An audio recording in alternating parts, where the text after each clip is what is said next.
Yo. So I start stream and I come in to 3 fucking bots.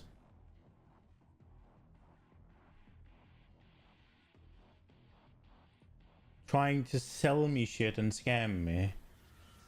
Are you fucking kidding me? I am not happy. Is this how you do it? Fucking hell. Oh, this is gonna be a day. Yo. Oh, that fucking set me off on the wrong... Wow. Man. That's one of those things where you just wanna fucking jump off right away. Okay. Jesus. Well.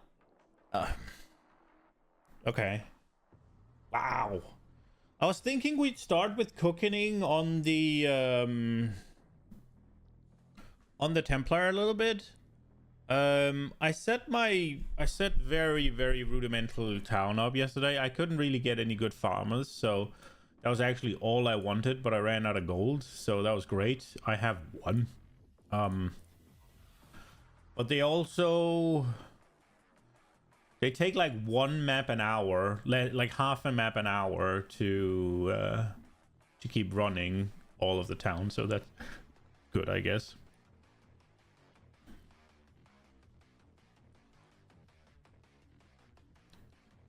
So my thought process was,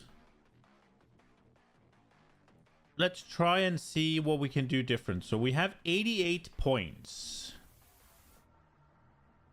I was kind of thinking, if we are going to make a tree,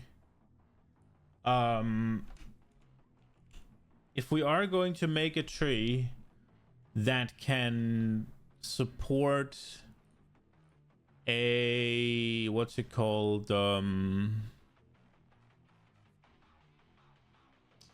my brain, that can support, the fuck's it called, the jewel, brain, split personality, then we should try and see how long we can get it. Now, I do think that these points in here are pretty good. At least these here. And then I was thinking maybe we go down here.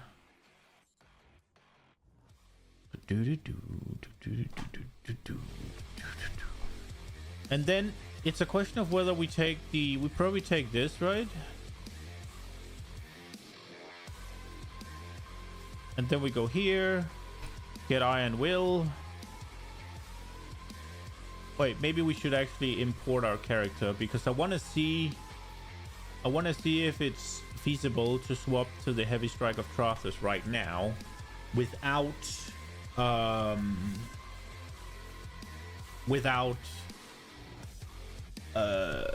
brain, without the boots, what are they called, replica Alberon's Warpath.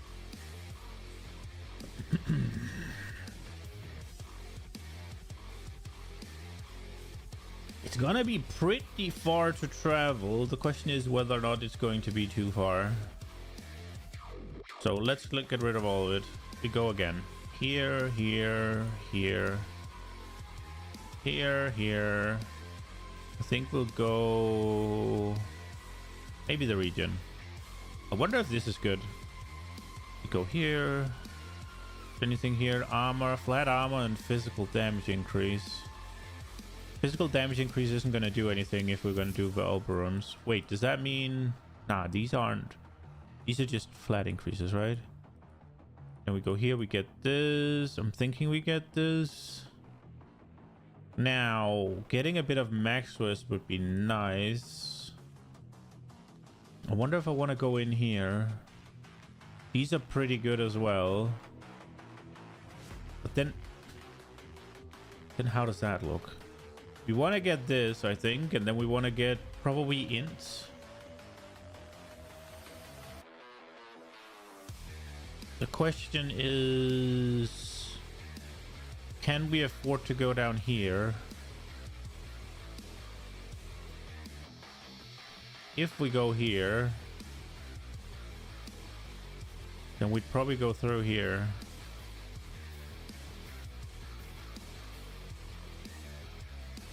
Nah, there's no way, right? We have to give up this one, even though it's... Maybe we can anoint it.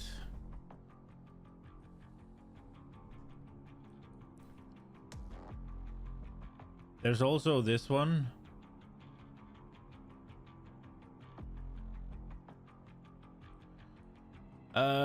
Let's just try for now to see how far this gets us.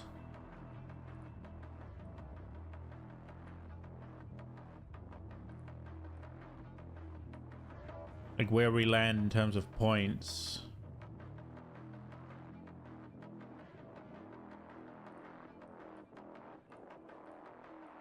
Oh, we're already at 70.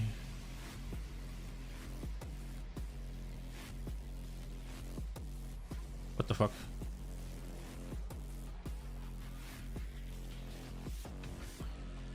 Yeah. 92.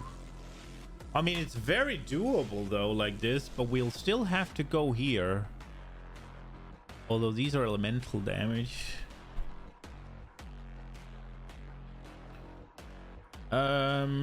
I mean, this is super doable, right? Like 71.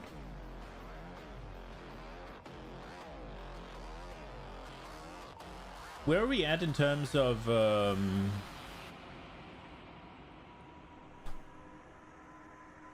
now I would want to get these, obviously.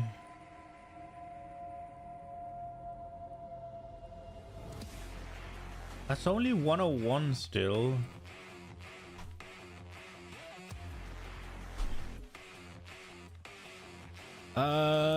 Is there any mastery? We'd probably want to take this mastery. We'd want to take... If I am to do what I'm thinking of, we'd need this as well.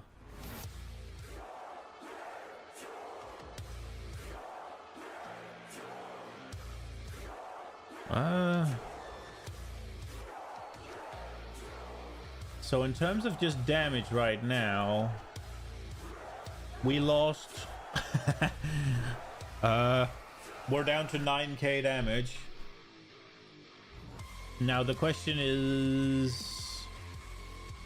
We go here, we go into our little smite thing.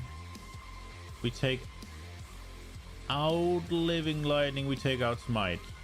Smite goes, we add in heavy strike of Trothus. We take out living lightning and we add in what? Added chaos, just the highest? I already have added lightning on. I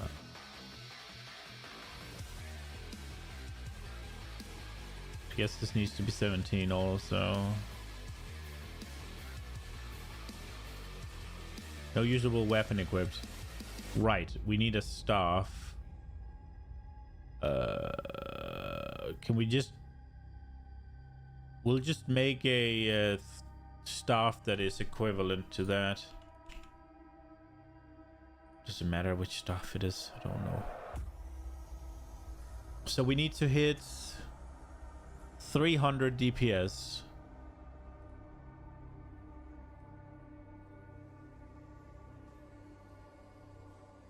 This doesn't have any attack speed, does it? Nah, it doesn't. We'll go with that one. So we're on 15k, so we're 10k down. Momentum.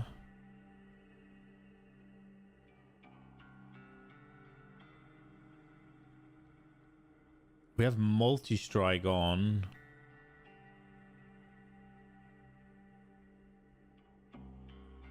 Do we...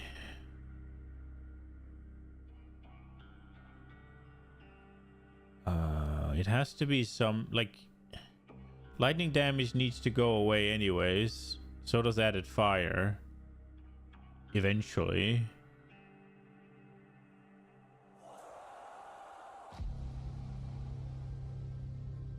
But I mean... This one is the one we're rocking right now. Like we should have 5 of these, right? What about the living lightnings? How do they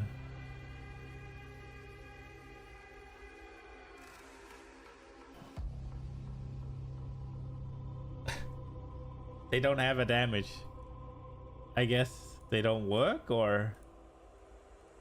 So we're doing almost 27k here, and that is without the living lightning, which they do a decent amount, I think.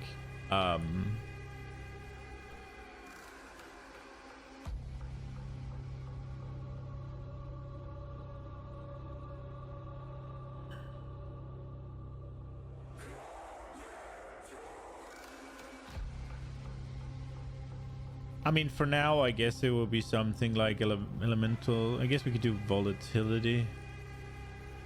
But that's still not good, and we're also heavily over.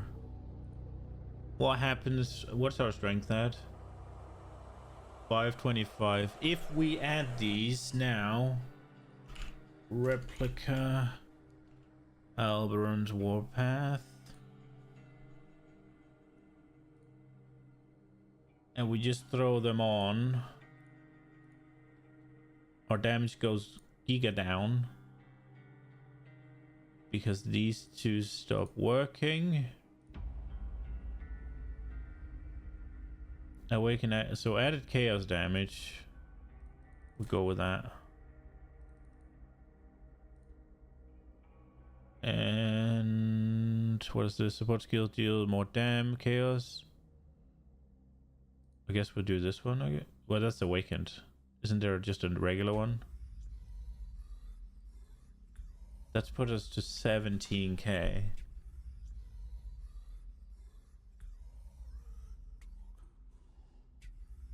What do we lose? So we lose this lightning damage. We lose these lightning damage. And this cold, so there's a lot. We lose both our rings, basically. So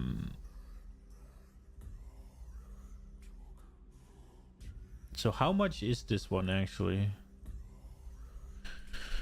Okay, so it's definitely nowhere near useful for us. We lose all the elemental.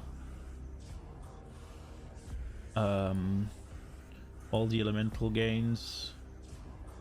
How much damage is this?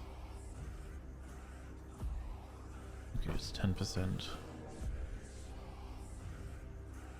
We also have double gems that are not filled in. This seems extremely dog shit.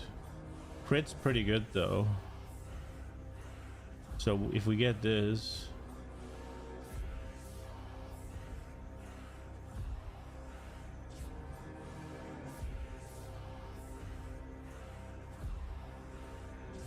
How is that only fucking 1% crit? It's a lot of damage though.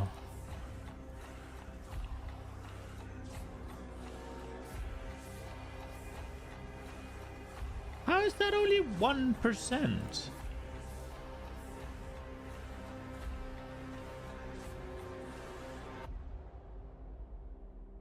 %1 critical. What the fuck? How's my crit? Oh, it hit. I'm fucking stupid. Crit is there. I am fucking dumb. There it is. It's 20%. I'm fucking stupid. I was reading hit chance. So hit chance is 83. Fuck me. Oh, we didn't take these points. Fuck, I'm stupid. Your super shotgun is 86. a relic from your past. The priests have kept it hidden from you in this remote location.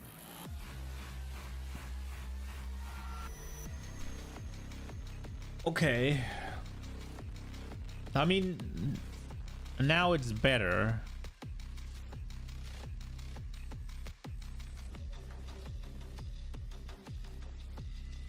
I wonder if I should just cut this side off here. Because the problem right now is we need to get here, right? And then there's only 13 points to put into a cluster jewel.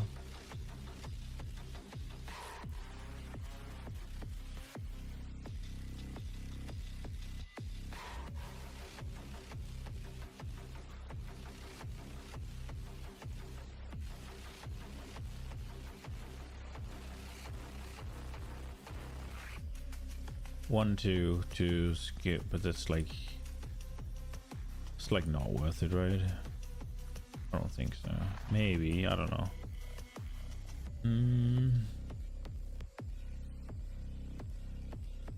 Melee fizz. Yeah, that's not gonna do anything, but there's 20 strength there.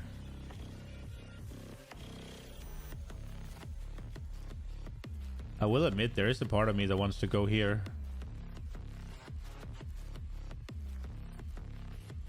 But that's definitely not happening.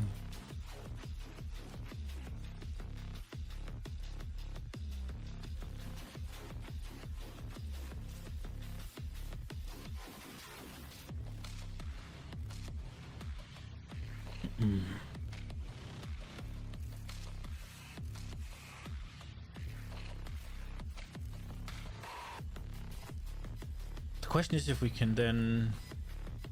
Nah. We have to take this, don't we? We don't have a fucking mana wheel anywhere. Wasn't there a good one right here?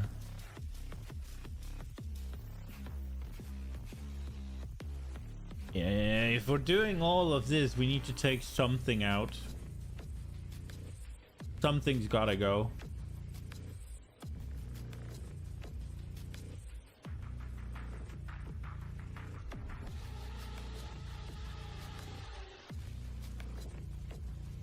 The question is if it's just all of this that goes.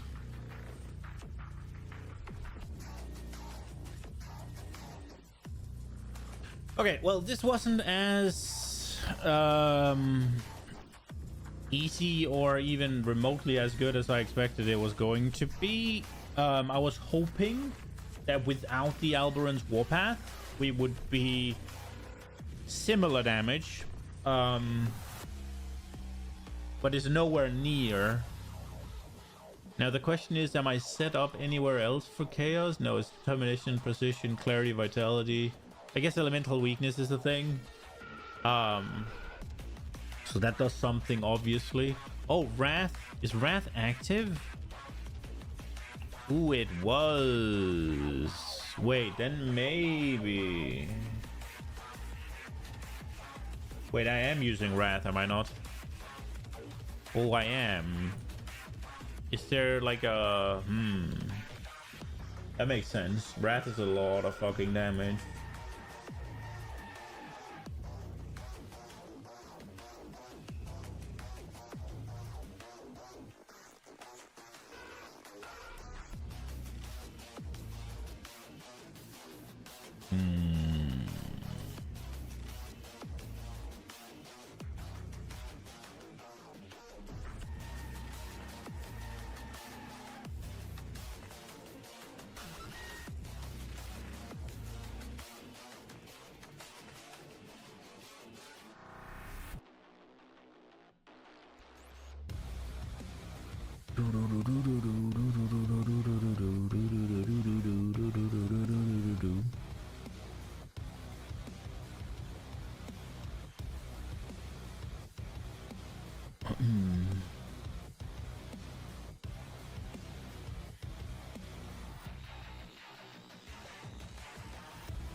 I mean, it should do damage, right?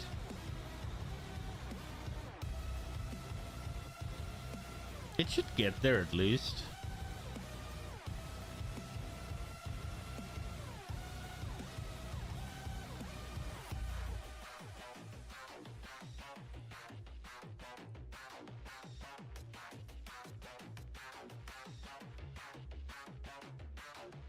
It's just a question of whether or not we should cut it off instead of going all the way up here. Like, these 2 points are shit.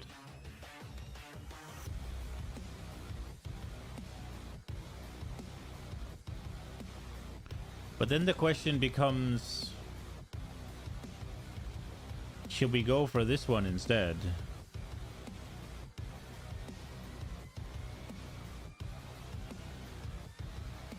And if, how so, if we are?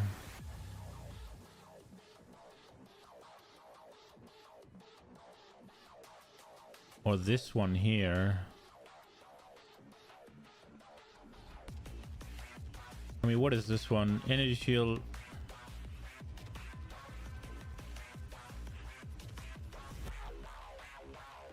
I think I also need to take this one because I think I'm gonna get the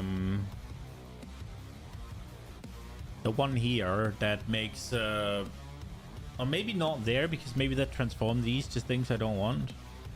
I guess maybe here, if it doesn't reach this, then...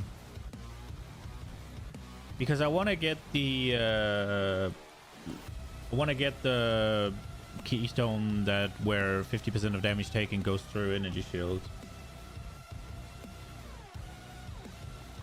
Okay, well, this is not going to happen now, so we'll just get into the game. Yo, Concho, welcome, welcome. I'm thinking we'll just start playing because I thought maybe it would be... I thought there would be a chance that it would be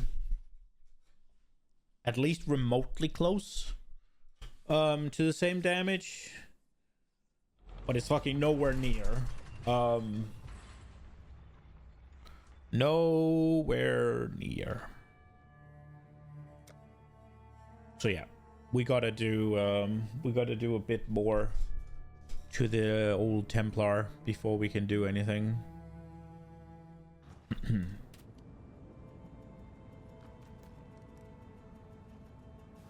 Sad egg.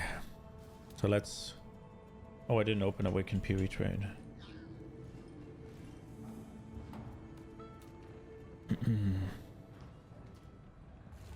Okay. Right. So here we are. I played a little bit yesterday.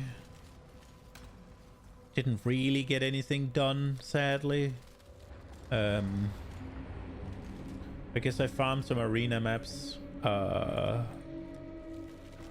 Greetings. I did a couple of 13s, I think. I just wanted to see how much gold I got, because I did a little bit of the town.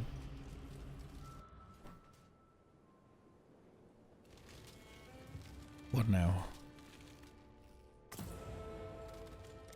So yeah, town is running for 8 days at least because I put 150k gold in there and it's only eating... Oh wow, it's down to 7. Okay, I guess the mining has stopped. I guess we're out of stuff to mine, and they're just idling. Yeah, they're just idling. So it's literally just the farmer running right now. There.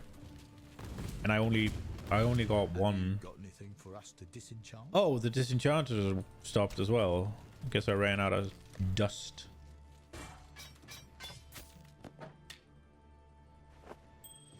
Oh,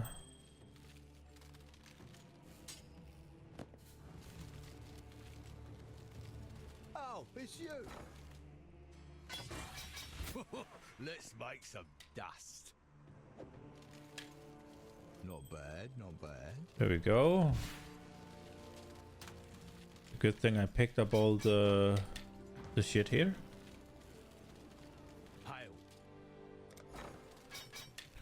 But once I actually got a decent amount of disenchanters, so I guess they work pretty fast.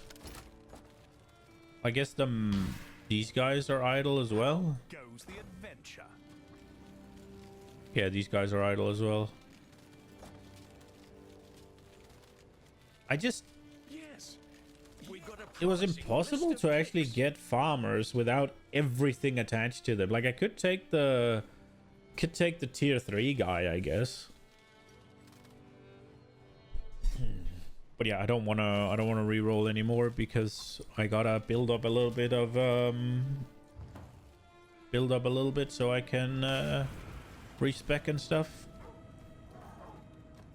Gotta be careful not to overdo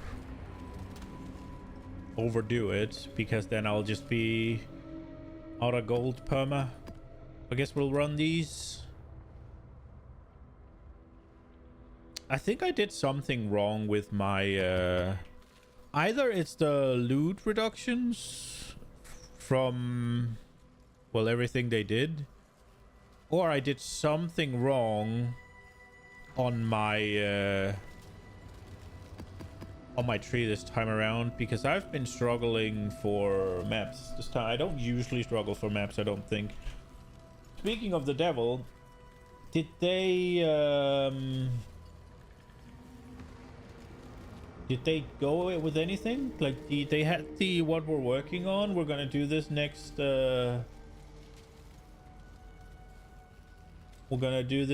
what's it called?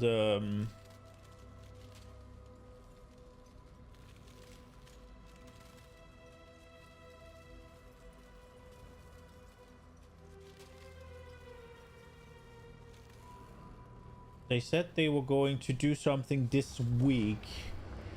Seems like they haven't.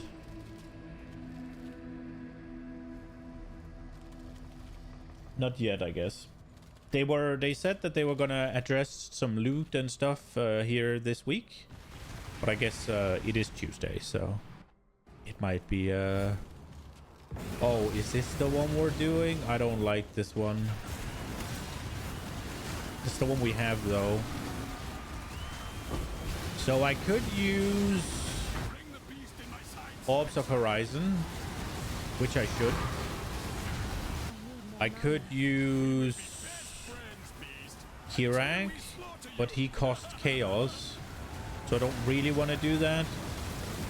I tried to roll a flask yesterday, or a couple of flasks yesterday, because I was like, oh, let me just, I have a bit of what's it called,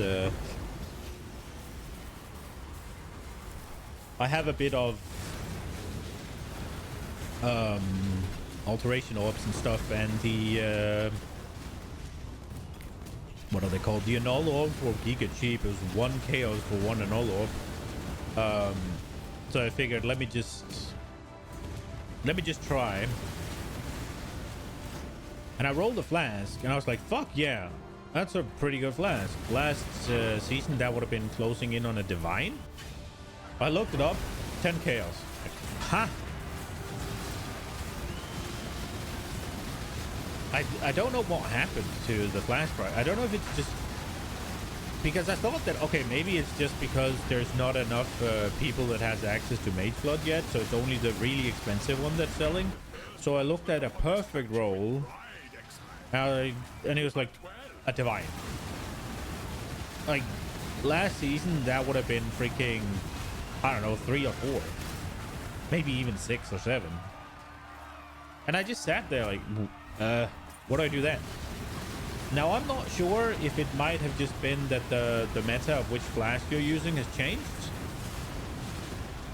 Where did this shitter go? Did I kill it? And so I rolled one that was not usable.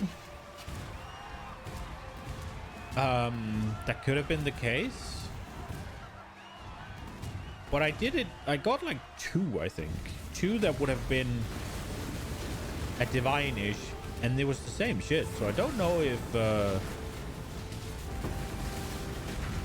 if something happened to Flask, or something happened to Mage Blood, or maybe there's a Foulborn belt that's just way too good, or I don't know. So my get-rich-quick scheme is kind of in the dump. I'm not entirely sure what to do.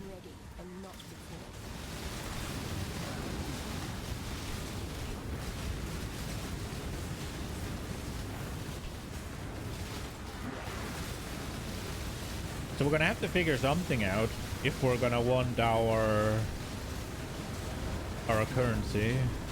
I did stabilize it, okay. No Rundo.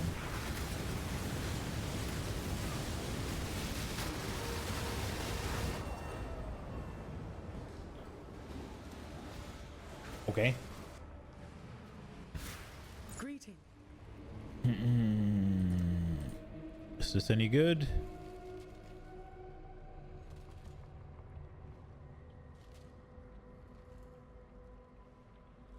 It doesn't have the attributes, so it's useless for me right now. Ah, it's shit. Did I really get another arena? I'm doing arena and it dropped an arena.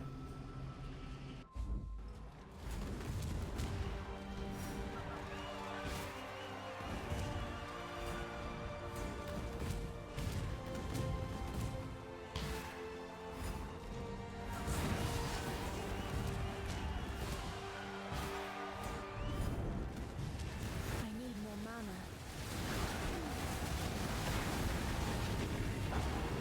I wonder if I get less craft blood now that I died. Doesn't seem like it. Another arena? I don't know if there's any point in me picking up these fucking... What are they called? Flasks anymore.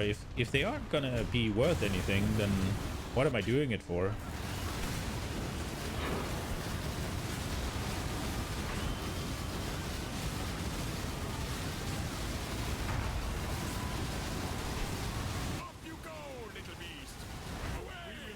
I guess it is definitely one of those where I have to go look a little bit better. I also think I want to swap my loot filter a little bit to allow me to see all the jewels.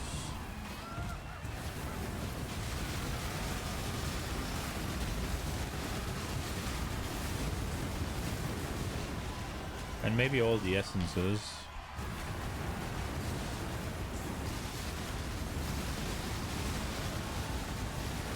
But I'm not sure. Why am I so slow? So I'm chilled to the fucking...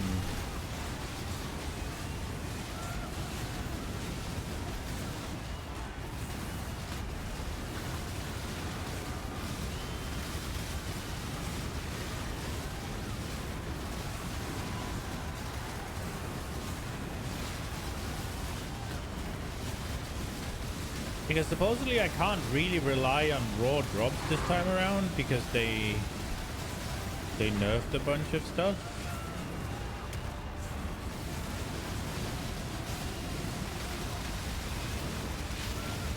Yeah, I'm not sure what to do actually. Ah! Oh, there was a fucking lion there? I was trying to get away and the lion blocked me, I guess. Arena, marshes, lighthouse, arena. The fuck? I'm thinking about rolling jewels actually. Because it's another one of those where it's kind of easy, it's kind of chill. Some of them are decently expensive. It's not, I don't think it's as easy or good as flasks at least used to be, but I'm thinking it'll do. I gotta be careful because there's something here that just freaking annihilates me and I don't know what it is. I need more mana.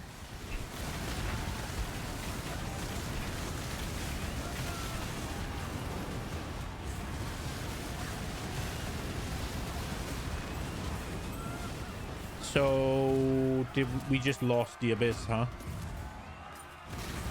It just closed up because I didn't kill it in time and we didn't get any reward for it. Sad.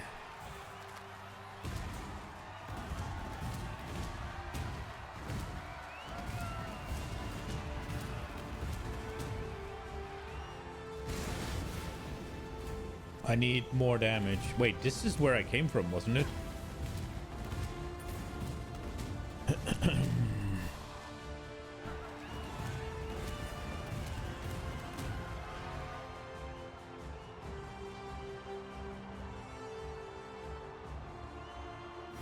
Have I been in here? I don't think so.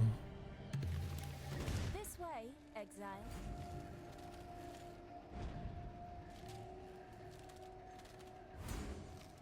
Don't let him make a mess.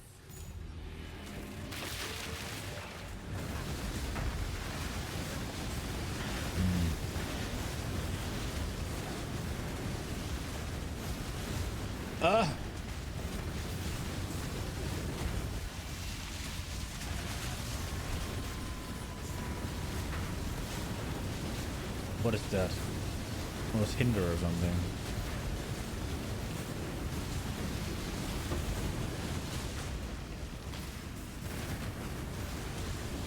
There's a lot of times where I can't use Frostblink. And it's killing me. And I don't appreciate it.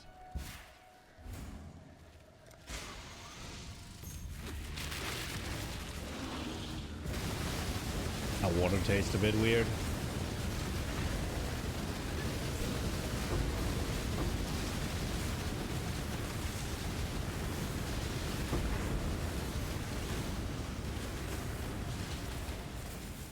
But that tastes stale. BRB.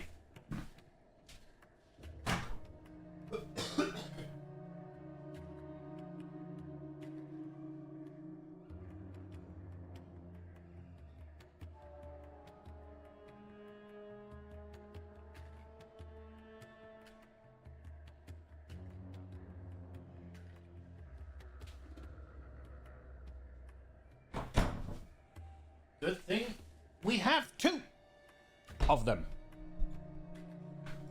Okay.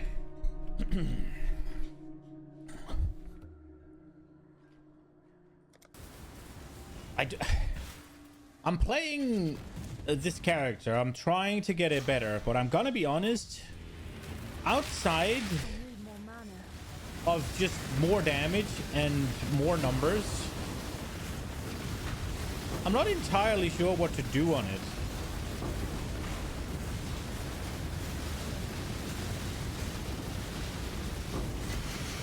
I mean, there's spell suppression. That's going to do something. A lot, probably. And there is ailment avoidance or ailment immunity. That's not really going to do anything. There is some stun stuff, which I'm not exactly sure how much is going to do. I would love to get rid of the leech node we have right now that disables energy shield recharge. It would just be very nice to be able to rely on that. The first order of business is getting our leech up so that I can actually rely on that. I have a lot of points and resources specced into leech, and I mean, it is working, but it's not working nowhere near as good as I want it to.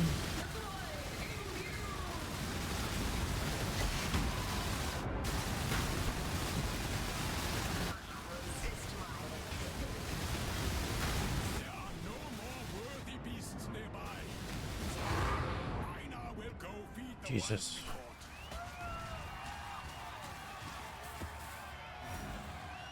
Oh, I have a thundering fucking headache as well, man. Ugh.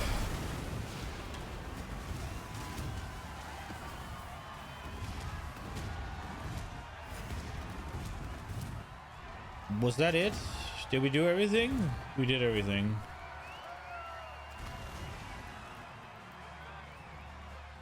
I think we came up with the exactly the same HP, XP as we went in with.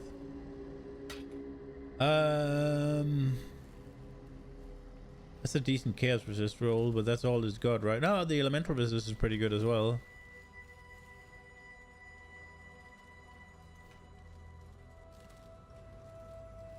I will hold on to that one. That might be Cold damage over time, multiplier, increased damage to cold skill and global crit. Maybe. Attributes, dual wielding, reduced effect of curses.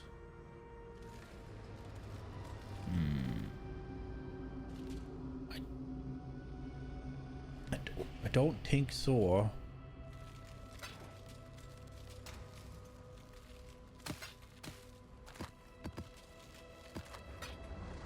So this one is one that I might use. This one, I'm thinking maybe 3 chaos. 5 9 days ago.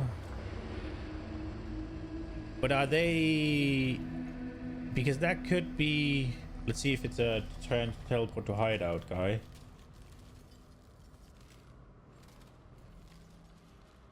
It is. And that's even better than what I have. No, it's not. No. I just thought it had crit twice. It didn't. The Marilyn is ready. So that seems like maybe I'm on with 3. That We'll see. I don't know. Whenever I don't have anything to sell, there's not much opportunity cost in just having it there, right? Like right now I'm not earning anything because my shop is fucking empty or filled with dog shit. Oh wow, that's if I had that gem, everybody would pay for it. So I don't think this one's good enough. It's effectively a 1-stat gem, right? Like the attributes are kind of nice when you're starting out, maybe potentially, but the curse reduction is a late game thing, and I don't think you will do it through gems. But maybe I'm wrong. Okay. So we got 15k gold for that map. That was nice. We're just gonna do the maps we have. Hope we drop some new ones. Hope we get something. More mana. I'll need to open up somehow, whether it's from Kirag or whether it's somewhere else. I don't know. We will... For now, we'll just kind of roll around hoping something happens and hope we get some currency. Hope we get some good breach encounters so we can go use the tree. That's basically where we're at right now.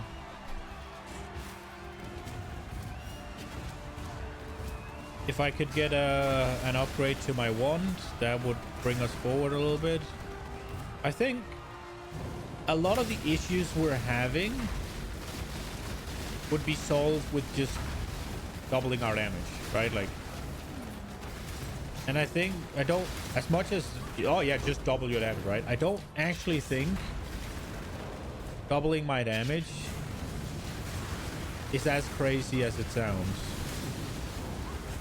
Like, doubling my damage should be very doable. And I think even without too much effort, I hope.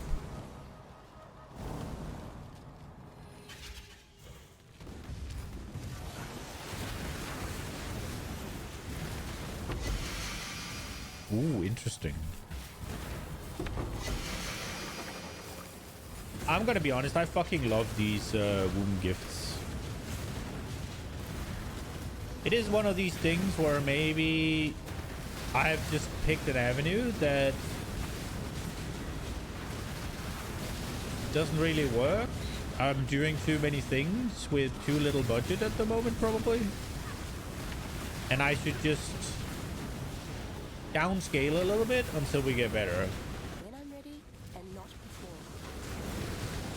Like, I am very much considering specking out of CI, going back to the life nodes and just getting chaos resist. That also means we can reclaim the points we have in the cluster jewel. Maybe they aren't too good. Maybe get a better cluster jewel. I think the one I have, last I checked, was like 2 divines, the one I rolled, but maybe we just keep it and be happy with it. That's also an option. Because it's not that it doesn't work. It's pretty good.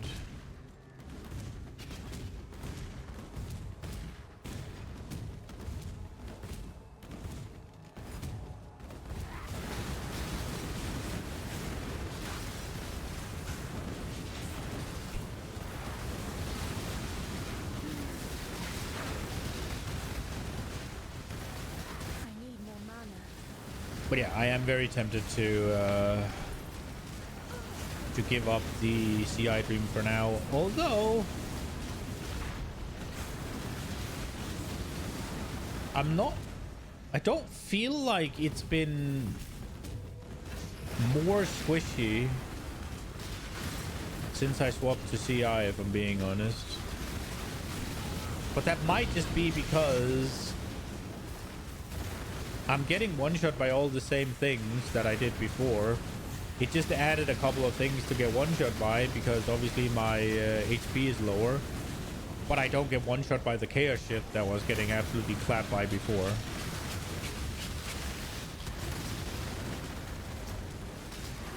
So it might just be that, oh, there's just the same amount of things in total, but just different things.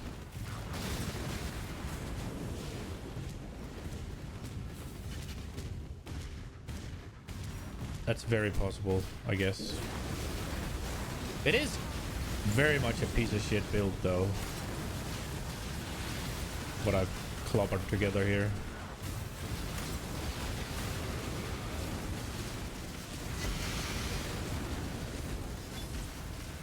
Oh my, I got hit by something.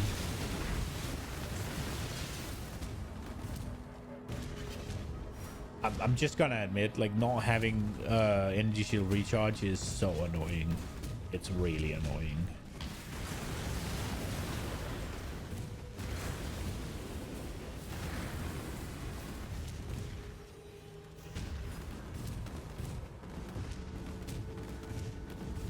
I really want to get that back.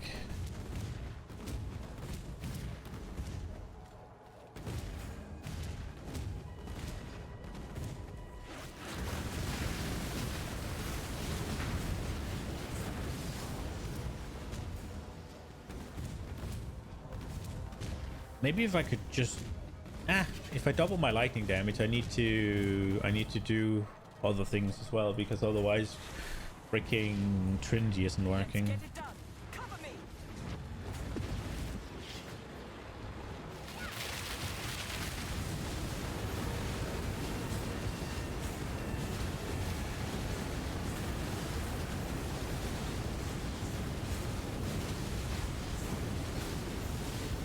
Why is it not dying up here?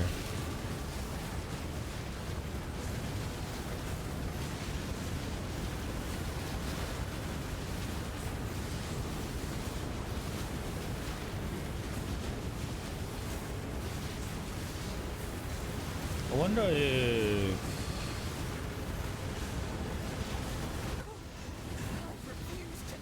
Nah, I was about to say, I wonder if Nimbus has dropped significantly in price, but it probably hasn't.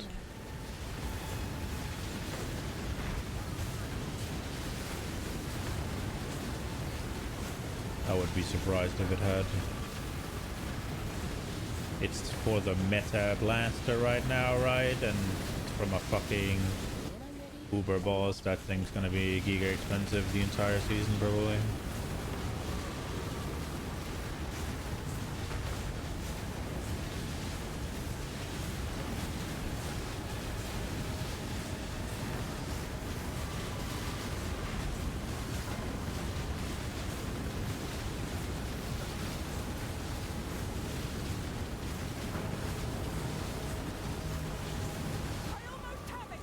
I will admit, there's something boring to these where you just... But maybe that's because I'm playing what I'm playing. I barely ever get to see the mobs, honestly. I have to stay behind. You must escape. Where is out?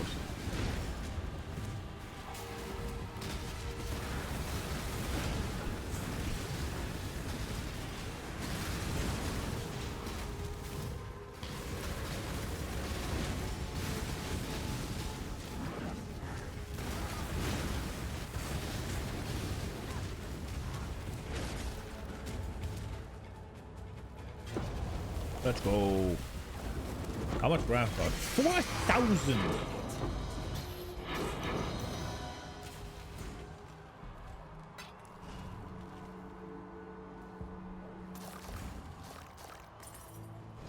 So do you always get one of each womb gift, or am I just lucky unlucky?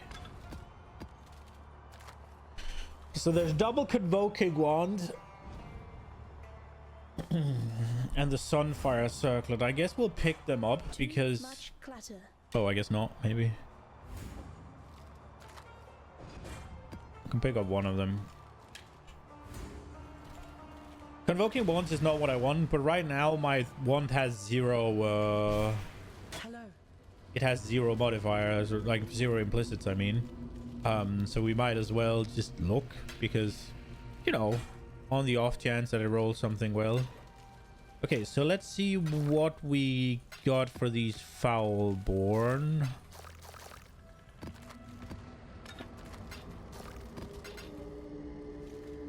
The Sire of Shards, we have a Foulborn one. Dude, I kind of want to use this. It's cool, right? Like, I really kind of want to use this. So let's see. We got this Foulborn United in Dream. Level 25 Envy. Minions have chance to poison enemies on hit. They recover 10% life when killing a poison enemy. And they have a... They gain Unholy Might. 1 Chaos. Well... What about this one? 30% of fire damage taken from hits taken as physical damage?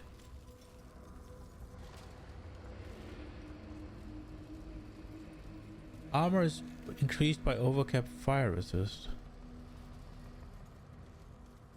Okay.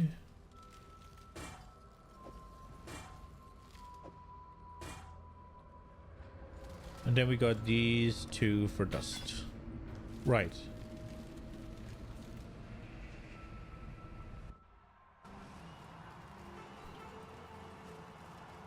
We'll pick up the wand here.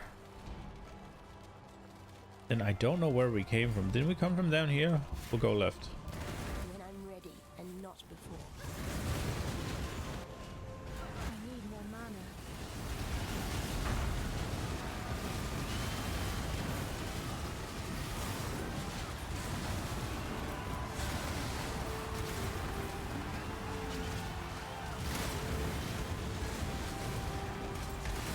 There we go.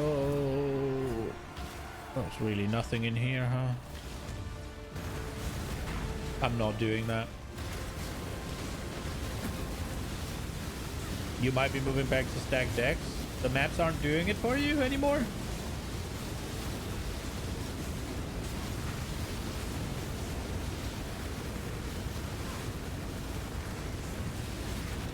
Are they not selling, or are they just worth too little? Or are they just annoying?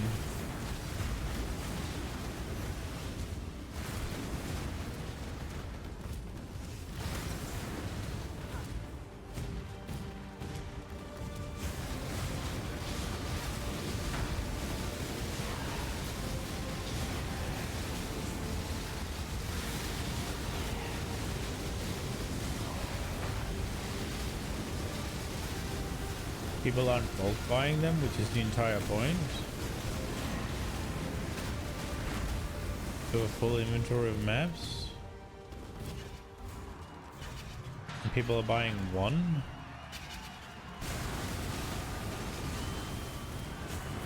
But so I see. But what it? I'm assuming many people need maps though, right? Like. So even if, quote-unquote, people are buying one, as long as you have hundreds of people buying one, it should still be fine, right? So I guess there's not enough demand for them, or maybe there's too many people selling more.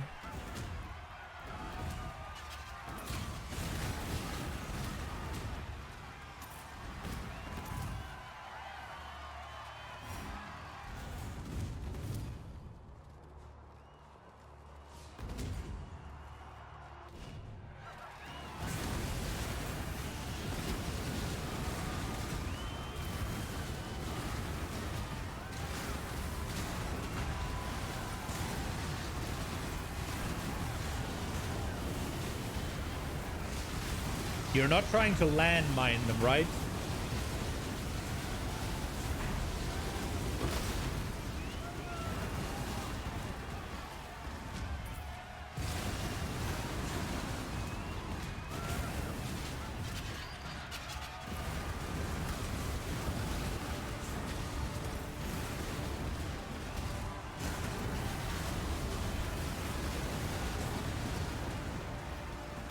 Hell no.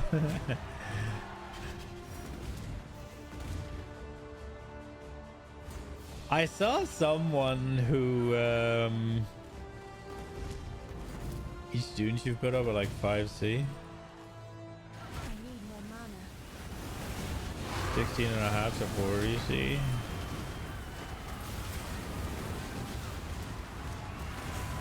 Two 17s are similar. You do it depending on what it rolls.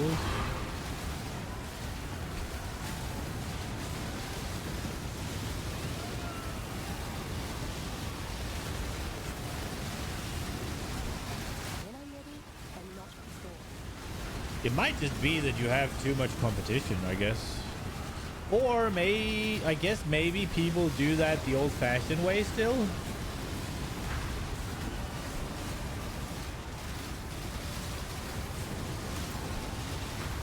Maybe they can't be fucked regexing them themselves, right? So they essentially just pay a guy to do it.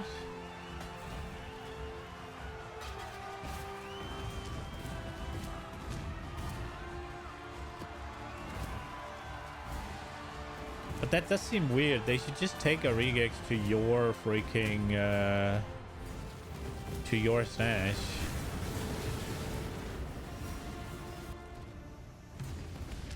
This way, Exile. Hmm. Not the fruit. Just Some fortress, if it's perfectly rolled, is worth a div.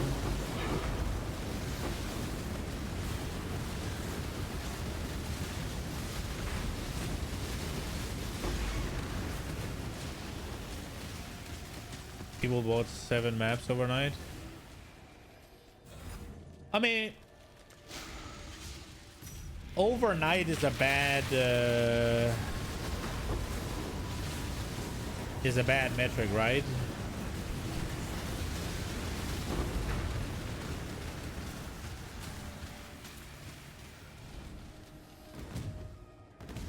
I don't know if the servers are separate for Europe and America, right? But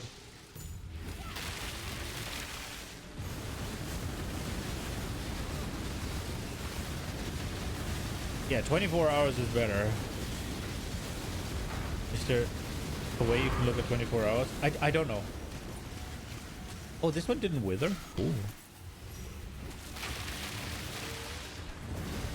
I mean, you know best how often you fill it up, right? Like if you're not selling anything, then it's obviously not worth it, right?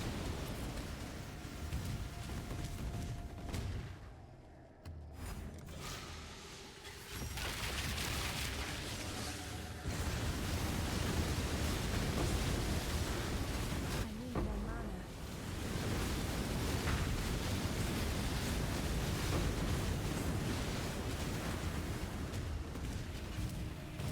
And it's not because your prices are... It's not because your prices are higher than the market, or...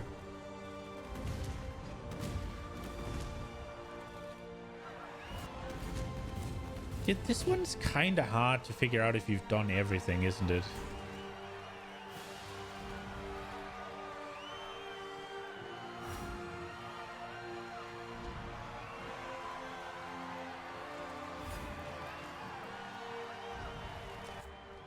I think I've done everything. The prices are the same? Fair. Greetings. If you put it below 5C, it's not worth running.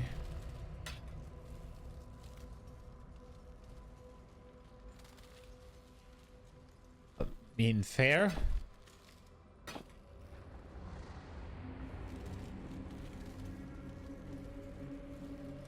map runners would be better at that point. That sounds like a bit of a pickle.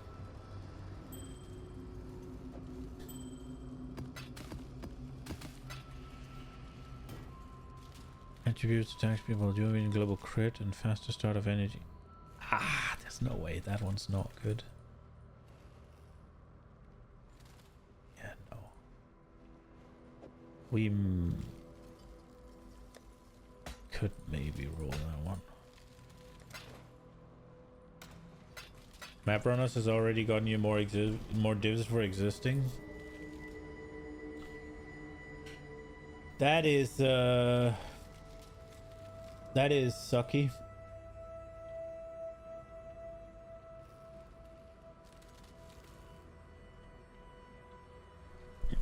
Okay, I want to get I want to change a little bit here.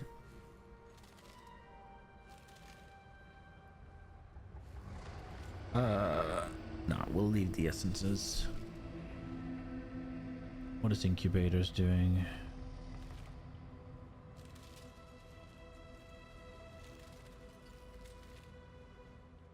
Nah, fuck that. Give me all the incubators. Runegraph, tattoos, omens, unique donation, gold. What's gold at right now? All of them shows, I guess. Currently, Keepers of Flame. Highlight specific bases, maps, invitations. Rare. Hide corrupted, out leveled, rare. Oh, what did I do? Yeah, sure. Where are we? There we are.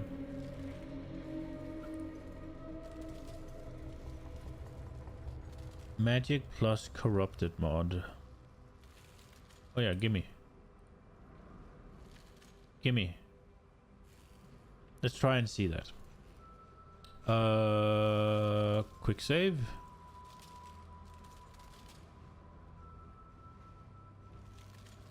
That was basically all I wanted to do.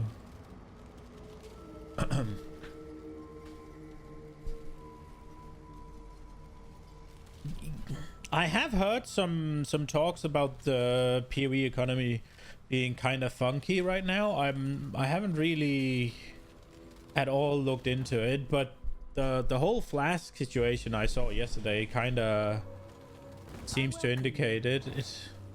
Did she just... Oh, she said, I welcome you. I thought you said, wait! What?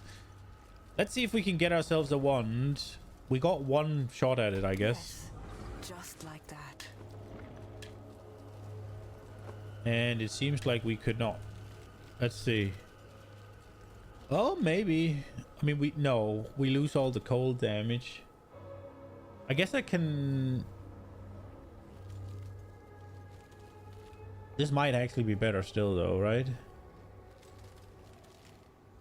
But the cold damage is gonna fuck with my Trinity stuff. Let's go flat fizz. It has 2 dead mods, minions and grand life.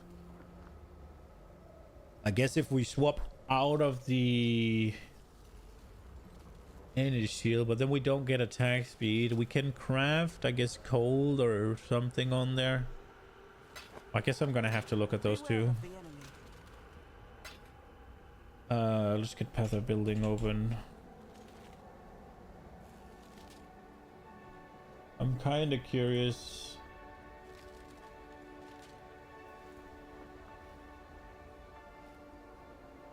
I should save by build so I don't have to check all of these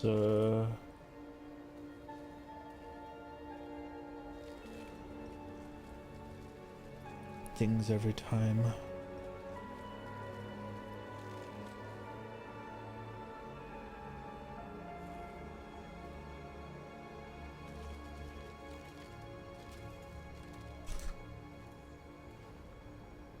Okay, let's see this one. We put it in, what happens?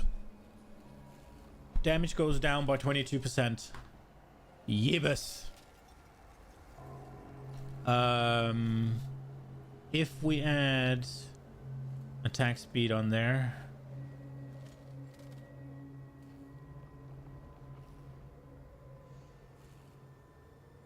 I should have just wrote it there. Then we're still looking at damage down. That makes sense. It's a lower DPS wand. I was just thinking maybe the physical damage would do something. I guess there's no chance for this one then.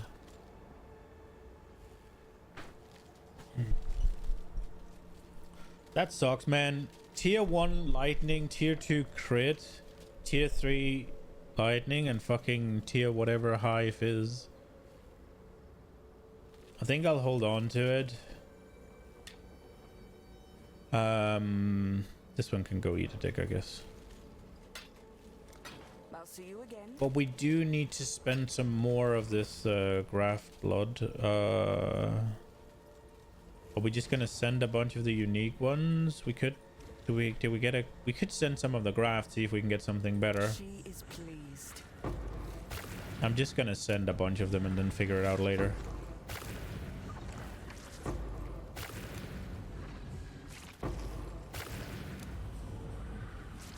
What we're doing? That was all we had.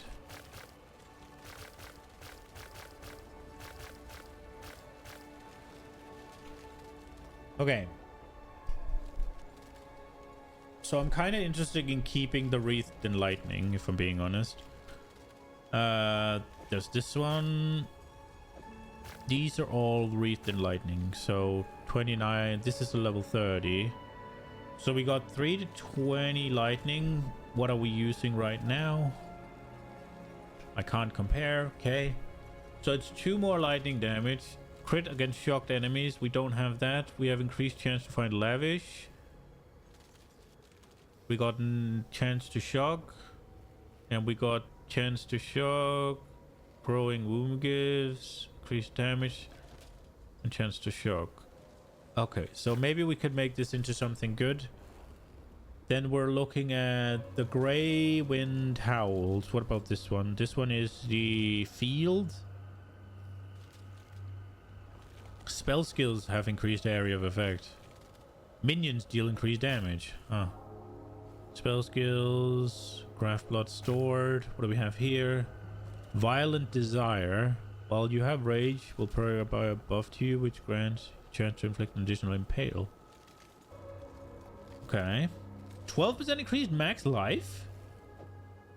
We're saving that one. So we got these. These are the Grey Wind Howls. No, that was Heart of Flame. What do we have here? Glowing Silhouette. While enemies are nearby, this graph will bring lightning imbued clones of you into being. They will move towards the nearest enemy, detonating and leaving behind shock ground. It gives movement speed. Oh. Oh. What do we have here? Overcharged sinews. Oh, that's the Jolt one. We get global crit. 12% increased max energy shield. Ooh. Ooh, I think I like this.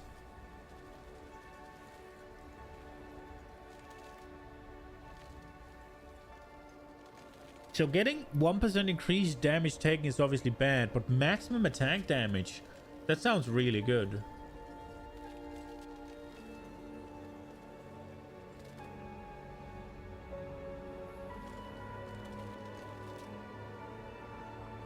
Ooh, I'm thinking about that one. I mean, I have thought about it before. I have set it aside in the graph locker at least. Heart of Flame, what do you do? When you are missing life, this graph will apply a buff that takes some damage from hits for you before being depleted. When you're struck while the buff is active, the skill will fire a nova of fiery projectile, which will explode on impact. Okay, 20-second cooldown though. That's a lot of damage though. What do we get? We get armor and armor. Okay. So I'm actually gonna put this in here. And I think I'm gonna take, where was the one where you get this one, Tender Embrace. I'm actually gonna take that and put it in the Inquisitor as well, because I'm kind of thinking about doing that on that guy. Preserving stillness. When you apply exposure to an enemy, this graph will apply a buff which takes elemental damage from hits for you while active. Oh, only 1200 damage. And it has a 6-second cooldown.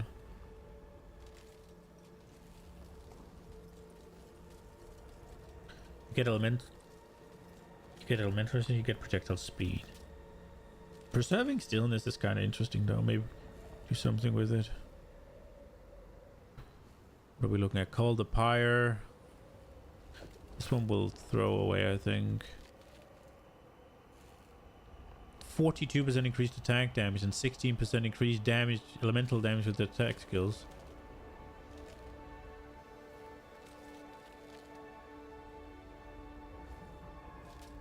I mean, this is just gonna add damage, right? Like,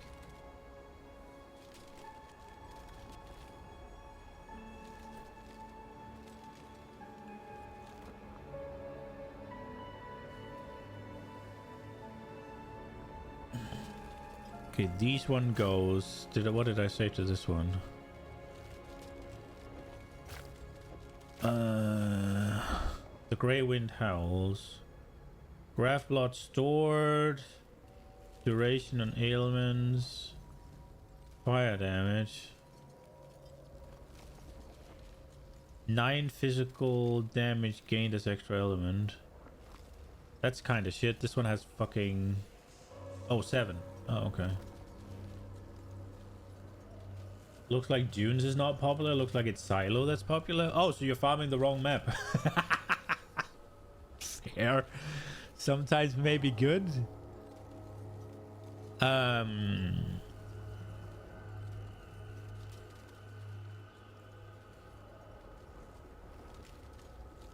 29% increased skill duration. This one's the better one, I think. Empyrean just put out a video. So he put out a video saying everybody do Silo. Then if you can swap to Silo real quick, now is your chance, right? Whenever he puts out a video, people are gonna flock to it, right?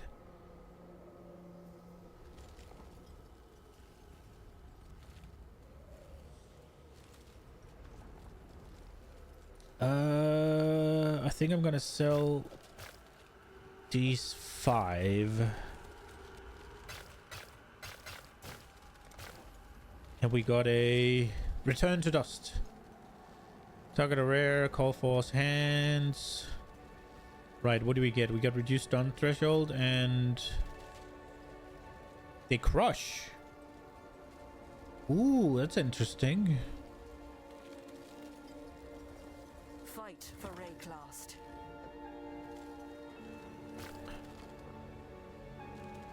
Violent Desire.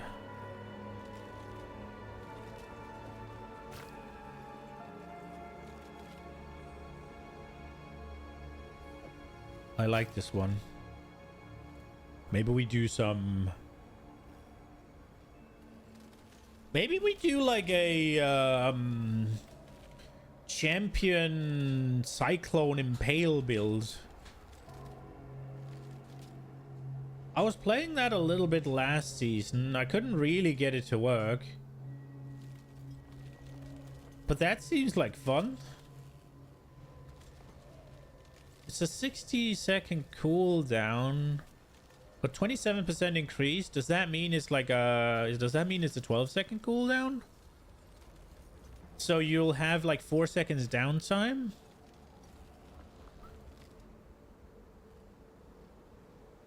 Maybe it's not that good. Like if an additional impale, isn't there something you take that has a chance to just giga like put on all the impales? Because we got this Wreathed in Light, so this one we're kind of hoping will be better than the one I'm using right now, and the one I'm using right now has increased crit and shocked enemies, and for this one we don't get anything yet, but we have the currency. So is it augment? What do we get? graft does more damage. And then we can use a regal. 5% increased spell damage. Okay. How much is... So we're on 71% crit chance. And this one gives us 34% increased. Where are we? That's 4% though. So this one is...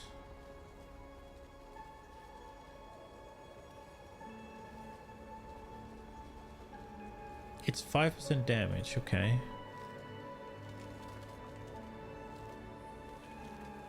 What about this one then?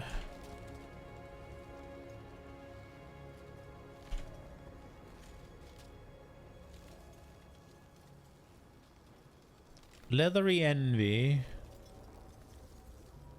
So we will lose 1.4% DPS, so 1.3% DPS for equipping it. But we will gain more graft blood storage. We will gain a chance to find these. The skill itself will... Oh wait, we'll gain 2% increased. And it'll do less damage, the graft itself. But we will be able to have more... That seems like one that requires an exalt to be better, but... Is that really going to do anything for us? I'm not sure. If nothing else, I guess the...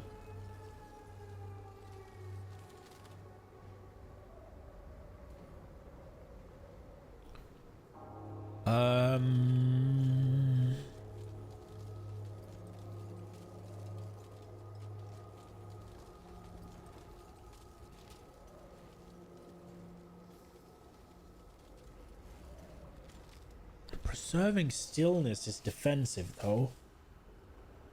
I wonder how often this thing eats stuff for us, actually.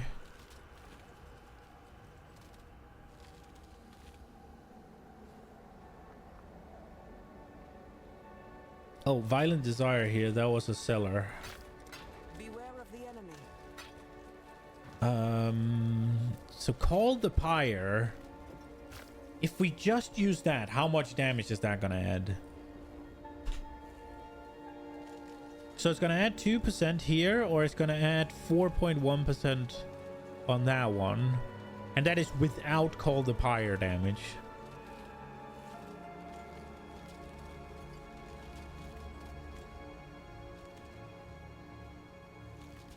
That is without Call the Pyre damage.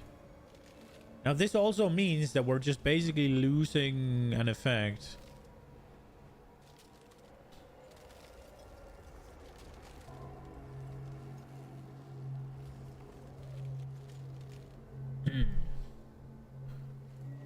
I wish there was a way to re-roll like the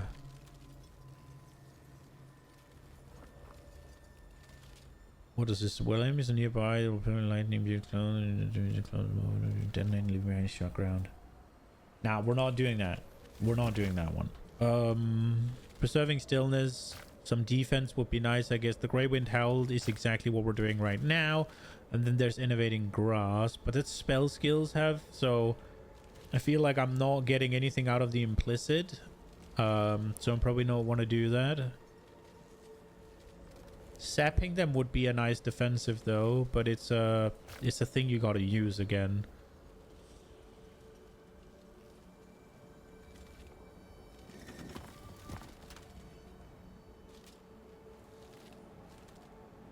What do we get from this one? So global crit and max energy shield. Hit it with an augment. Overcharge sinew used by this can apply 2 maximum blood jolts. Let's fucking go. Okay, so we get up to 12. So that's 24% more maximum attack damage. Oh, but obviously we also take 12% increased damage, so we're probably just gonna murder ourselves with it, but regal it. Provisioning wound graft, that's Not gonna do anything. And then we hit it. Do we hit it with an Exalt? What's this one gonna do for us?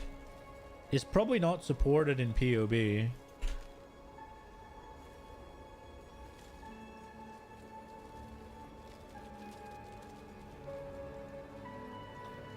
So it will get us 2.3% effective hit pool. We'd lose 3.6%. It's even gonna lose us damage in comparison to this one, but that adds flat fire.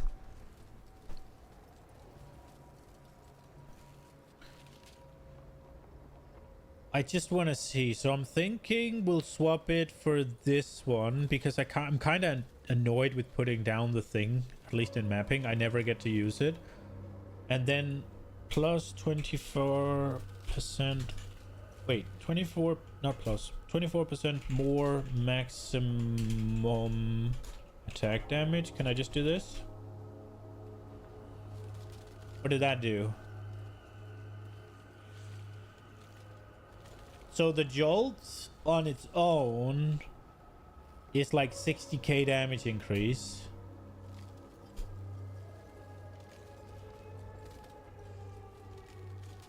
I mean, unironically, I should use the lucky one with this one because they're just going to be insane. How does the Wreathed in Lightning read again? Radiant Ground. Hit damage is lucky. What does that do on its own? Hit damage is lucky. Oh, we can't do that. We just do damage. Damage with hits is lucky. I guess we can't do that. Let me just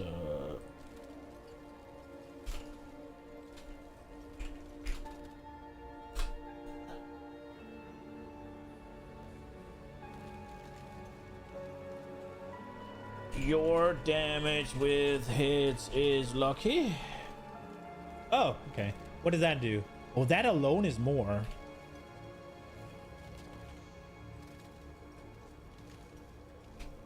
%, more maximum attack damage.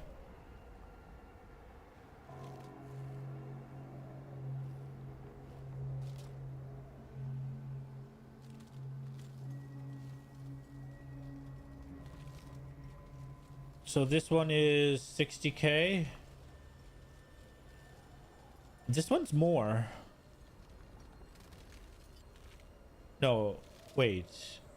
Oh, but we're using the wrong one. I guess there is a world where we use... Oh, I have this one on twice. I'm fucking stupid.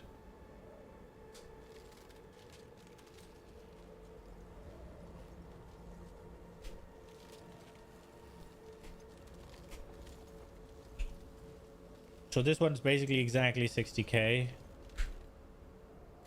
And this one's 61k if we're using what we have right now. But I was thinking about doing this.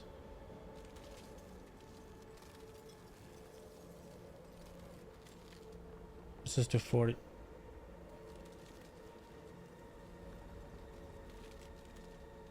Where are we?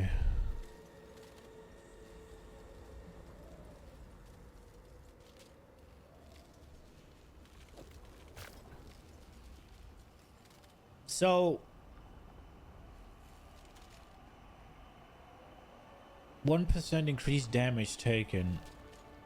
If this is our current stuff,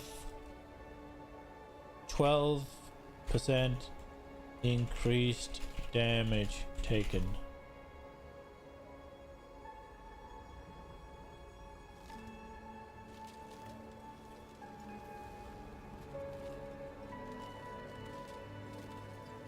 I think that's gonna be noticeable, right? I feel like we should try it though. But I'm kind of thinking if I should just slap this on. Like, this is the biggest damage increase I have. Which one are the growing ones? Like, this one just adds damage all the time. No questions asked. I'm just freaking adding 57k every second, basically.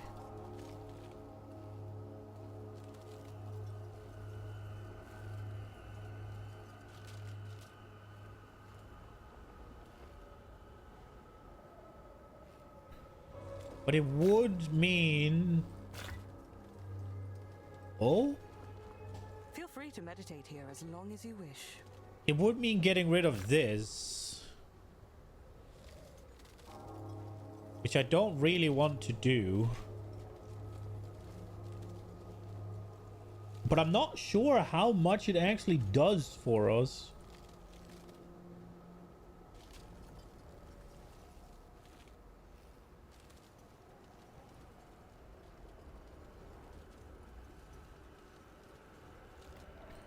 Okay, so basically, we're definitely doing this.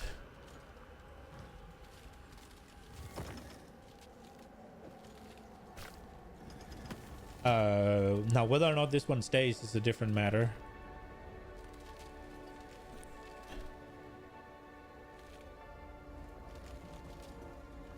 The crit against shocked enemies, I think, is better than I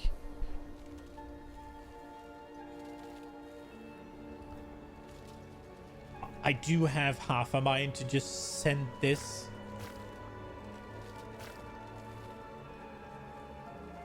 Like, it's just more damage right now, I think.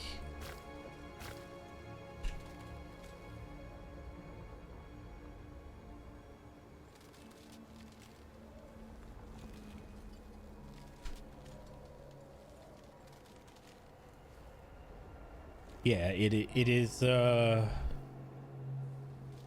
2% up. Obviously not when I actually use the damn thing, right? Because when I actually use the lightning wreath, like the lightning wreath itself is insane, right? It adds 9 to 143 damage, lightning damage, and my hits are lucky, right? So, but you have to fucking stand in it. And standing in it usually is a problem. But I mean, if I'm gonna stand in fucking Sigil,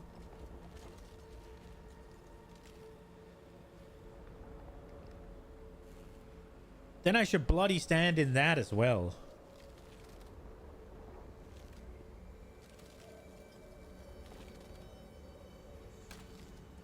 Let's try and slap an Exalt on this. What did we get? Area of effect? Oh, that's kind of interesting. Did I take it? No, I didn't. I left it in the fucking...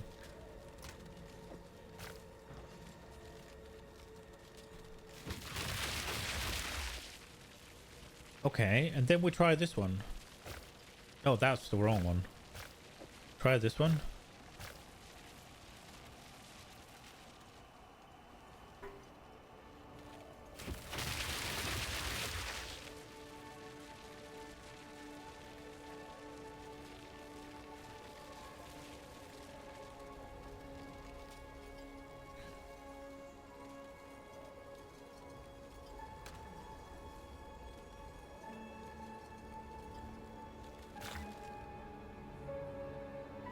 Three level of skills used by this. Did that do anything? I guess it increased the buff a little bit.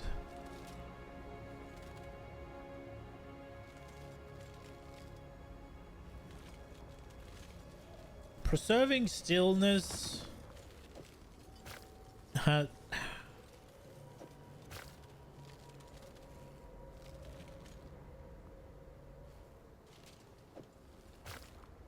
It's one of those things where if I'm just mapping, I feel like we should run overcharged sinews with rotting, like with Call the Pyre right now. I mean, Call the Pyre is just damage all the time, right? And that would probably just give us a better... But if I'm actually doing hard content, I feel like we should run the Grey Wind Howls with Wreathed in Light. It's one of those things where this one is just because the way it's rolled right now, this is the most damage. And it's just going to do damage to everything. But this one, with this one, I think we'll try this.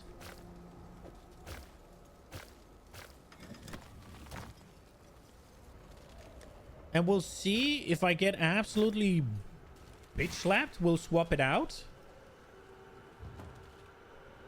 Maybe it'll be good. Maybe it'll be shit. Who knows? It is more damage at least, which is what I've been craving.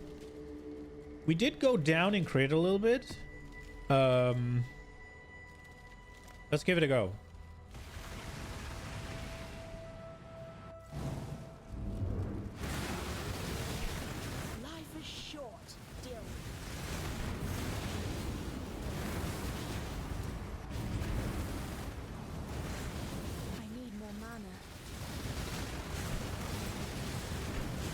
Well, we're up to maximum stacks. Finally, come on.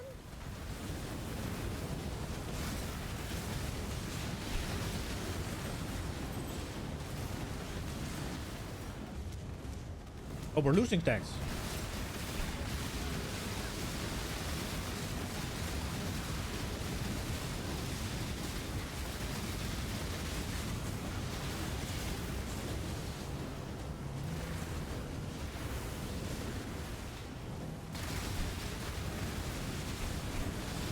You'd like to just do currency strands? Just have flat, like just freaking, what's it called? Raw drops, yeah?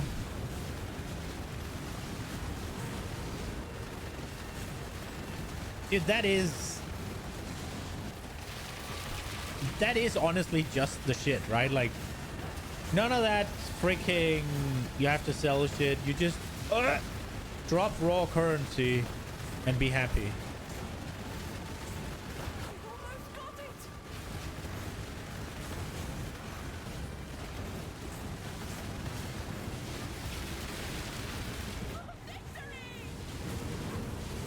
Okay. The Chosen. Skin of the Lords. I don't know what that is. That sounds cool as fuck.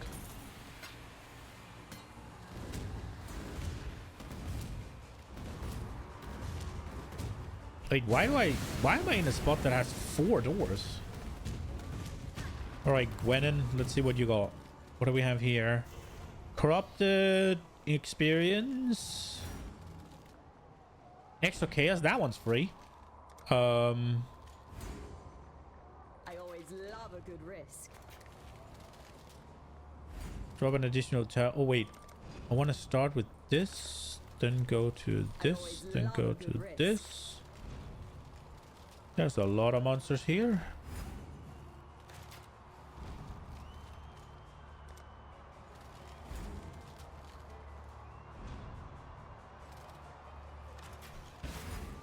Okay.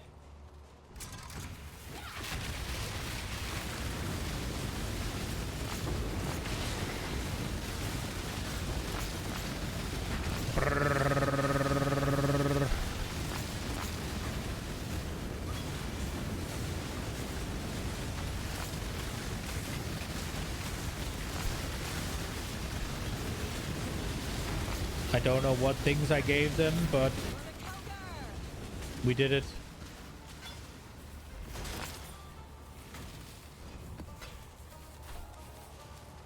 I'm still not entirely sure about this, but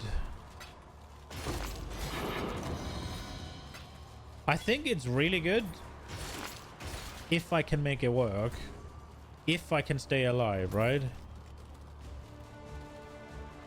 I think we'll go backwards first? That seems like the least likely place to lead to the boss.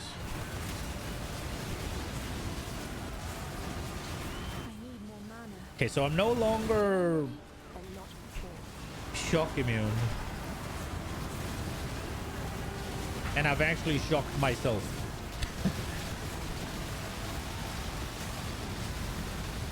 I should use this fucking thing more. It's a DR.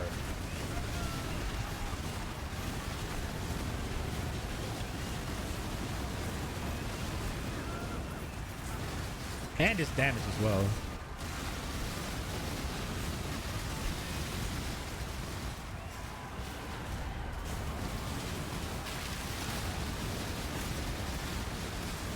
I don't know if I'm doing this. Okay, we're doing it.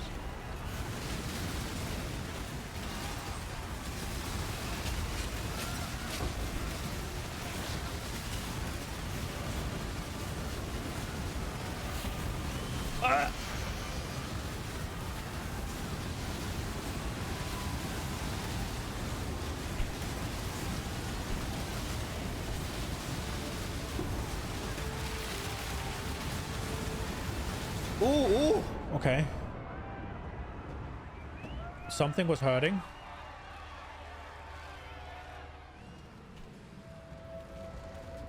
Hello.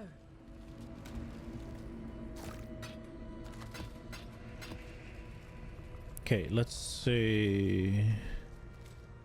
I would like to start freaking thinking about these rings.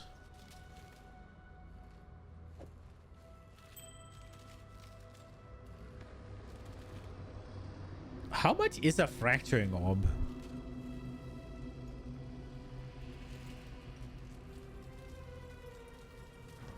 I'd assume they're not terribly expensive this league.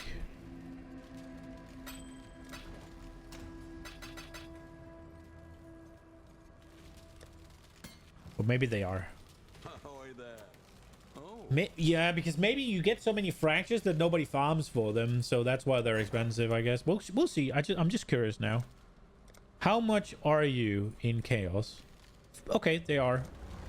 But weren't they 7 last week? Last league?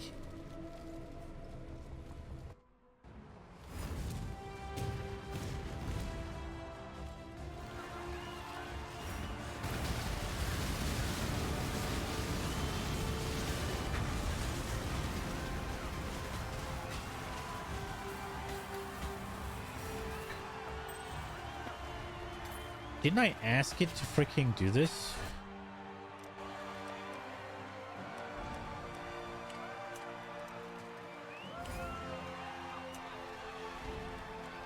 Okay, let's try and drop it and see.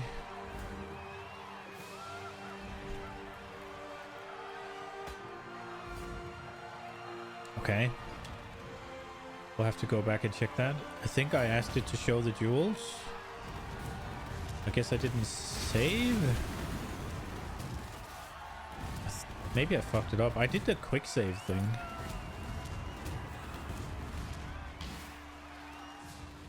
When I'm ready and not before.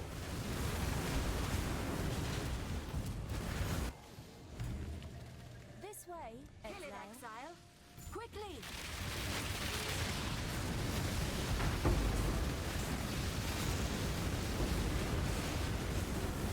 I need more mana.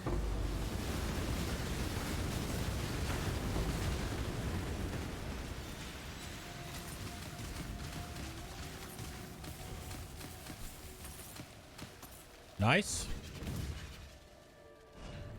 Ooh, 3 of these.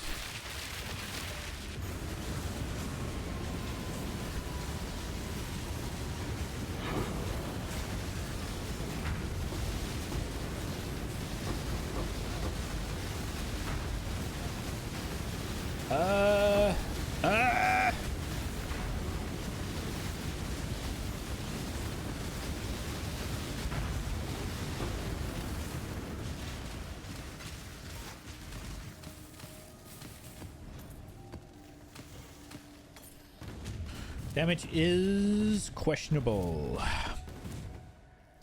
Ooh! Namharim!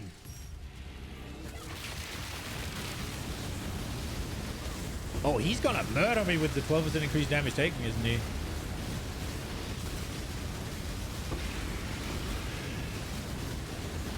So he's doing something right now, but I can't really see what it is. He's doing his little charges now.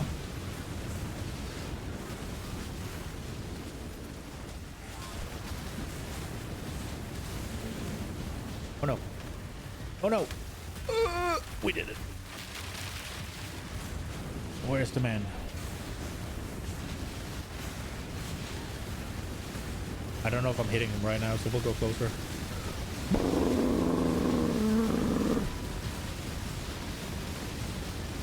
We're doing no damage. Oh, there we go. Ramping. Ramping.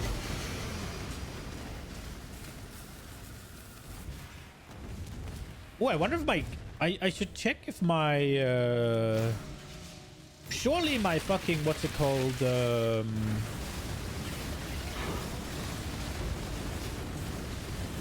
My shocks went up, right?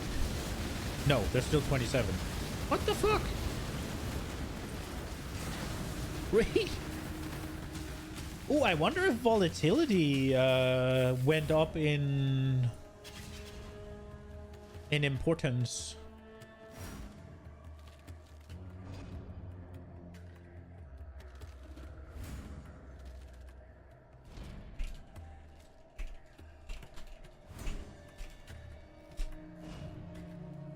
Uh, 24% more maximum attack damage.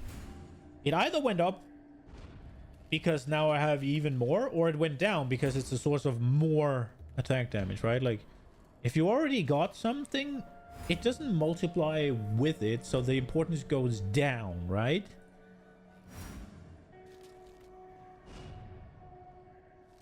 So volatility right now at 20 quality. Let's just take out return proj. Would be 216k, so 50%. Wow. So if we take out this, it would be less. Okay. What if we... I'm assuming that the lucky damage is a very large contributor to how important it is, right? Oh yeah, massive. That's 10%. Okay. I think...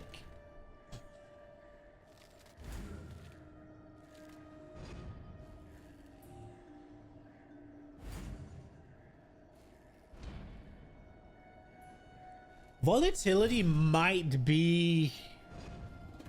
Wait. Is volatility kind of like the answer to our lightning woes? That's the wrong one.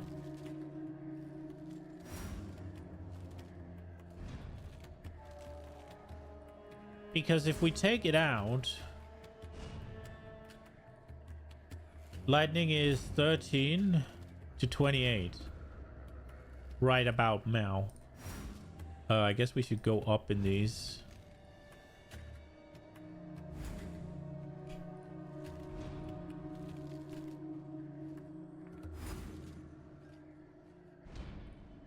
Let's get rid of this one, actually.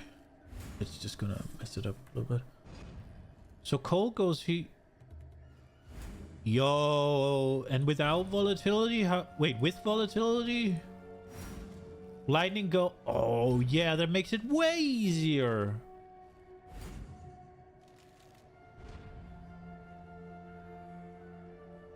Ooh, what happens if we take out cold to add volatility?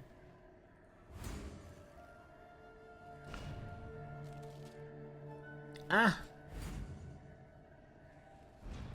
Not super into that idea.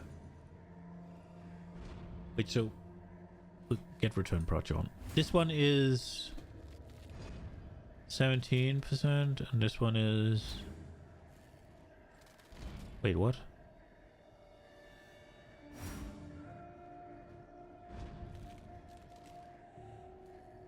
Oh wow, volatility is fucking massive. And that's without luck? Oh crap. Okay. We're gonna try to see if we can do that. I've been a little fool. I don't have it leveled though, have I? Right. We've gotten ourselves into a situation where all of a sudden we could gain a crap load of damage.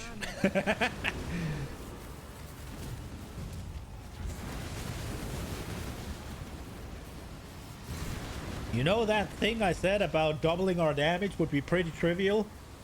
Yeah, we've tripled it almost. If I do this. Ah. Let's fucking go.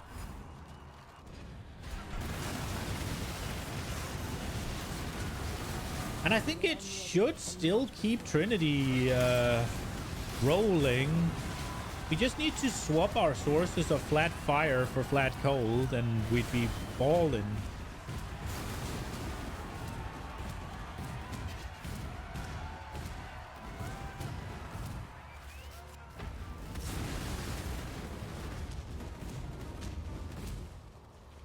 We'll do this one.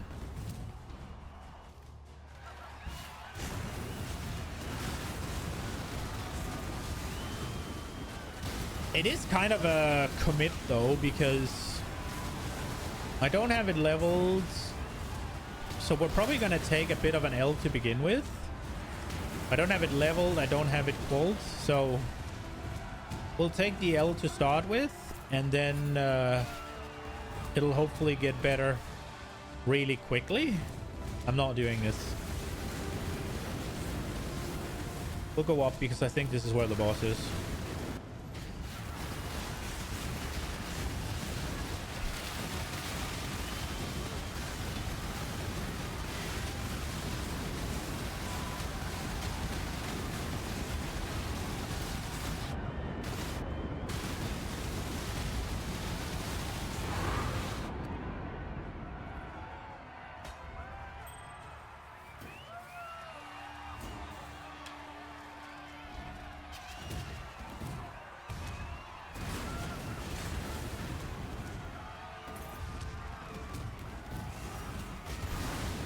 Okay, so this means what we're doing right now means that ailment immunity just got pushed up the list.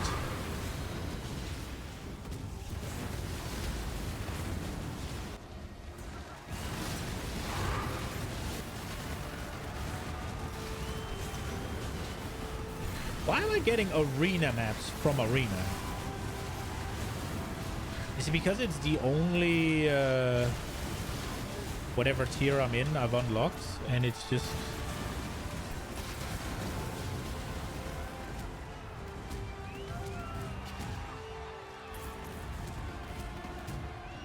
it's only tier 15, right?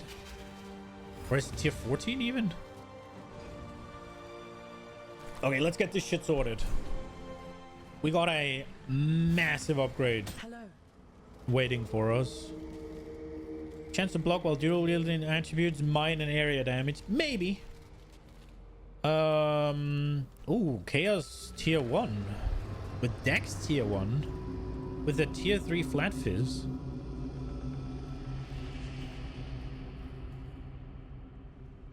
Maybe.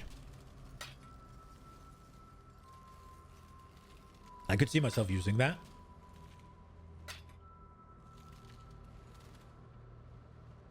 Increased spell damage, increased fire damage. Yeah. Block while dual wielding, cold resist, free. Nah, fuck that one. Well, you Dex int, that's okay. Fire to spells, cast spells, chaos spell, fire spell. This seems pretty good.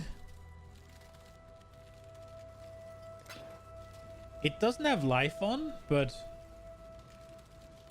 let's just try and take it all and just see if anything the exact same is up. No. Take these out. Still no.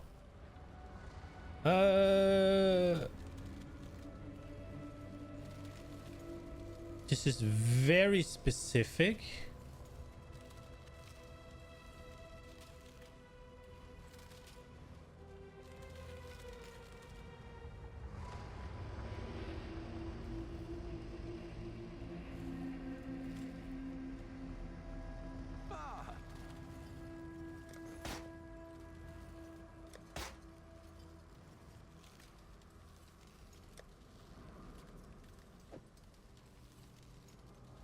This is one of those things that I don't know how to price, so we'll just completely overprice it and we'll take it down as we go. You know.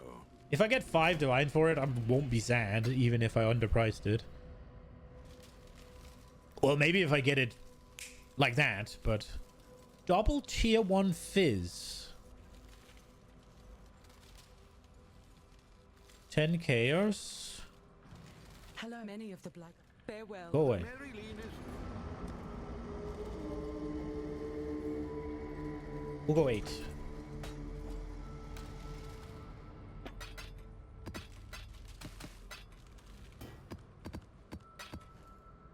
Let's see this one. Max Mandy Shield, max life, regenerate big life.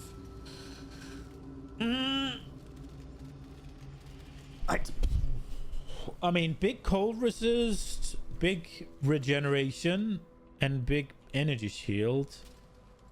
It seems a little... But I could see myself using it for the Inquisitor, actually. Let's see. Okay, so this one, if we just get these, it's worth nothing. If we get this one on, it's still worth nothing. 20 chaos 1 day ago. Greet. Okay, we'll try. Hopefully there'll be interest. And this one we get in here. And this one, I think we'll just see.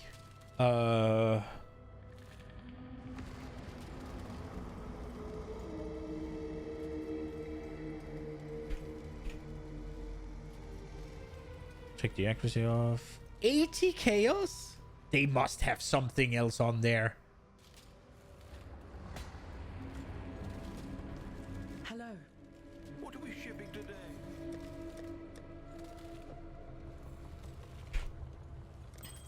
Wait, did I put something up for 20 divines? Is that what I just did?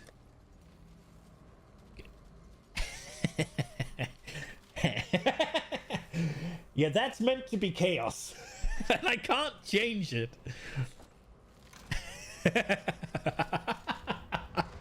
How long for me to change it?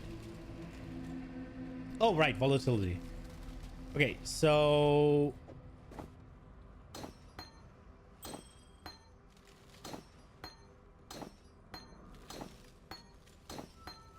Godslayer.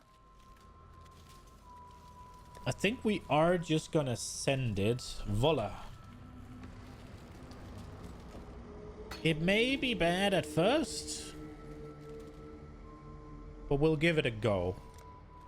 We'll give it a good old college try, right? The question is, should I just send... This is a pretty high index, right? So the chance of me actually getting a red socket is not good. So we need 3 blue, 2 green, 1, and the red is guaranteed.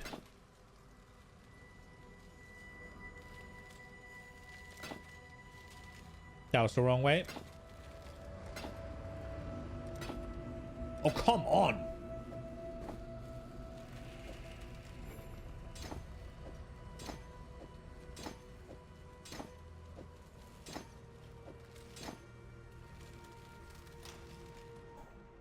Level 19, that hurts my soul a little bit.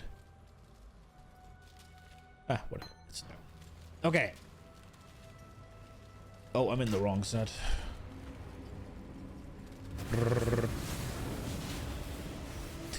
How long is this grace period? Can I change this, please? Okay. We try again. What is this? It's a tier 15. Oh, I haven't... Oh, we should have done that.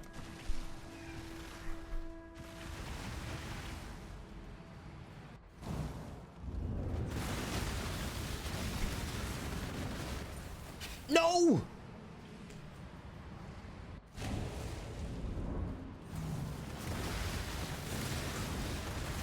I need more mana.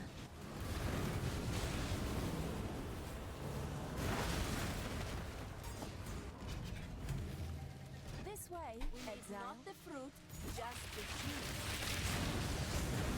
Bam!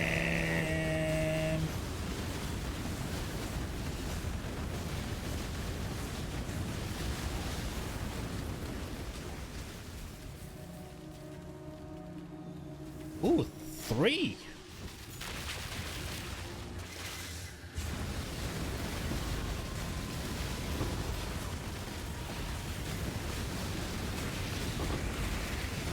Maybe I'm just a slow grind harvest farmer this time around. Maybe I'll just make myself like 10k as a map farming harvest.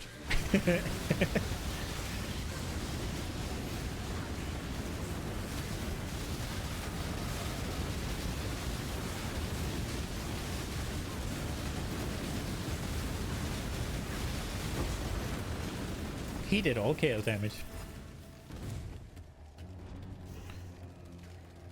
Put down the spawn. I mean, harvest juice almost have to be more valuable now, right? Didn't they kill the harvest farm?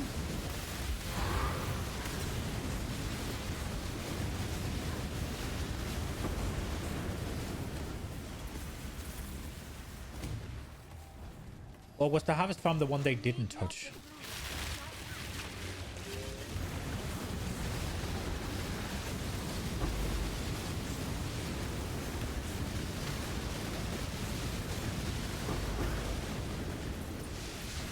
Oi! I wonder if we already are doing more damage. I need to pay attention to Trinity. It seems to be going a-okay.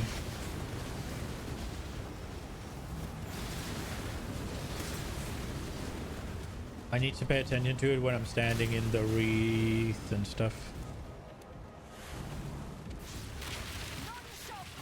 Send them! Okay, not from down there, I guess. Okay, so when we're in here, with all the buffs up, we're getting 0 lightning. Oh, there we are.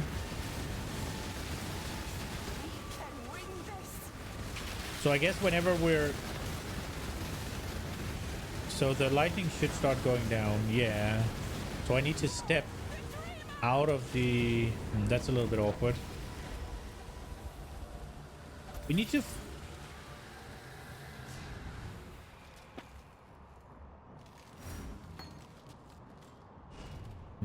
we need to find some more cold damage, I guess, then. But maybe it'll fix it with volatility leveling up. I need more mana.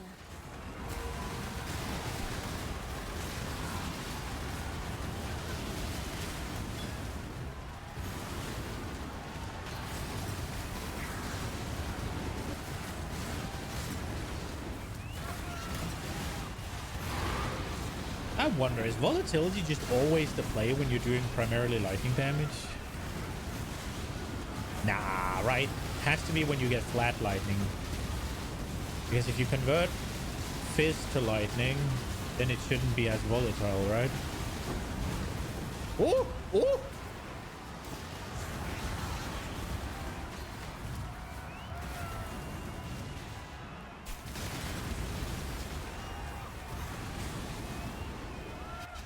Okay.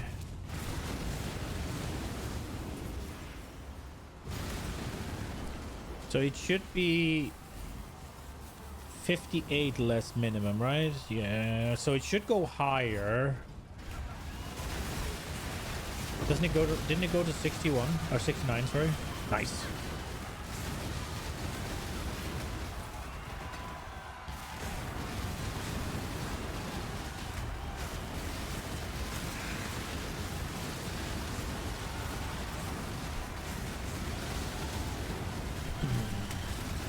I wish I knew a little bit more of what was chaos and what is,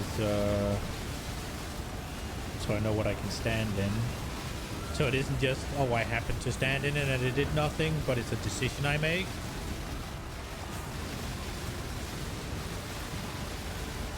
Well, right now, happening to stand in something is not really my choice because I can't see shit.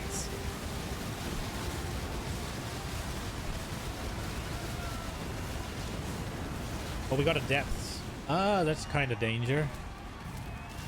Here we go.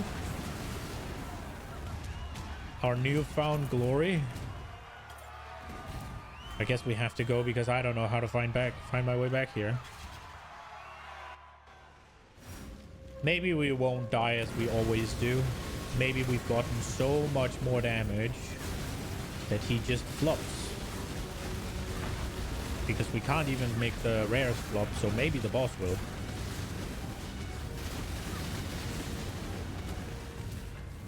The only hope I have is that my sustain is better than it usually is. I mean, damage does seem to be on the up already.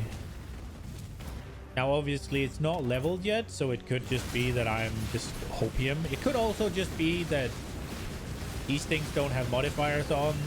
It could also be the graft swap, right? Like, before, not much of my damage was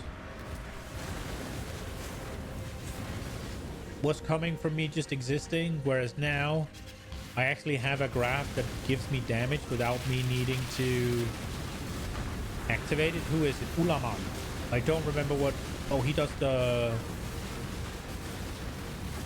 orbs, right?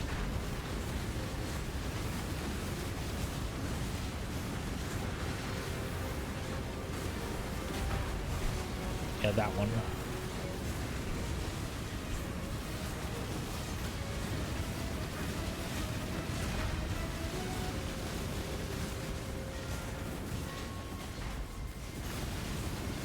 Can you do your thing already instead of just being immune?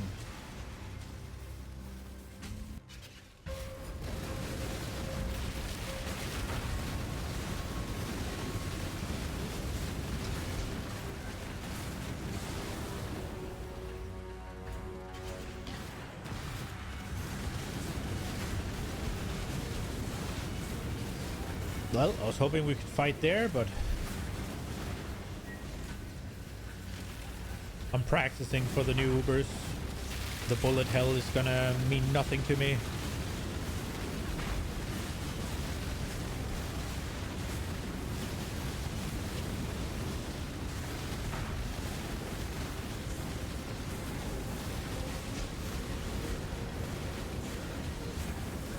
Okay. Yo, Sun Jinwo, welcome, welcome. Dude, do you know what happened to flash prices? Or did I just...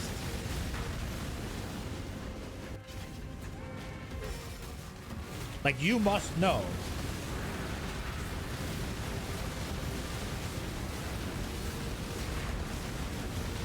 He's gonna do his thing here. Asynchronous trade killed it, but why?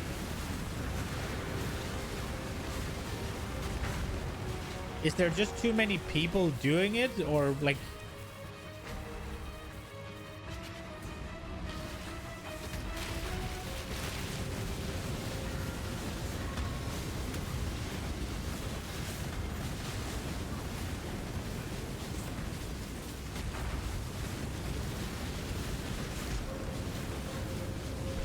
People can just craft it all and put it for sale and they will get money even when they're offline. AFK money making strand. Yeah, but that's the same for everything, right? Like, and not everything had... It didn't have this impact on everything, right? Oh.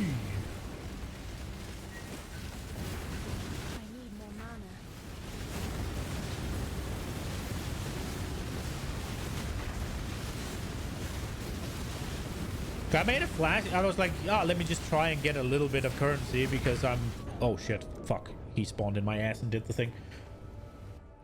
Because I was kind of broke and I was like, oh, let me just get a quick... make a quick buck.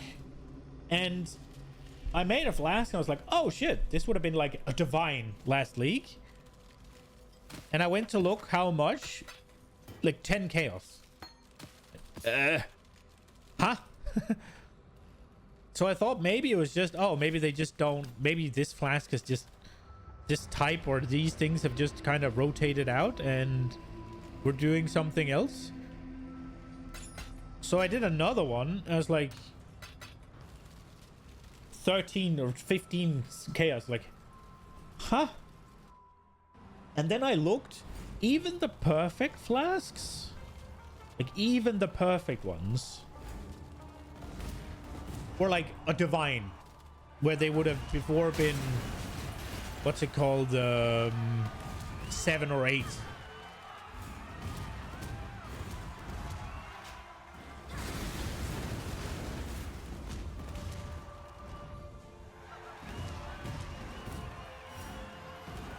I guess it's one of those things where it'll die down.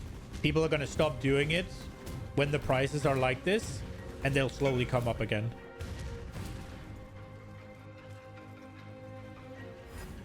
This is 2 and it would be 4. That's not bad. Like that level of price drop is okay, right? Because everything else is also kind of... So your profit is probably better, I would imagine. I was just very surprised there was like divided by 10 or worse.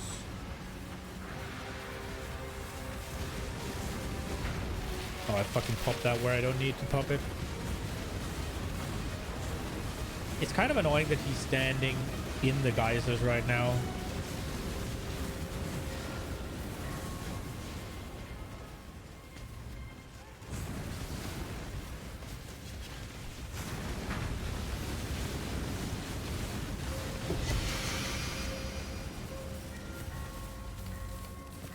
The amount of ults required to get one perfectly rolled flask is a lot.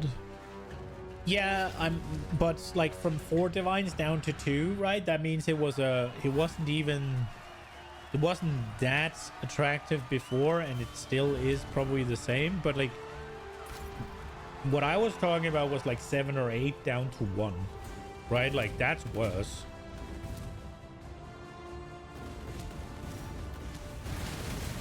And I thought that might have been the case for everything.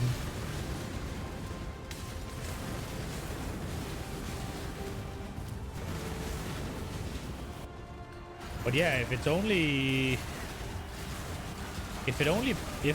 perfectly rolled flask that sells now, then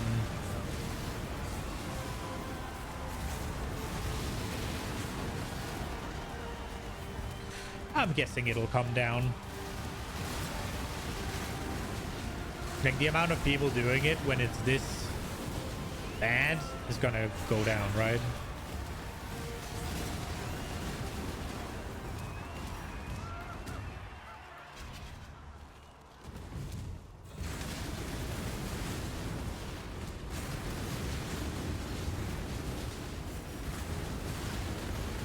I got like a fucking ruby flask with stun.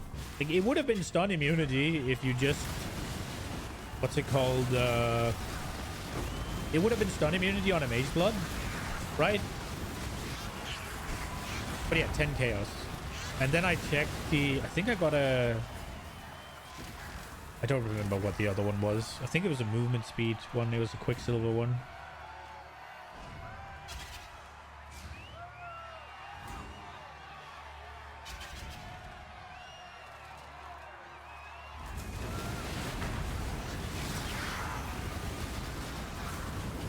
Yeah, flasks are kind of dead right now.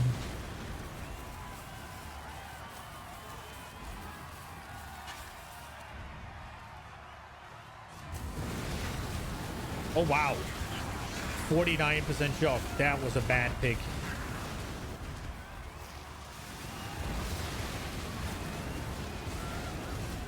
Ooh, that was a bad pick.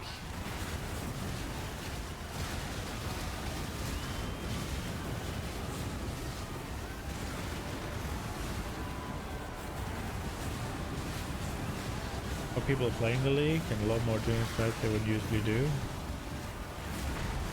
Yeah.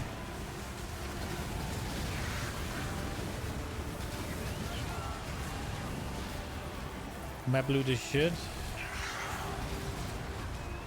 It's not great, at least. I think I might have fucked myself out of this map.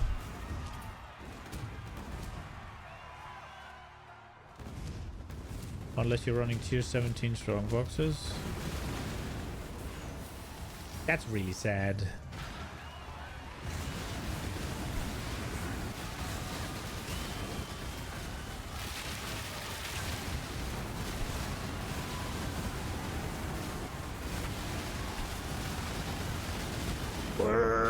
Yes, give me a funnel, bitches! I need more mana. You haven't dropped a single divine yet? Nah, neither have I.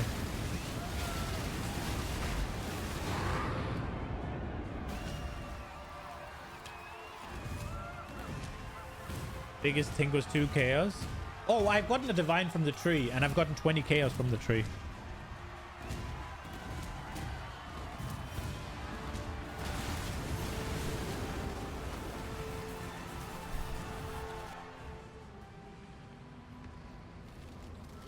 Greetings.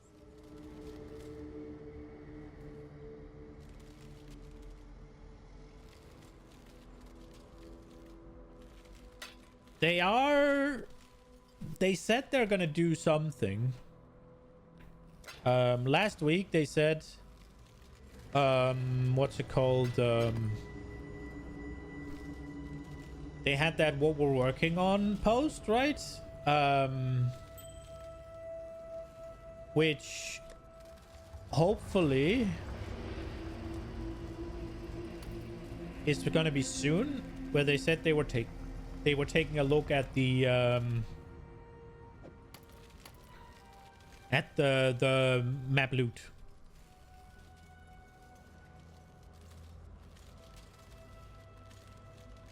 So it says 14 chaos.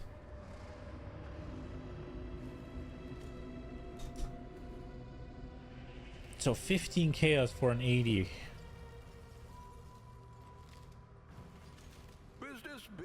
Business.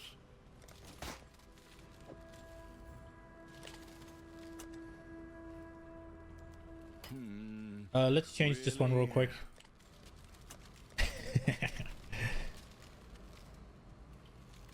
Keep the dogs enthroned, by the way, for 3-1.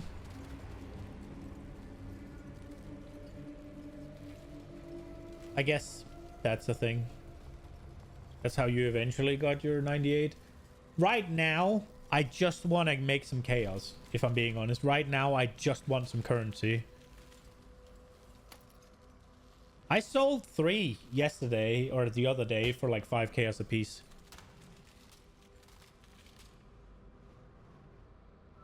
But yeah, that's 3 for 1, right? 15 chaos, you get to try one. But yeah, maybe not. What am I doing? Maps. Maps is what I'm doing. Okay, so... Yay, we got a bunch of tier 16s.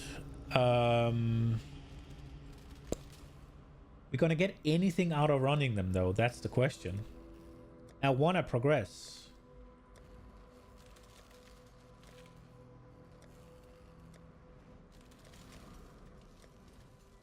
I am so tired of fucking that I fucked this up. Chateau.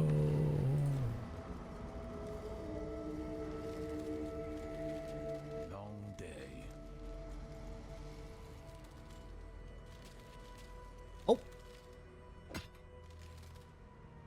We got one. Got my eye on you.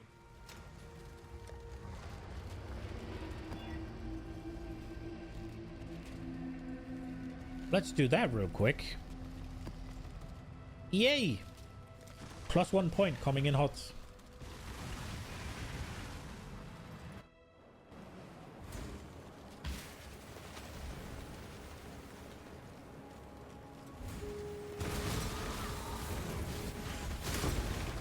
I need more mana.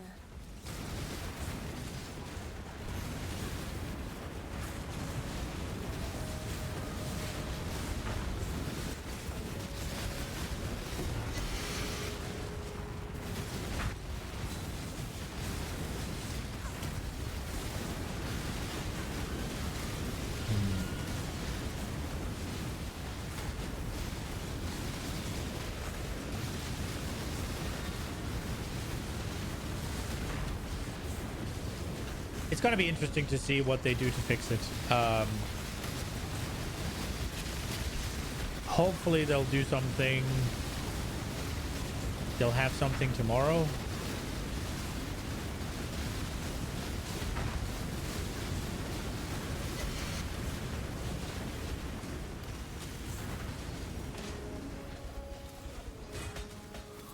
Because it seems pretty clear that there's an issue.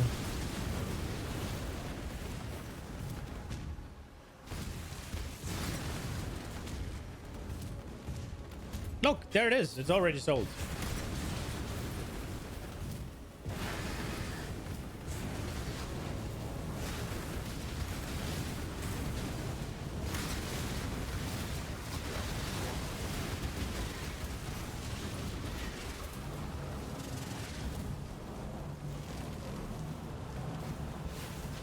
When I'm ready and not before.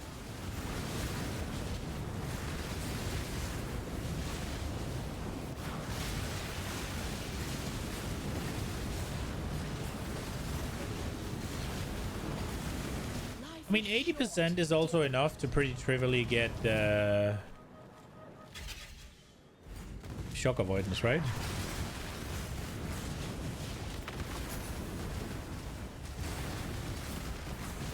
And also you could have people making like a minion build on a budget, right? Where it's like they could either spend 15 chaos getting 3 bad ones, or now that I gave them a deal for 13 rather than 15, right? They could get that one and worry about rolling a better one later.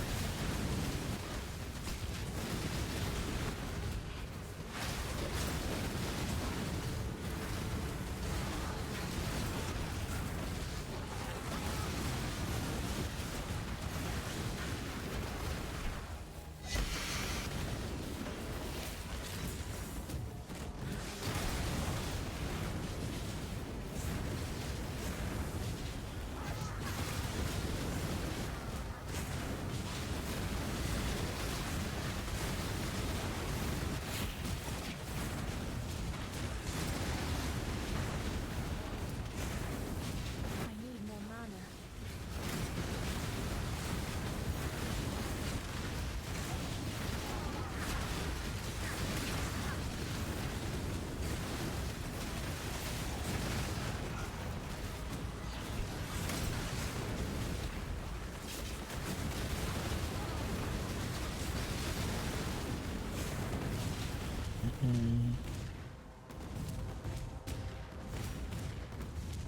Okay.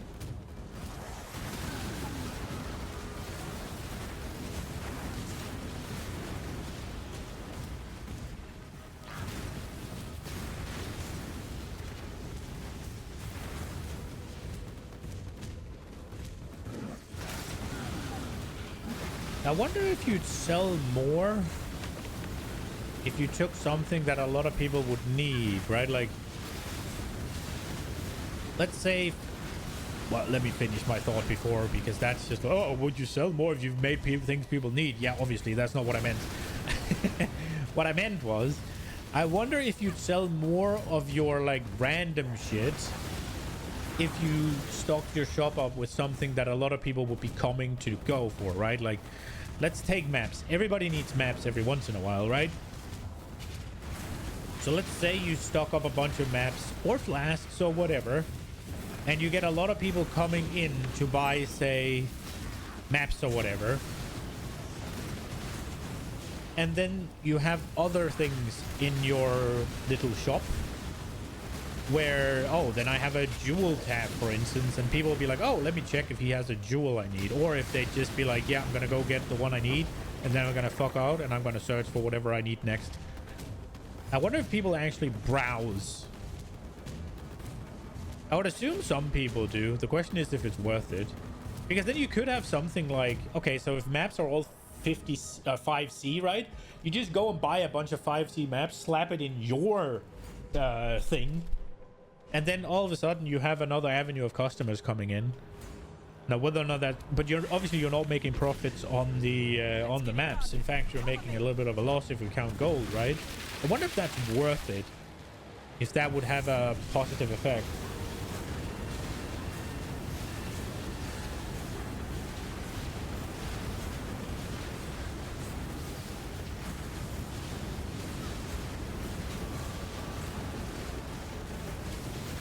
It probably would have, but the question is whether or not it's large enough to A, detect, and B, bother with.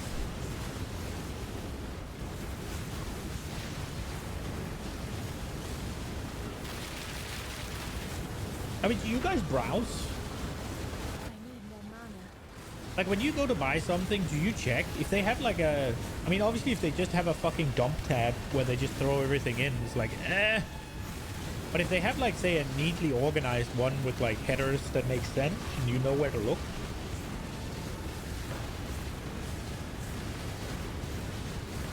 Like, you go somewhere to buy something, and they have a tab called Jewels, for instance. Would you look in it and see if you could find something that would be good? It's one of those things where it can go either way, right? It works IRL. The question is whether or not PoE is too specialized. Because the likelihood of there being something that you need is probably not that great, depending on where you are in your... where your character is in its power stages, I guess, or power progression.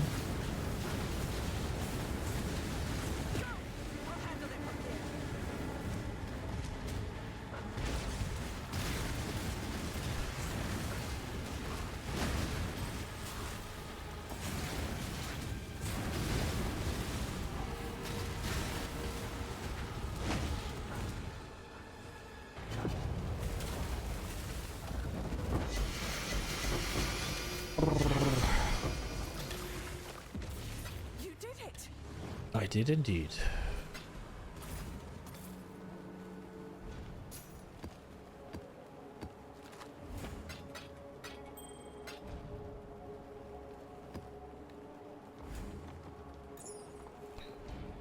Look at this bullshit, I guess. The likelihood of it being good is so small, though. And we're not gonna take much else out of this map, I guess, so it'll be a-okay.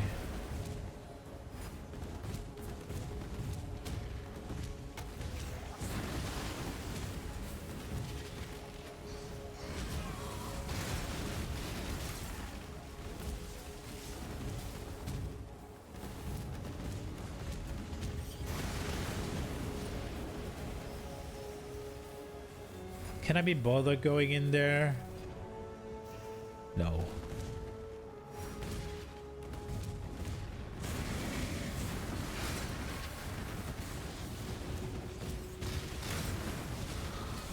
Crafting recipe.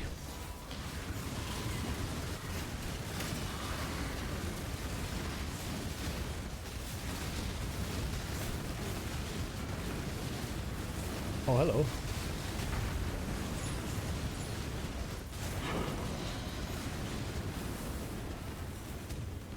Let's go. Precinct complete.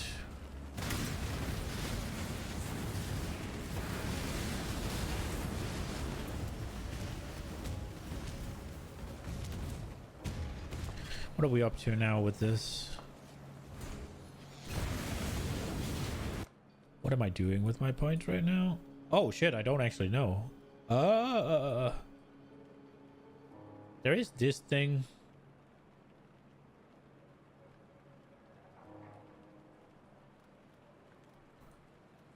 I kind of want to get the maps, though.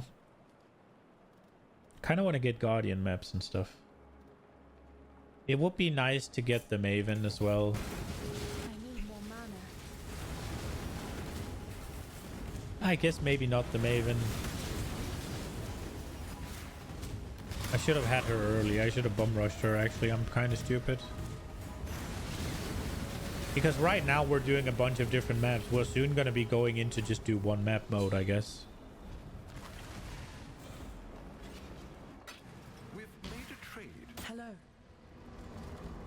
have you got?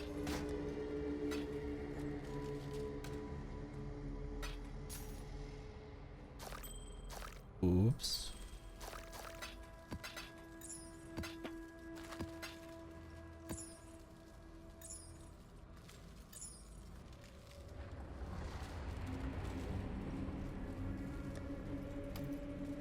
Okay.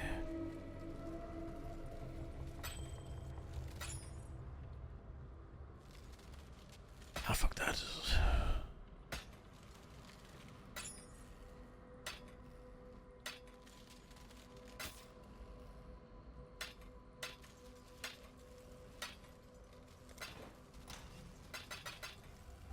Okay. Did we get anything new? Still don't have that. Still don't have... Oh, we did get palace.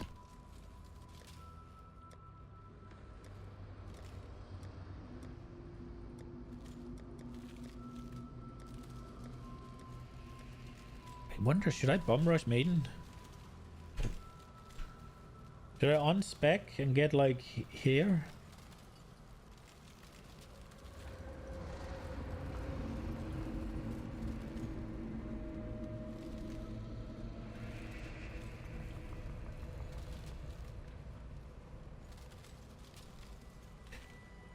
We could spec out of some abyss, I guess. That's an option.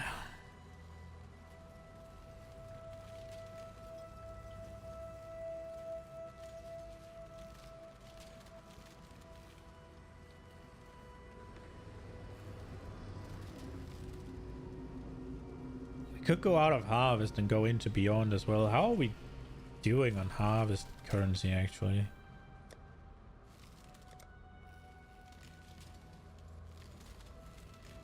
So how much is that? What have you got for me?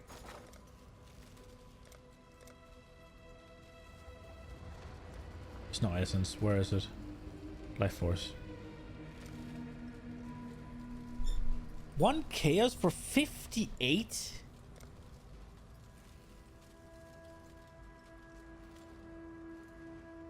Isn't that insanely bad?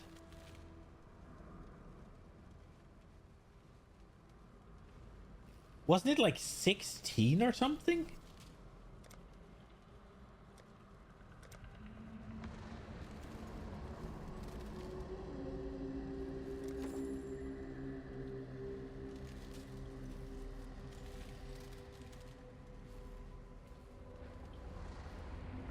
I do like doing harvest though, it's kind of nice.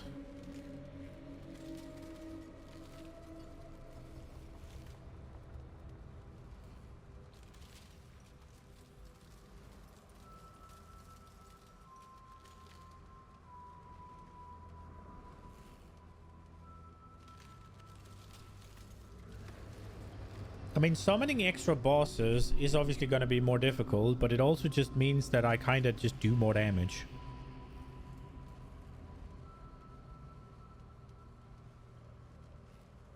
If not literally, because it's going to branch off from different mobs.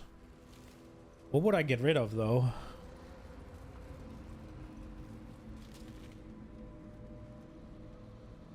If I want to get it right now... Do I just get rid of some of the Abyss stuff for now?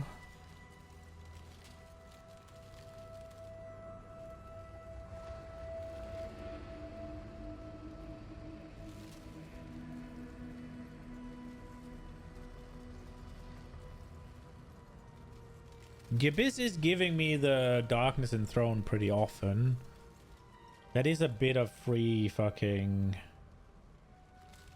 Bit of free currency.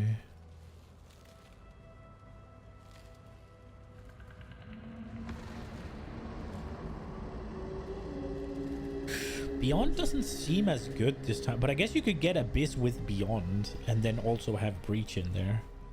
Or like, it doesn't seem as good because you only get 1 Breach, right? Like, you don't get those like 6-7 breaches anymore.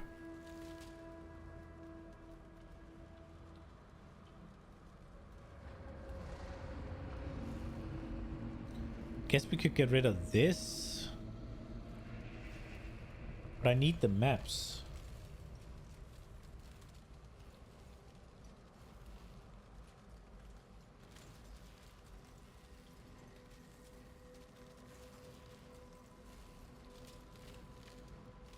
The thing is, I feel like the answer is spec out of harvest, but I don't want to do that.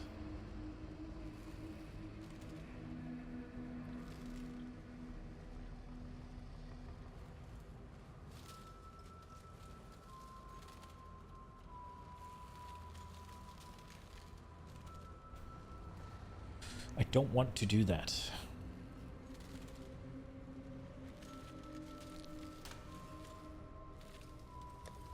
Oh well. We don't have to worry about it right now because we're doing a baby map.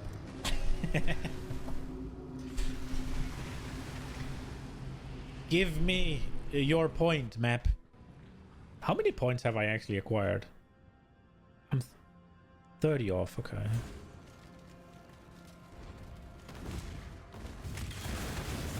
need more mana. When I'm ready and not before.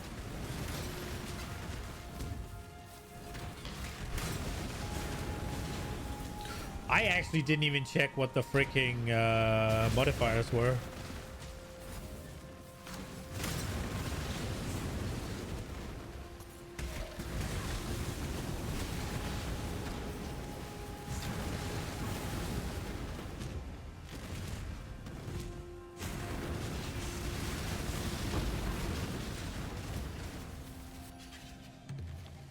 This way, Kill it, Exile. Quickly. I wonder if I should just not do this. I guess I am mainly trying to just level up my cruel. Oh, that was not terrible, I guess. Cruelty. I mean, volatility.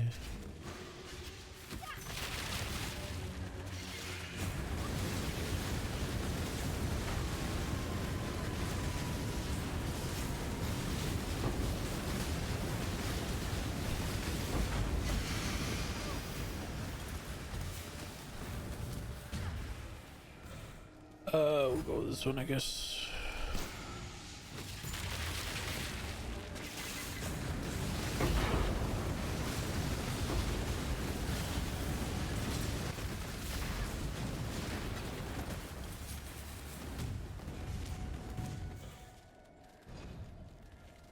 Ah!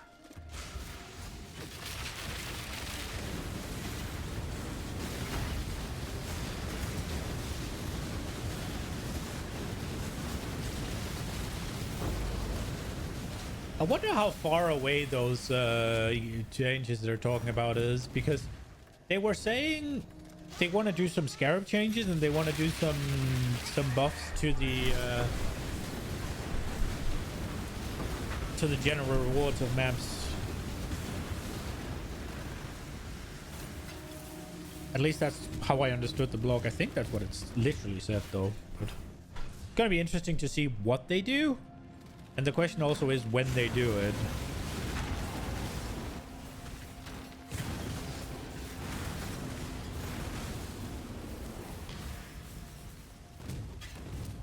Also, what kind of scope they'll be able to have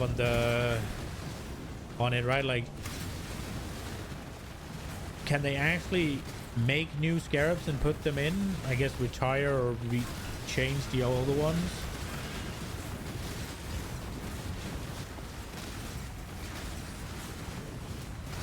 Is that a thing, or can they just add new ones in? How's that gonna work with the stash tab and all of that? Like, or are they just gonna buff the ever-living crap out of some of them?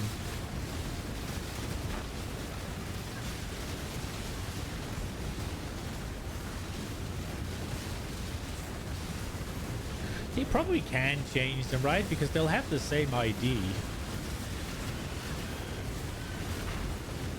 So if they just change whatever ID it has to whatever new shit, it should work, right?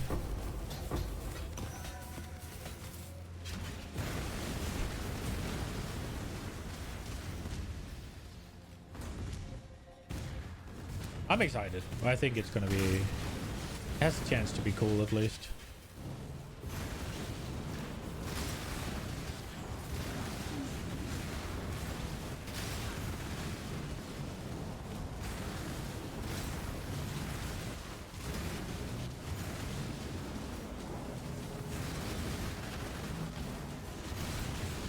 Ooh, I wonder with our newfound damage if we'll be able to spec out of that annoying node I have. I'm guessing no. But there's a little bit of me that hopes, because I really don't like not having energy shield recharge. It's very annoying. At the same time, when I'm relying only on flat lightning damage, basically. Not basically, literally. Having that alone be my source of energy shield leech sounds a wee bit scary.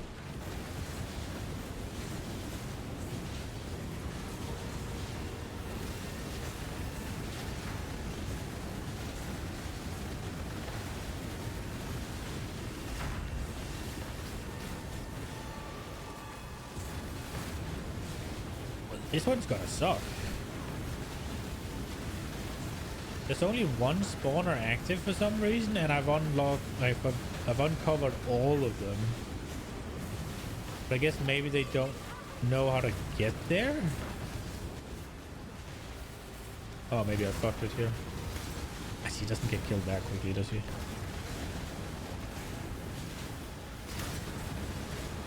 So what am I gonna get, like 3 Wrath Blood?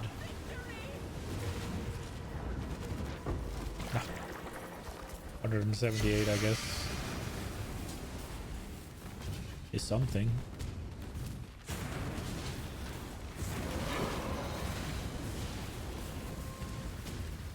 Ooh, waterways. I think there is a tier 2 we haven't done. Could that be this one?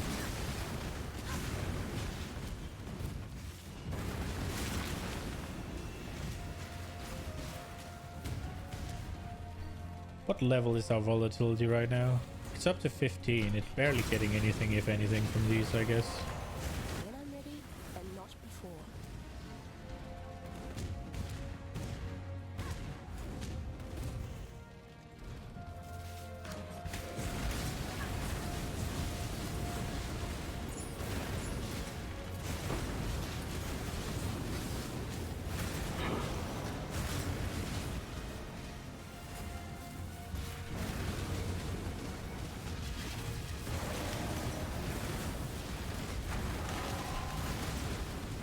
Okay.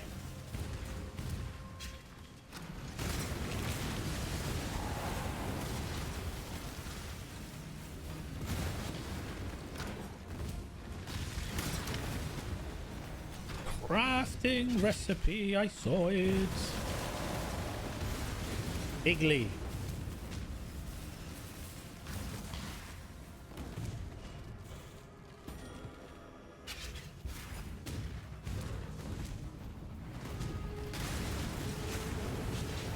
Come on, Dominus.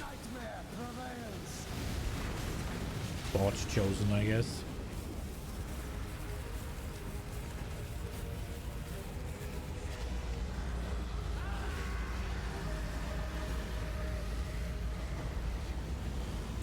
You can't figure out what to do, so you're leveling.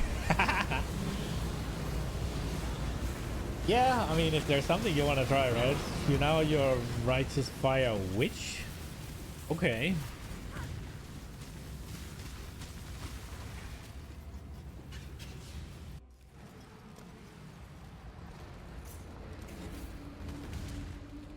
Greeting.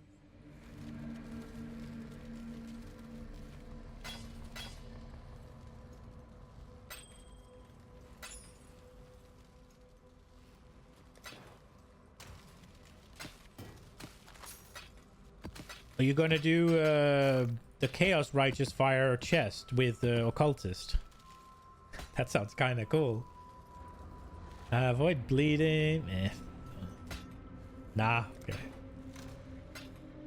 That does sound cool to me though, but it does sound a little bit like just budget Righteous Fire, right? You're just leveling. Oh, you don't have any destination in mind. You're just going. I thought you'd have something that you wanted to do. Yay, what a ways. Let's go.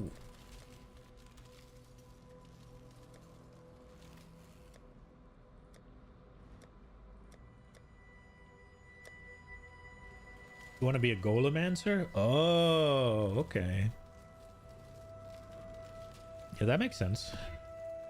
Avoid chain? I don't think it matters. You can't use golems. Oh, I guess you're too low levels. Or too low level. When you get those, it's like Act 4 or something?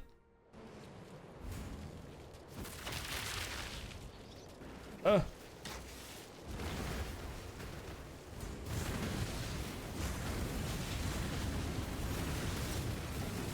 I need more mana.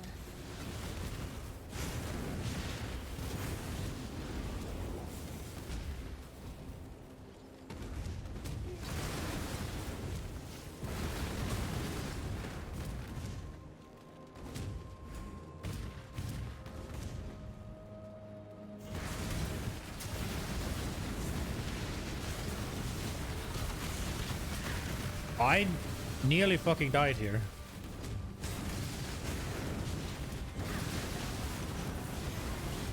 That would have been well bad.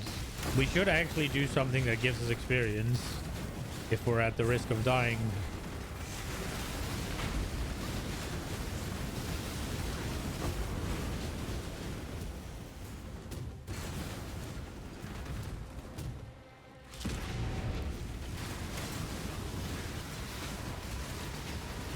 When I'm ready and not before.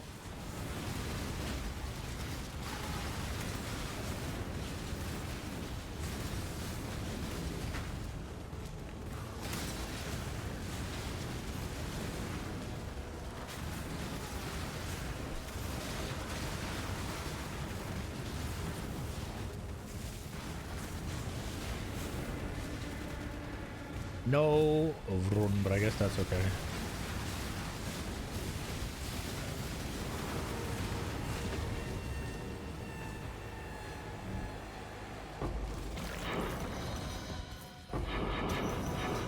That's a lot of maps.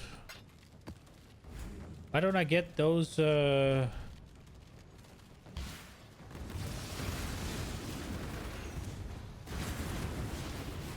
drops when I'm higher tiers, huh?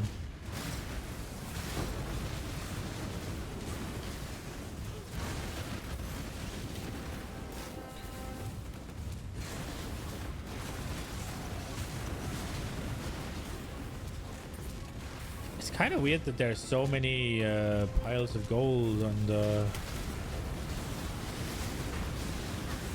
I guess maybe it's because the tier is lower, so it just highlights more things. Dude, clicking a bismuth ore is kind of just bad, huh? It just makes everywhere have tornadoes. I guess it buffs up the mobs as well, doesn't it? So I guess you get more loot.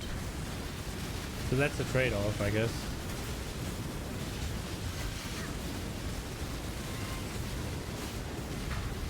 So they're probably the ore you want because it just buffs your yield from a map, huh?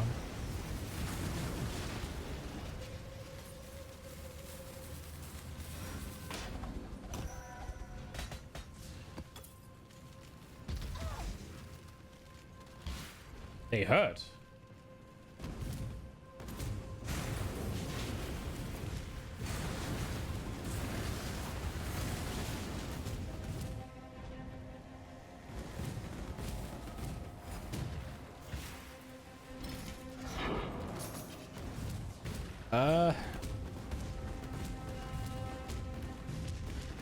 Oh my god, I went all the way up there for that. Let's hope these connect. I need more mana.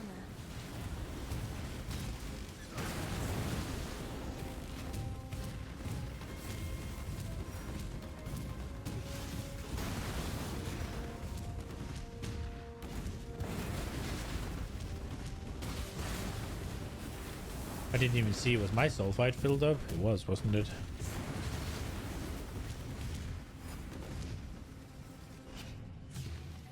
This way, Exile. Hello?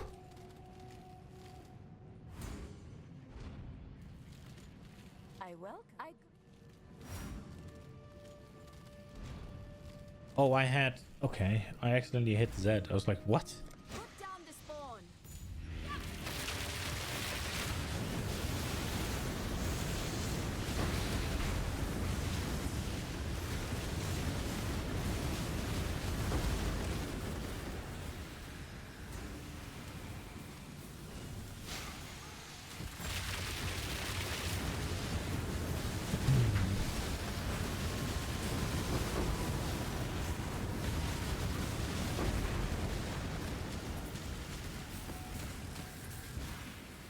I need to be careful with the tornadoes.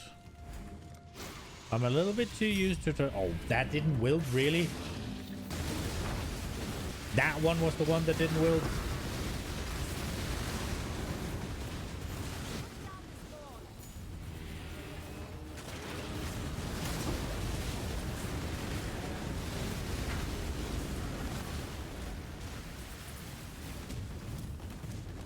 Oh, there's one more.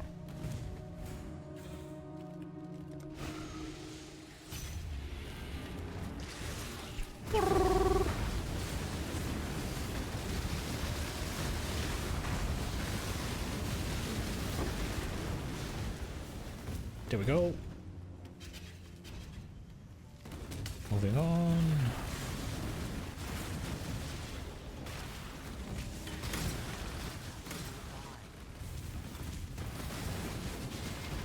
Yeah, 0. Where is the...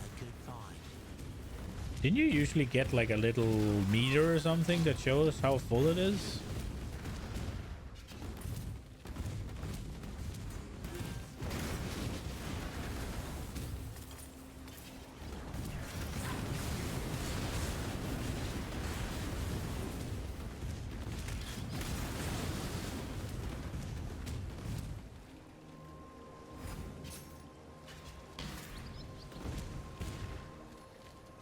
This map is long. I need more mana.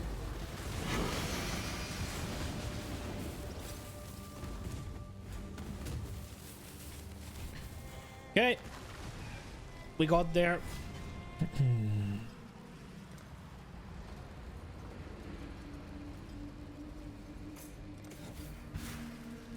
Hello.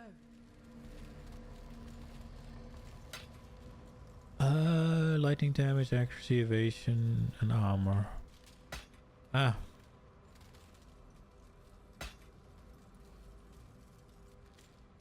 Ah, fuck that.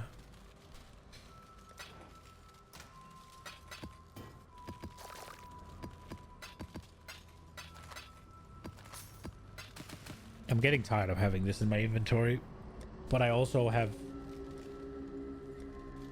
a very strong feeling that I can't complete it. Oh, we didn't get any new things, but I guess it is what it is. But we can go do some wastelands, I guess. Avoid, reduce from crit. 20% chance of shock freeze. I guess. They have crits. That sounds bad.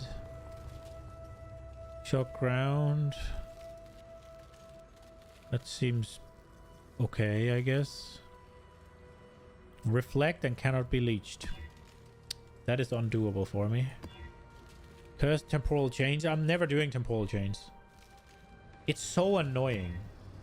I mean, I'll do it if I ever get curse immunity. Reflect. Fist is lighting and chain, and monsters are possessed. That sounds like a surefire way to die. They poison, they do lightning, they're possessed. Cannot inflict exposure, cursed vulnerability, and they... Bro!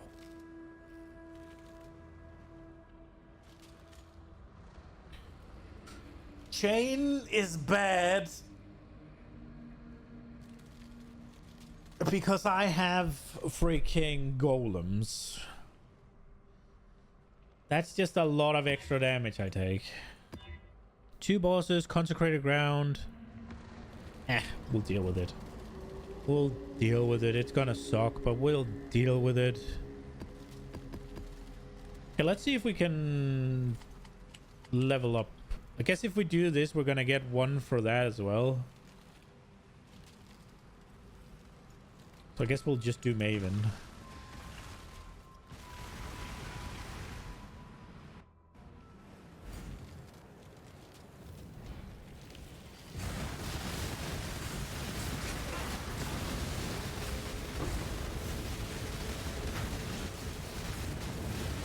I need more mana.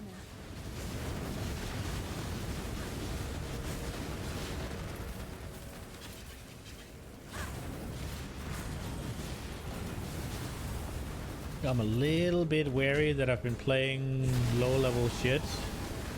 And I don't want to just bomb rush into things, being too used to things not doing damage.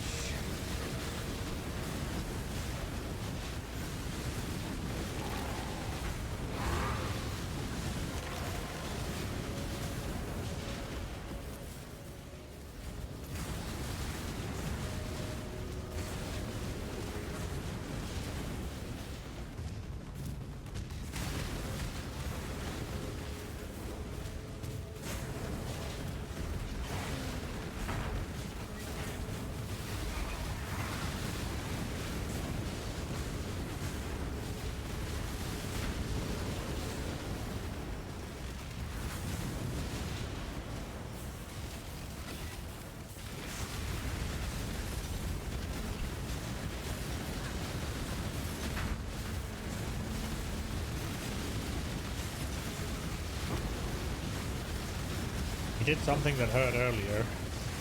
There it was. Ooh la la. I don't know what that was, but it was nasty.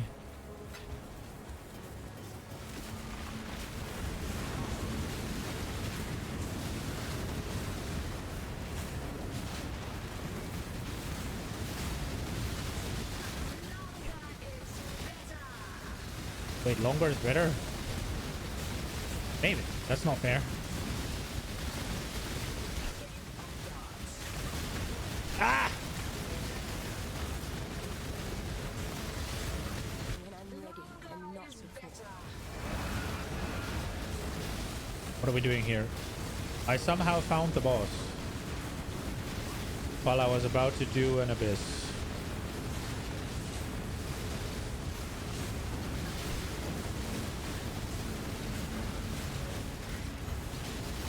Okay, this is the longest abyss. It's going all the way around rather than going right next to it. I guess we got to kill a lot of mobs there. Oi!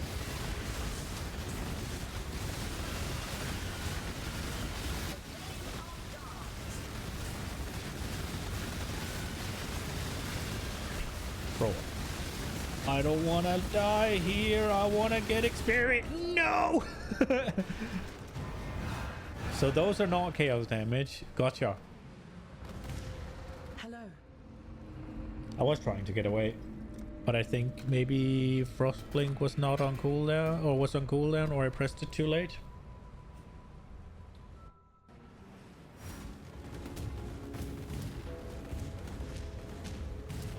I need more mana.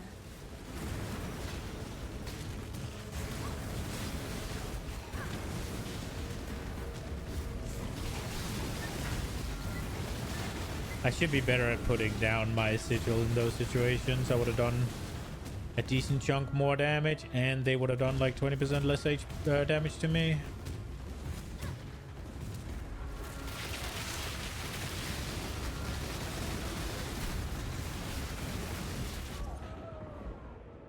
What? Extra chaos should do nothing.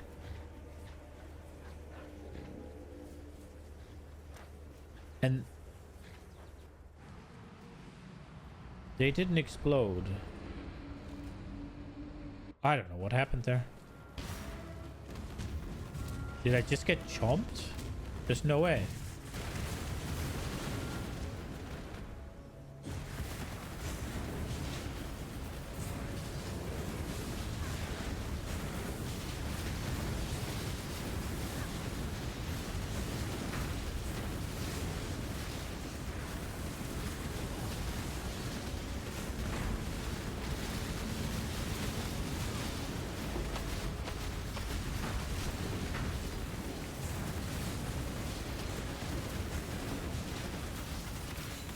Oh, I was in the AoE of those, definitely. Why are they just spawning so much?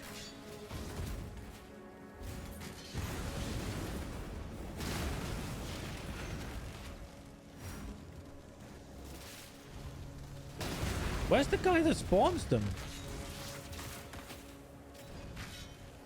Hello? What is happening here?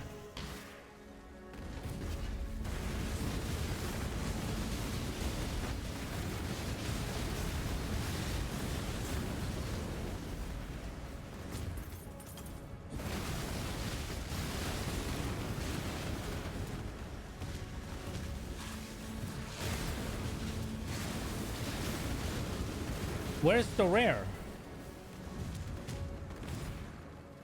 Well, I guess it was that burrow thing. Okay.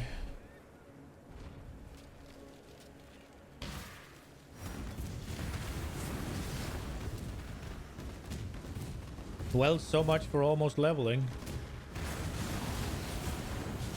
Guess we'll go again. God damn it.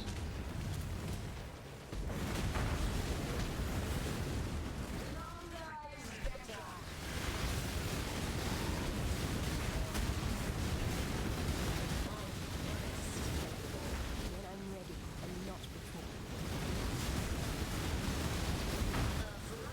I need more mana. Is she actually going to heal him, or?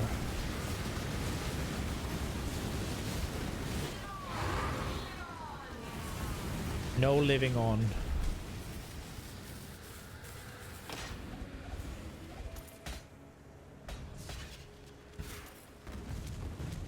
Okay. The question is whether or not I killed him in this. I don't think I did, right? This way. Don't let it make a mess.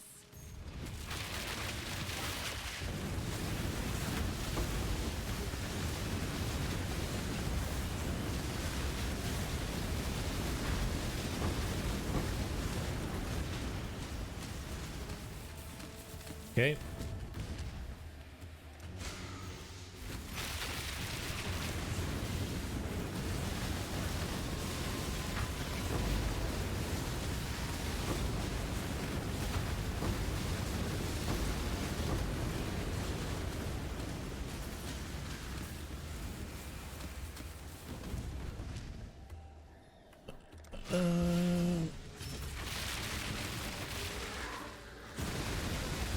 Oi.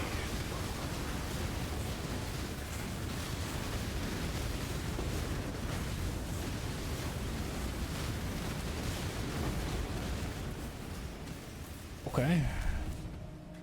Ooh, triple.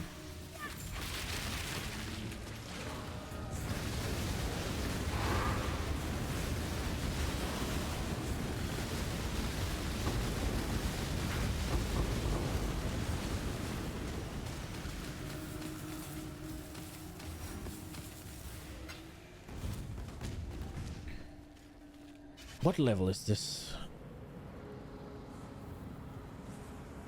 Are we getting the resonance stacks?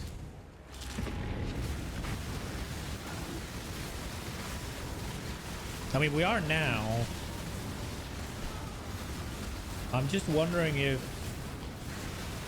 when I put down my area, am I still getting resonance? It seems like my damage is... For how much damage I've gained, I'm surely not feeling it.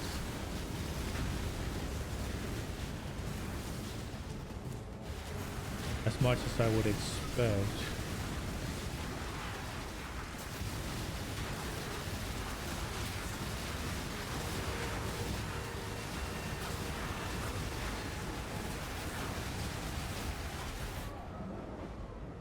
What was that? Because I was paying attention to the little cold things. God damn it. Greetings. Oh, well, I guess we suck. Taunt and blind with... Is that tier 1 max roll life? That is tier 1 max roll life.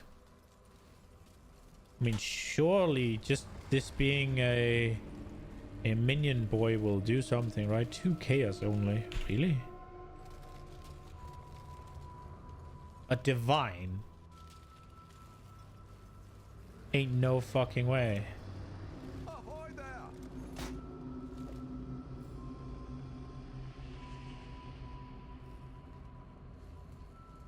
That one has to have like poison on hit, right?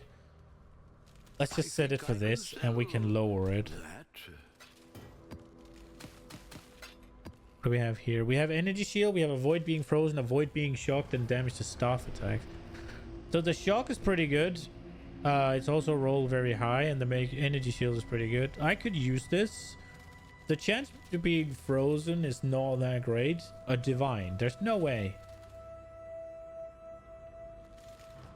Hello. June Keepster. Farewell. Business, business. Let's try a 50. I don't think it'll sell for that, so we'll just adjust it down slowly but surely. It's one of those things where with how asynchronous trade works, you kind of have to be happy with what you get for it, right? Like, if you put it up, somebody could go buy it. If you misjudge, it's like, yeah. When I'm ready and not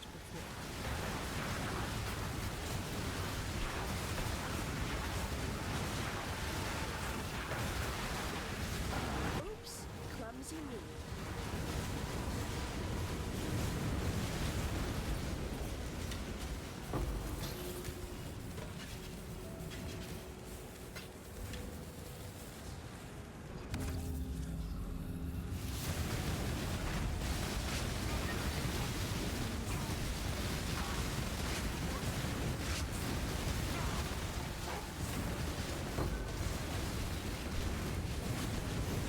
Okay, that was not impressive.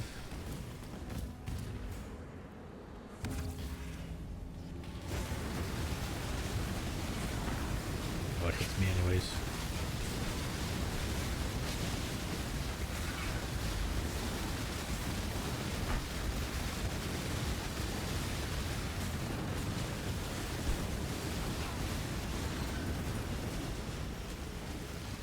These rituals are in really nasty spots.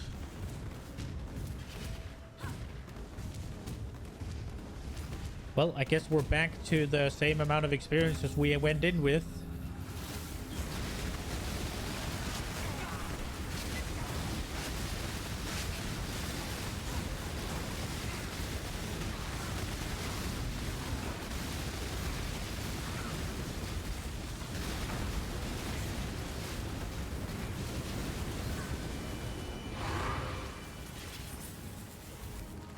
Okay, what do we have?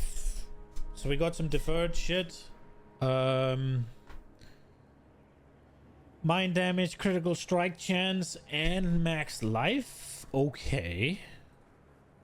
Why would people not buy that? 2 chaos? Really?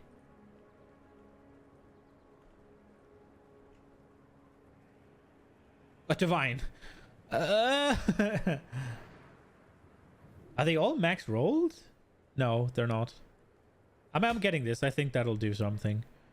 Continue, refill flasks, 2 stone ring, links. Have I done this? I have, so I don't care. Have I done this? I have. This is like a 8 mod map, right? But it's a tier 14. Ain't nobody doing that. Right. Should we just... Guess we buy that. Screaming Essence. Avoid being ignited. Avoid fire damage from hits. I didn't actually know that was a thing.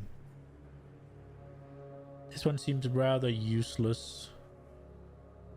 At least for me. I guess it's fire damage to attack on jewelry.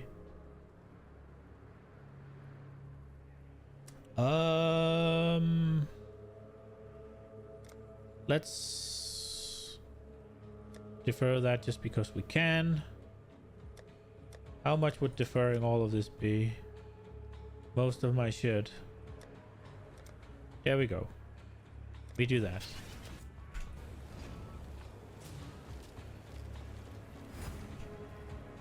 Well, we go again, I guess. Greetings.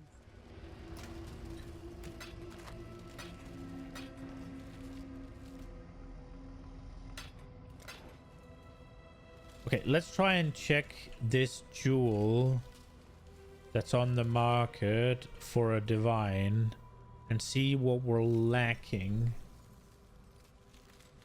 So it has 16% increased mine, it has 12 crit like mine, and then it has maximum life, and then it has fire resist on top. And there's one for 2 divines which has global crit multiplier.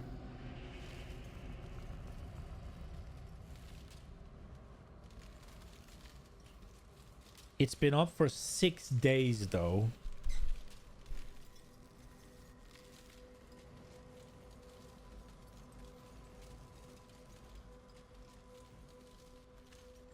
I mean, mines are spells. And I would hope they play crit, right? I mean, this has to be really good. Business, business, business. There's no way it isn't. Do we go with the 50 chaos? I'll be happy with 50 chaos, won't I? How much is a divine right now? Hello, hello, hello. Whatever, we'll go this way. I have 126. The Marilyn is ready to go. Maybe we'll start with 80 then? I don't think it's worth that though. 85? Hopefully We'll try. there'll be We'll see. interest. Maybe. I don't think it's quite worth that, but if even close to, but I think it is. I think it's more than just 5 chaos, but maybe I'm wrong. 2 bosses with consecrated, less curse effect. Let's try this one. They shouldn't murder me, right? Maybe. The consecrated ground is obviously annoying. I need more mana.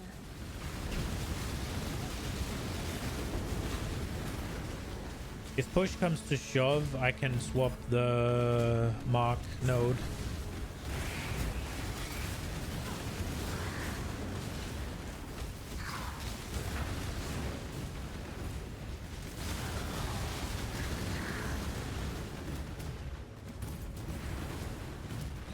I'm not doing this. When I'm As much as I want to do them, I'm not doing them on this character. Without recharge of light energy shield, I mean.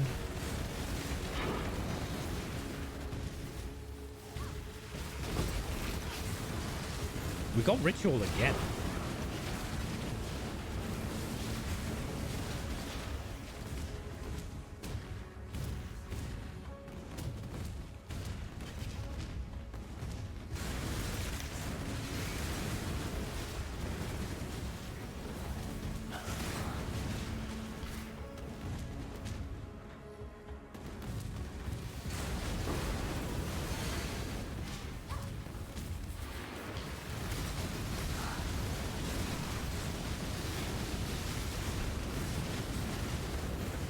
At least we can do tier 16s.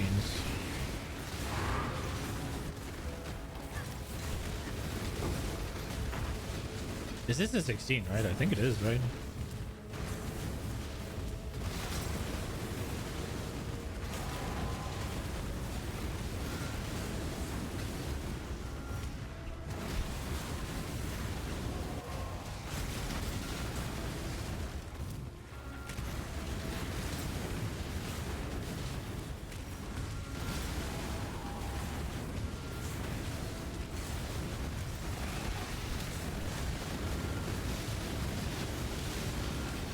Okay.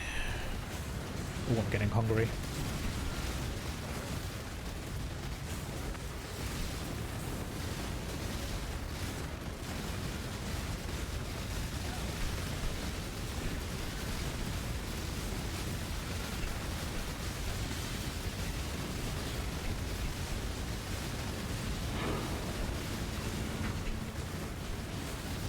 still okay with the Trinity?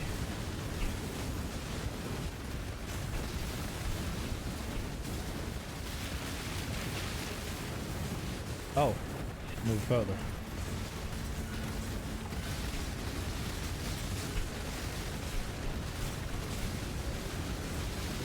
It moved further!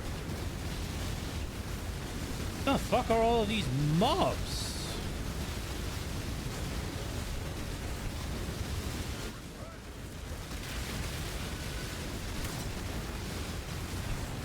I need more mana. Oh crap, Wall is here. Fall, you bitch! I think we dodged that and we got lucky. And we are very grateful we got lucky. Okay, so Abyss Depth is not unlikely to murder us. Wait. Wait, there's another Emperor here. Oh, we fought him one at a time?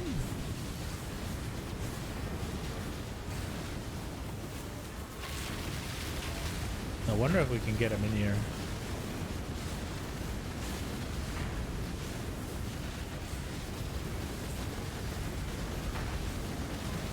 Oh.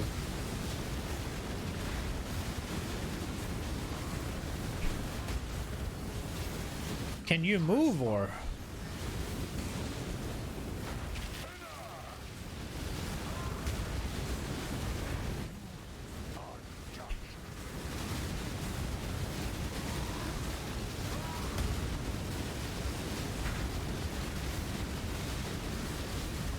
Pain. Well, that means he's probably in this ritual here, right? Which we probably shouldn't have done, but... Ah, fuck it. We'll send it. Go!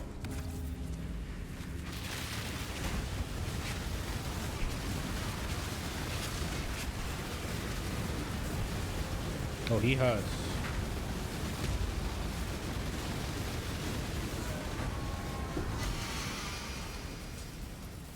Let's go.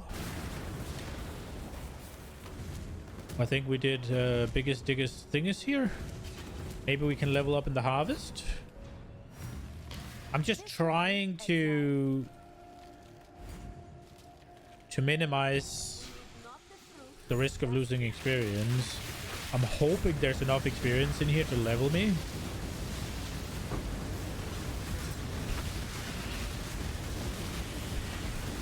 Because I am likely to die in the Abyssal Depths. If it's Amanamu or whatever she's called, or he's called, then I almost always die. Now, obviously, I have gained a decent amount of damage. So I guess there is a universe where I don't.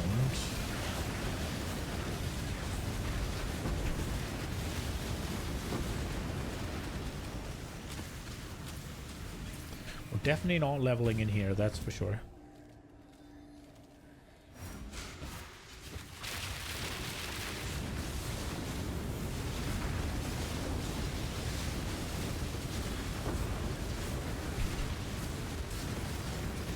There's purple things on the ground. I don't know what purple things do. Please be enough.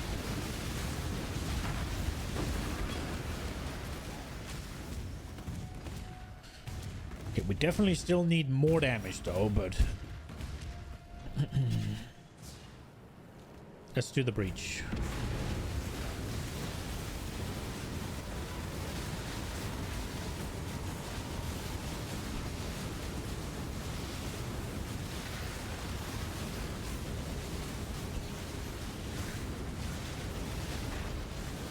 I'm scared of Run popping out his ugly head.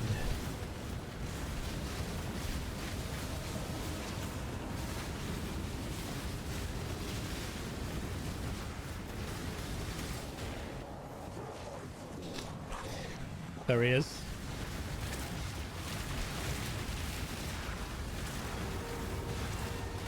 Oh, that's not nice.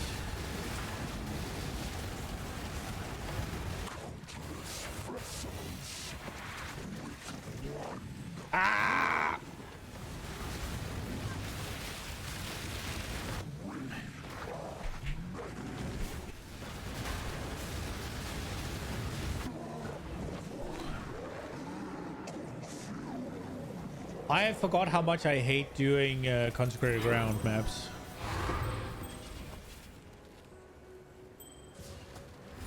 I must admit. I've completely forgotten. I really dislike them. Consecrated ground is really annoying. And I am hangry. I can feel my mood swapping because I'm fucking... My stomach is just like...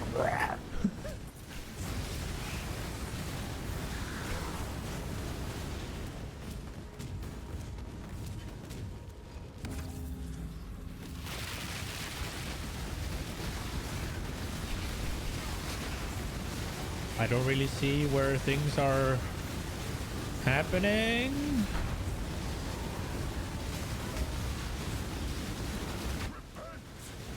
No.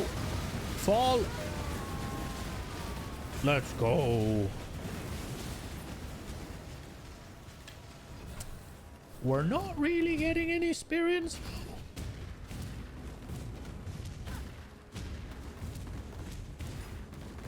It was right here somewhere, wasn't it? Oh, that has a... Oh, that's gonna suck.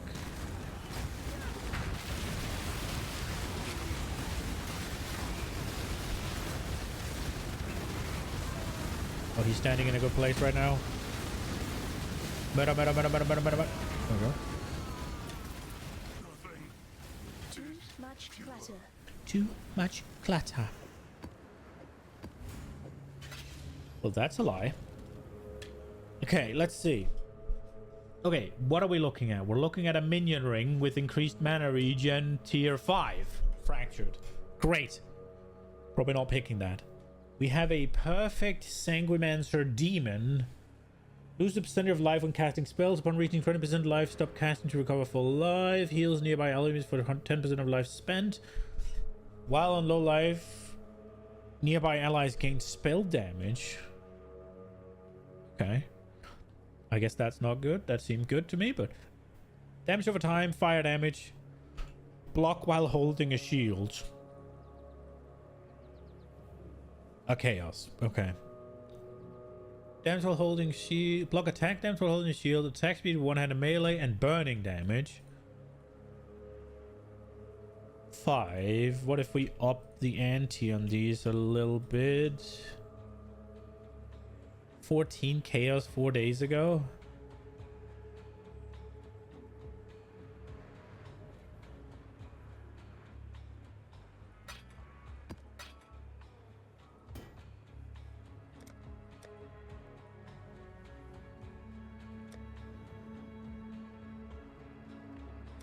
I feel like those have a chance though.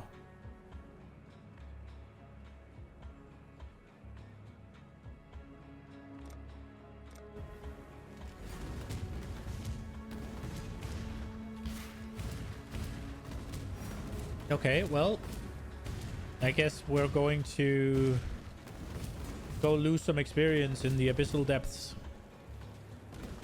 You know, we just clawed our way up a little bit.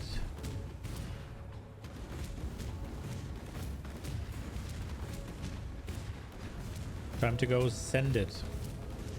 Are my things 20 qual? This is level 16, so obviously not. This is not. This is... Trinity's not. We need to fucking sell Trinity. What does Trinity actually get for quality? Increased elemental damage. I mean, it's something. I need more mana.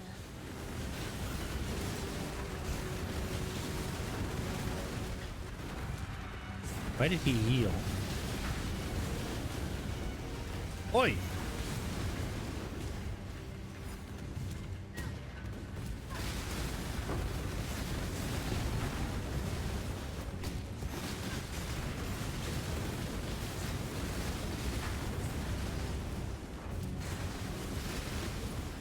Man, I miss when you had the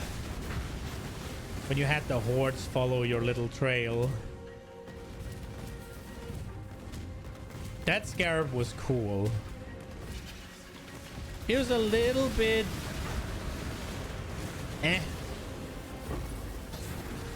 to click all the hordes, but it was so rewarding, and it was such a free little thing to have in. I guess that's why they removed it. It was too little danger, too little effort for too big reward or something. I guess the hordes are balanced around being down here where your map modifiers don't work.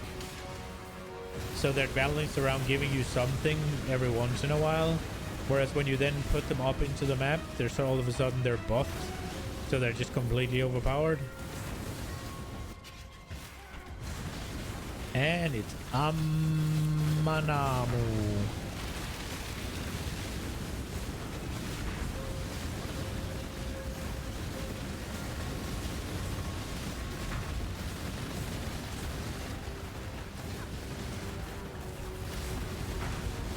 Oh, that's exact. Oh.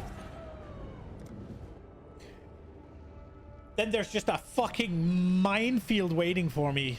I did say I was gonna go in there and fucking die. God damn it. Fuck.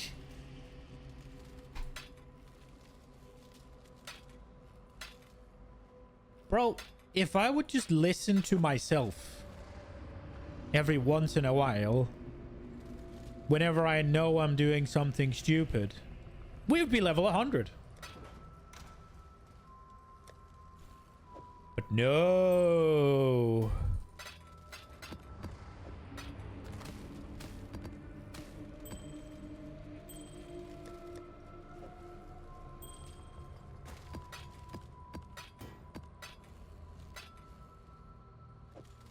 Fuck, man. And I'm fucking hungry. I want to eat. Three.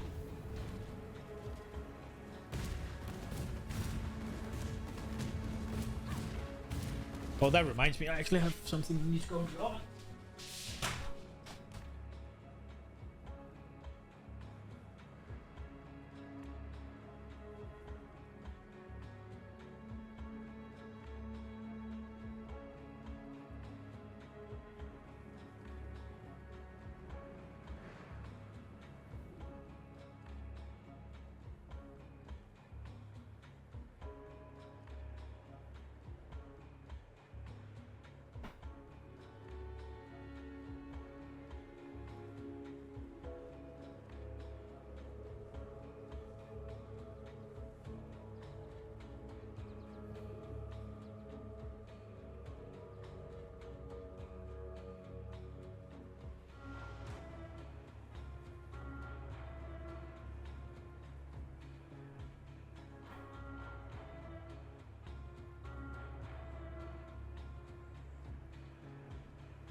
I was kind of thinking maybe I shouldn't go fight Amanamu, but I've sort of committed to it in my head now because we're gonna die like 3 times, at least, I think.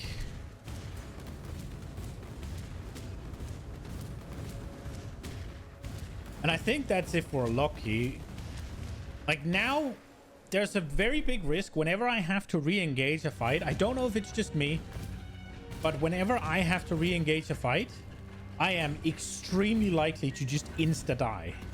It's one of those things where if I die once, I am super likely to die 2 or 3 times as well.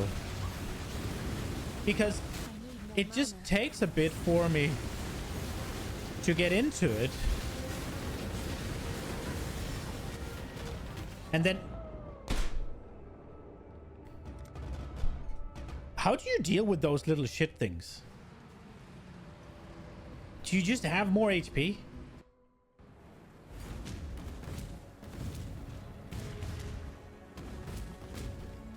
They take up the entire fucking arena. Oh my god.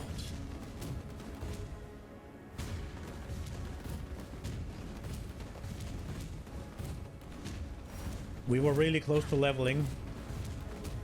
I should have just said no, but now I'm stubborn. So now we're gonna lose like 50% HP or XP, sorry, and we're not even gonna kill. Okay. I just fat fingered.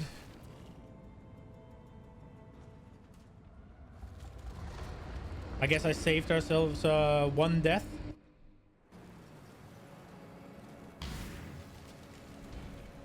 How the hell did I hit escape? Just my subconscious taking over. I shouldn't have banged my hand this hard. Fucking... It's hot right now.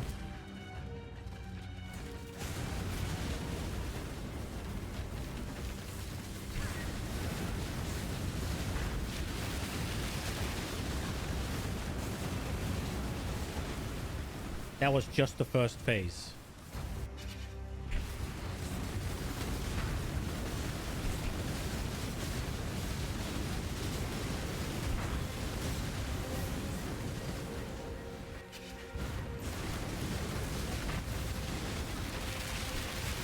Oh no!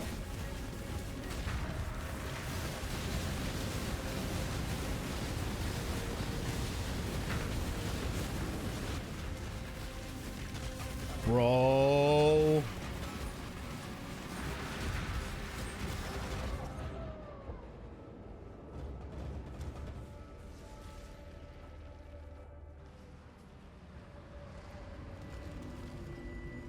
I don't actually know how to deal with this.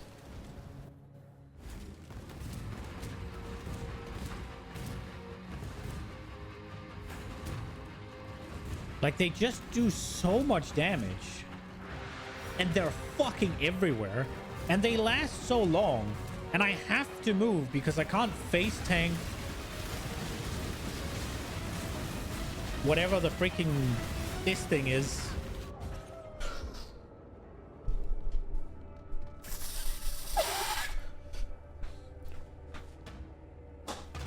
My shield card got stuck on the wall. I'm fucking done.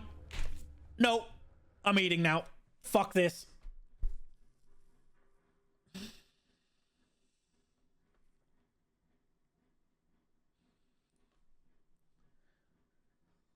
Oh, I want to break something so bad. I want to fucking break something so bad. Right. Okay.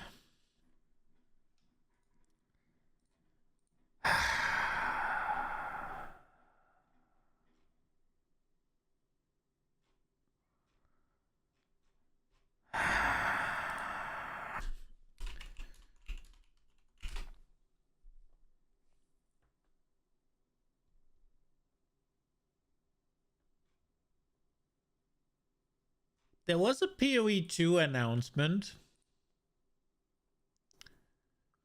I wonder if there was any video to it or if it was just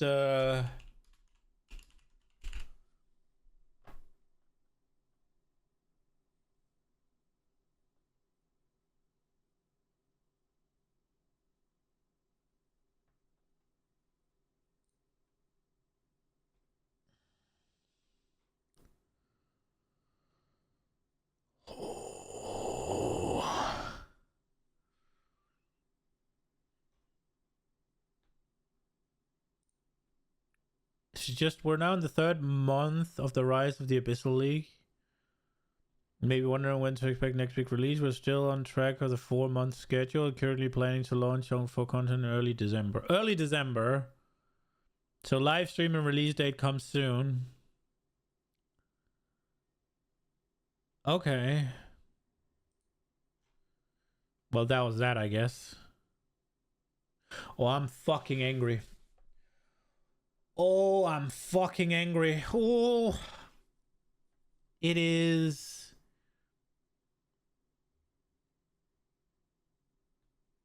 Okay.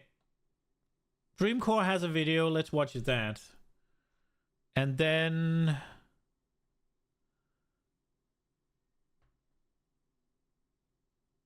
just an exceptional... What the fuck?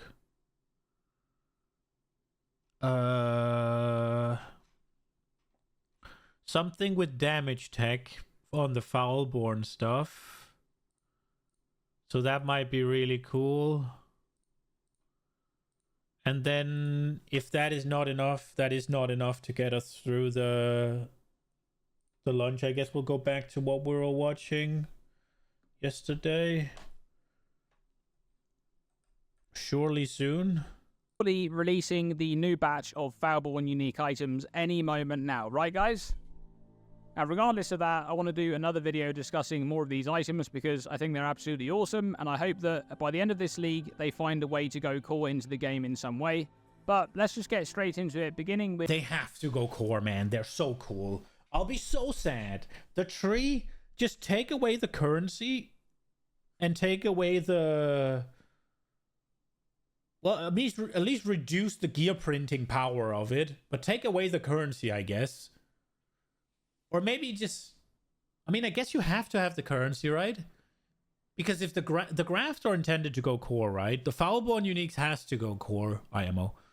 So the tree has to have the... It has to have the unique printer, I guess. Or does it? The Foulborn uniques could just drop from Breach. But it would need to print the grafts, and it would need to print the graft currency, I guess. Honestly, I kind of just wanted to go core as it is, but the printing is a little bit too powerful. The printing of the item specifically. The Foulborn version of I'm gonna go Frost cookies. Breath. Now, Frost Breath as a weapon has always been quite a good sort of mid-level or entry-level budget option in some attack builds, and even in some builds, this is the best in-slot weapon. For example, Garatha's Glacial Hammer Juggernaut from a few patches back used this weapon along with trauma support, and you basically couldn't replace it with anything else. That's because of this modifier on the weapon right here. Attacks with this weapon deal double damage to chilled enemies. That's really good. Now, with an attack like Glacial Hammer, there's no problem there because you're already dealing cold damage, but it doesn't actually matter what type of damage you're dealing with a mace when it comes to Frost Breath, because the Mace Mastery has a modifier right here. All damage with maces and scepters inflicts chill, so you can use any damage type with maces and you'll be able to inflict chill, and therefore you can benefit from the modifier on Frost Breath. Now in this patch, you can obtain a Foulborn version of this item which replaces the increased attack speed modifier with increased critical strike chance. Jesus. And this is of course a local increased crit chance modifier, so it's going to scale the base 5% crit chance on that weapon. That's wild. And this is no small crit chance modifier, 60 to 100%. At 100% increased crit chance, you will have a 10% base critical strike chance mace. Jesus. That is almost unheard of. And I wanted to highlight this weapon for one particular interaction, that is Dual Strike of Ambidexterity, which is an attack which essentially attacks with both of your weapons at once. And how that attack works is the transfigured version. It deals more damage with your main hand weapon, but then the entire attack speed of the whole attack is based on your offhand weapon. So your main hand attack speed is actually discarded and it focuses on your offhand weapon instead. And therefore you can use Frost Breath in the main hand and benefit from that double damage modifier and that up to 10% base crit, along with a really fast attack speed offhand, and be able to basically benefit from that massive increased crit chance modifier there that you can gain on the Foulborn version without even worrying about any of the downside that comes with this loss of increased attack speed. And that then enables you to do something which a trauma stacking setup hasn't really been able to do in the past, which is go crit. Usually these builds just have a 5% base crit weapon, they can't really splash into crit at all, but with a 10% base crit weapon, you're going to be able to go absolutely crazy into crit there, and you'll be able to scale that up. And in that particular setup, you can just imagine how much damage you're going to be dealing. You have the more damage multiplier coming in there from Dual Strike of Ambidexterity, then you have the double damage mod from Frost Breath itself, and then you have the critical strike multiplier on top, and then you have all of your more damage multipliers from your support gems and other things like that. That is a ton of damage just waiting to happen right there with that combination. That's so cool. I wanted to highlight that one because I think that's really, really powerful in this current patch. And next up, we have the Foulborn version of Maligaro's Restraint. Now, this is a belt that's not used all that often outside of some kind of niche, like gimmicky setups where you want to reflect shock back to yourself to cause a particular interaction. But in the current patch, you can get a Foulborn version of this which has 40% of lightning damage converted to chaos damage. Oh, shit. Now, that stat on its own is not particularly useful, but if you take into account the fact that in this patch we got bloodlines, and we actually have the Lycia bloodline, which has the node Sinner's Saint, which has 50% of lightning damage converted to chaos damage. And on top of that, you can actually scale this spell up to 48% with catalysts, which would mean at that point you have 98% of your lightning damage converted to chaos damage. Now, at that point, you can actually make use of modifiers that scale chaos damage rather than lightning damage, and one of the most notable ones there is Wither, and Wither is basically just a better version of Shock. It makes targets take increased chaos damage specifically, and it stacks up to 15, and at 15 stacks of Wither, you have 90% increased chaos damage taken, and you can even scale that there with Wither effects as well to make it even stronger.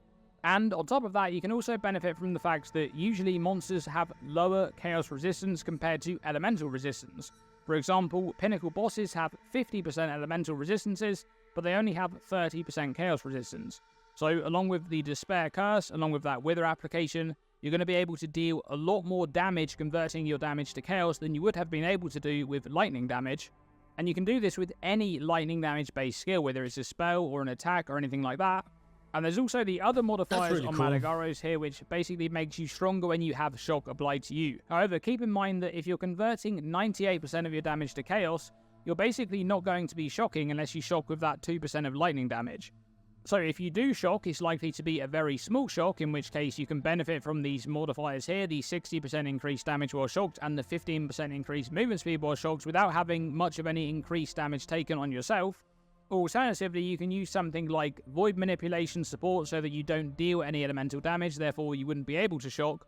Or you can use Elemental Focus, since you're doing base elemental damage converted to chaos, and then you would essentially keep all of your damage and you'd still scale that damage with the more multiplier, but you wouldn't be able to inflict elemental ailments, and therefore you can't inflict shock, so you can't reflect it back to yourself. So basically, you're just Now let's getting move on to a fucking unique helmet, Devoto's Devotion. And this item has been pretty bad ever since the addition of Spell Suppression, and then the following patch after that was the addition of Eldritch Implicits, and those things combined have kind of phased this item out of existence. So this one has increased attack speed, it has a good roll of chaos resistance there, it also has increased movement speed and some dexterity. It's got generally good stats. There is a 10% reduced global physical damage roll there, but that is additive with your increases, so it's not really too much to write home about. But in this patch, you can actually get some modifiers that make it somewhat competitive with crafted helmets. First, there's this 10 to 20% chance to suppress spell damage. Now, a tier 1 roll on a crafted helmet goes up to 14% chance to suppress spell damage. Ooh. So at 20%, you have an extra 6% spell suppression. That might save you a point on the passive tree, or it could free up some slots on your gear elsewhere. So that is actually a really strong modifier there with up to 20% chance. That one does replace the dexterity, which might be a bit of a loss there for some builds, because that is a very high dexterity roll. Yeah. But 20% is a lot of spell suppression chance from a single helmet. But the other one that I want to highlight there is the other fallible modifier, which is 20% increased attack speed with movement skills. Now this does remove the 20% movement speed modifier, but there are a lot of movement skills that can benefit a lot from this, and do keep in mind that Devoto's Devotion already has 16% increased attack speed on it. So that means that this item will be providing 36% increased attack speed for movement skills specifically. And there's a lot of good movement skills. For example, Cyclone is a movement skill, as is the Transfigured Cyclone of Tumult. You also have Flicker Strike and the Transfigured Flicker Strike of Power. Those skills are both movement skills as well. They can benefit from that increased attack speed. You have things like Consecrated Path, which has the movement tag there as well. And even Leap Slam and Shield Charge. Just using this helmet with those will make you move around a lot faster if you're using Leap Slam as your movement skill, or Shield Charge, or perhaps you're using Leap Slam of Groundbreaking as your damage skill. That could be an interesting interaction there, because you gain so much increased attack speed from that Foulborn helmet. So the idea there of combining both of these Transfigure modifiers together on that helmet actually makes it quite competitive for those particular builds there using those movement skills. Now let's move on to Gifts from Above, which is a unique ring, and this ring isn't used very often at all, and it's a ring that's all about consecrated ground and critical strikes. But the reason why I wanted to highlight this ring is because it has 25 to 40% increased effect of consecrated ground you create. Now that's a very rare modifier, you basically don't see that at all. There is one node on the tree that grants that, and it provides 25% of that stat. So if you were to use two of these rings together, and you gained the Devotion node on the passive tree there, which is right next to the Templar start location, so perfect for an Inquisitor, then you would have over 100% increased effect of consecrated ground. And that would mean that the consecrated ground that you create would regenerate 10% life per second, because it normally regenerates 5, and it would reduce the effect of curses on you by 100%, because that usually provides 50% really reduced cool. curse effect. So you would essentially be immune to curses, and you would have a ton of recovery on top of that. And if you're an Inquisitor, you always have consecrated ground around you, because you have this node here, which grants it while stationary, and then you have this one, which makes it so that it lingers for 4 seconds. And on top of that, that 10% life regeneration would also be applying to your energy shield. So that is a really strong combination you could use there. That is both of your ring slots, of course, which is no small trade-off. So let's see. So block on consecrated ground, increase damage while on consecrated ground, rarity of items dropped by enemies killed with critical strike, global crit chance, that goes away. And trigger 10. But I still wanted to highlight that regardless, because I think you get quite a lot out of this on an Inquisitor.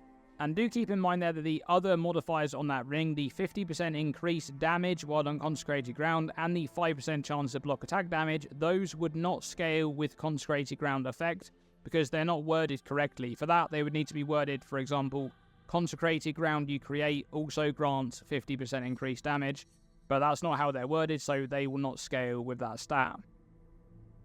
Now lastly in this video, I wanted to discuss Ancestral Vision. We have a couple of different versions of this item in terms of the Foulborn modifiers, and Ancestral Vision is a jewel that's been very good ever since it was added to the game, because it makes half of your spell suppression chance be applied to chance to avoid elemental ailments. So if you have a build that's capped out on spell suppression chance, you'll gain 50% chance to avoid elemental ailments, and then you can just gain the other 50% from other areas. For example, your boots is the most common place to get that from, and then you can also have full elemental ailment avoidance.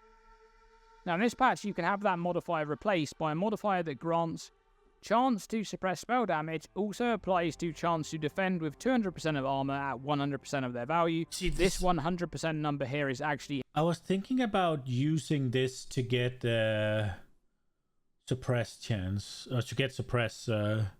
Modifies to chance to suppress turns also applies to chance. Wait, so usually it's to avoid ailments. I was thinking about using this thing to get ailment immunity. So you can take the dex out and you can get suppress chance on there. That sounds expensive. Or you can get 3 to 5 more suppress. That doesn't sound good. Chance to suppress spell damage also apply to chance to avoid elemental ailments. So that goes away and you can get defend with 200% armor. Incorrect. It's actually 50% in-game, which is true for some of the other modifiers here on PoEDB. You need to be a little bit careful. But that one is 50%.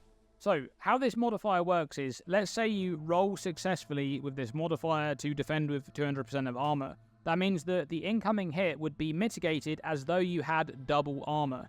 So 200% of your armor number will be applied to that calculation for calculating the amount of damage reduction that is actually provided for that hit. Now you can actually stack this up to 100%. Let's say you do have 100% chance to suppress spell damage, therefore you'd be gaining 50% chance to defend with 200% of armor. You can then go over here and you can make use of an Elder Belt, which is rolling up to 30% chance to defend with 200% of armor. That one is also scaled with Catalyst, so you don't necessarily need to get exactly 30%. Then you can add that to the Armor Mastery right here, which is 20% chance to defend with 200% of armor, at which point you would have 100% chance to defend with 200% of armor. Alternatively, you can make use of the Dragon Hunter notable there on the Armor Small Cluster Jewels, and that one provides 15% chance to defend with 200% of armor. So for example, you could replace the belt there with 2 of these, and that would provide you with the same amount to be able to reach 100%. And once you actually have 100% chance to defend with 200% of armor, that would mean that every incoming hit which interacts with your armor, which is usually just physical damage, but it might be elemental damage if you're using something like Transcendence, well, that will treat every single one of those hits as if you had double armor. So every hit will be mitigated as if you had twice your normal armor. And do keep in mind that it only relates to defending against hits. It doesn't work for things like Molten Shell. It won't scale your Molten Shell by twice your armor. But that is still a very, very powerful modifier. And the other thing...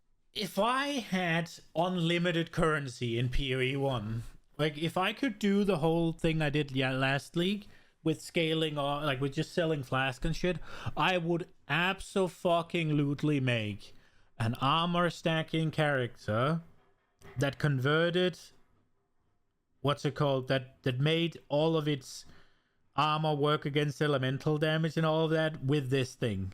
Like, that sounds so fucking cool.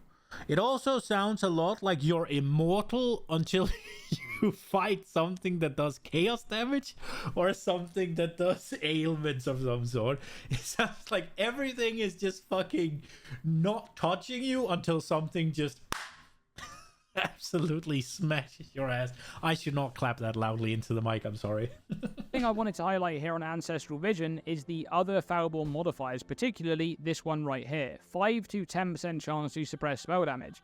Now, that doesn't sound like a lot, but you have to remember that this is 5 to 10% chance to suppress spell damage on a jewel. So this is going to appear on a jewel slot, and that means that this is very, very good, particularly on builds on the left side of the tree that find it very hard to cap spell suppression. Usually what those builds do is they path up here to Magebane, they come from this kind of left area here, or they come from the area up here, and they path all the way down through this middle Scion section, and they get to Magebane to make their dexterity scaling also scale their chance to suppress spell damage, and they also take reflexes while they're there, and they might use their Anoint to Anoint Inveterate. That's how they kind of get a lot of extra spell suppression there to be able to reach 100%. But in those kinds of builds, they are still extremely limited by what gear they can use, because they still have to make the rest of the spell suppression chance up from their gear slots. And you might find that that 5 to 10% chance there is enough to allow you to have a little bit more freedom when it comes to different gear slots. So that is incredibly powerful on a duel, especially if you can get this one right here in combination with either of these two modifiers here, because both of these are very good in their own right. If you're scaling spell suppression already to be able to get 100% chance to suppress spell damage, you're then able to also scale your chance to avoid elemental ailments, which is exceptionally good on its own. Or if you're already scaling armor, for example, those builds coming from that lower left quadrant of the tree there, those kind of marauder builds, you know, those bone shatter and earth shatter builds and things like that, they're already going to be scaling armor, so being able to stack this on top of that spell suppression chance is really, really good. But that is pretty much it for this video. Another round of Foulborn unique items. Hopefully we're getting more of them soon. Thanks for watching this video, and as always, stay tuned and stay safe.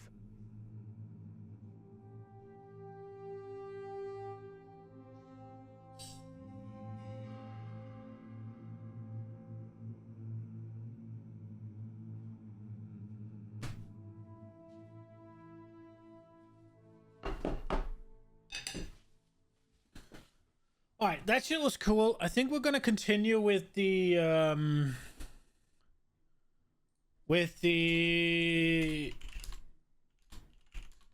podcast we saw yesterday, because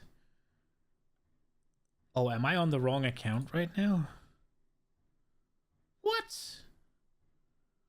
Actually, did I watch it on the wrong thing? I did. Okay, we'll continue with that. Sucked in with absolutely no explanation, just because of the visuals alone. They're like, this looks good.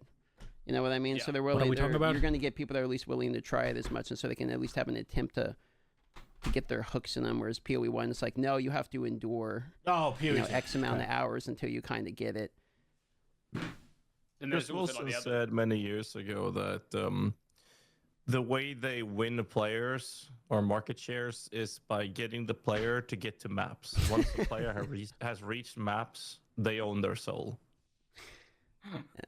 Kind of true. And I don't think that's necessarily the case for PoE 2, because I think there's a large player base that only plays the campaign and don't give a flying fuck about the end game. Yeah. And I think the modernization and the graphics and everything and the quality of the game is what's causing that player base to enjoy that part of the game. I think most of us PoE veterans, we are less excited about the campaign and more focused on the end game part, because that's where we'll spend the majority of our time. Right? I made way too much food.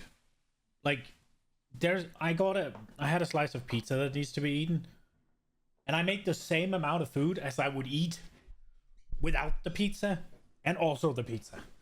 Like, fuck. I'm getting fat. Yeah, that is true. I was seeing these comments, video that someone was saying, like, Yeah, why would they make more bosses for like only the 20 people in the world that are going to play it? Like no one cares about the in game at all. Like there's an obvious disconnect. You know what I mean? But like there's between play. It's like this is like the concept of no one cares about in game in an ARPG to me just seems like actually insane, like an insane take. But you know, there's a lot of those comments that people feel this way. It's like no, I play it like I'm playing a story game. It's like what the fuck are you talking about? You know, it's very weird to me. There is going to be that, though. There's going to be like a lot of people like who started the early access, played the early access once. They just play through the campaign. There's going to be people that've done that. There's also going to be new people coming in for 1.0 for the full launch. They're going to play the campaign once and they're gone forever. They're never coming back. But there's actually going to be a decent amount of players doing that because that's just a thing that people do. The game's going to be free to play. They get to experience the campaign once and that's it. They're done. But that's wild. I think part of the reason why there's that disconnect there is that PoE 2 was made by a studio that made PoE 1, which means that they automatically pull in a bunch of players from PoE 1 to try this game. So you have this subset of players that are already conditioned to think endgame is the game and the campaign is just the thing I want to get through. And new players that are coming in are kind of they may not even be ARPG players. They may have never tried that type of game before. They may just want to be immersed in the story. And to be fair, the campaign does a pretty good job of that. Like if you're that type of player, like the campaign is really good in PoE 2. That's the part of the game that they've spent the most time on, putting all the effort in. Right, is the campaign. So I don't really think the campaign is also the thing that everybody has to play every season. I also don't really think that's that much of a problem. Like I guess it depends on how many people do that because how much money are they going to make off those players that come in, right, and play the campaign? Like for early access, they've already paid for the game. But if it's free to play, like if you're kind of spending all your time on the campaign for them developing it, and then there's like quite a lot of people that come in and just play the campaign and uninstall when they're done. The campaign is like the sales pitch to get them to continue to play the game. Yeah, basically, and it's. But also, the campaign is the sales pitch to get them to continue to play the game. It's also something that everybody who continues to play the game has to play every single fucking season. So it has to be good. It will be interesting to see over time if that actually translates to like the baseline growing fairly quickly or not.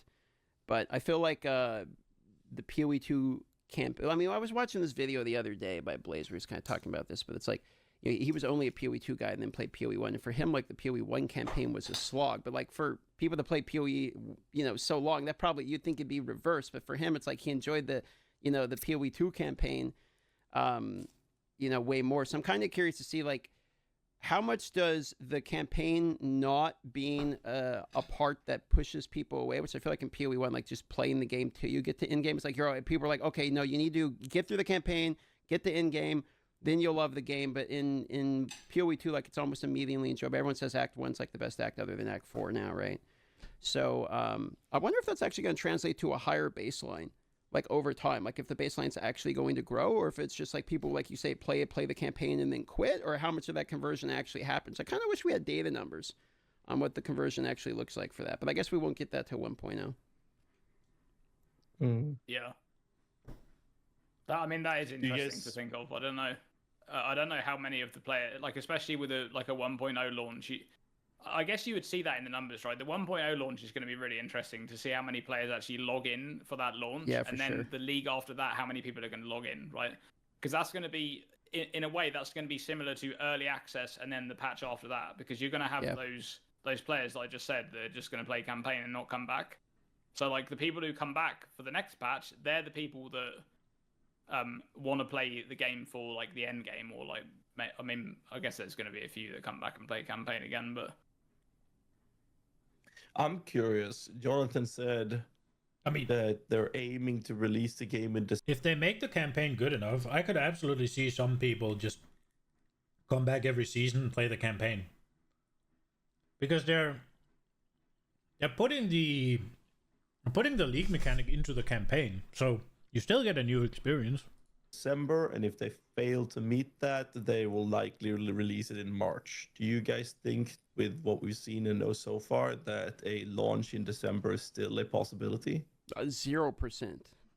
This December, no. next December. 'Cause I think I is know when the they'll launch. Druid's going to be done for point 4, right? Yeah. They had this interlude created.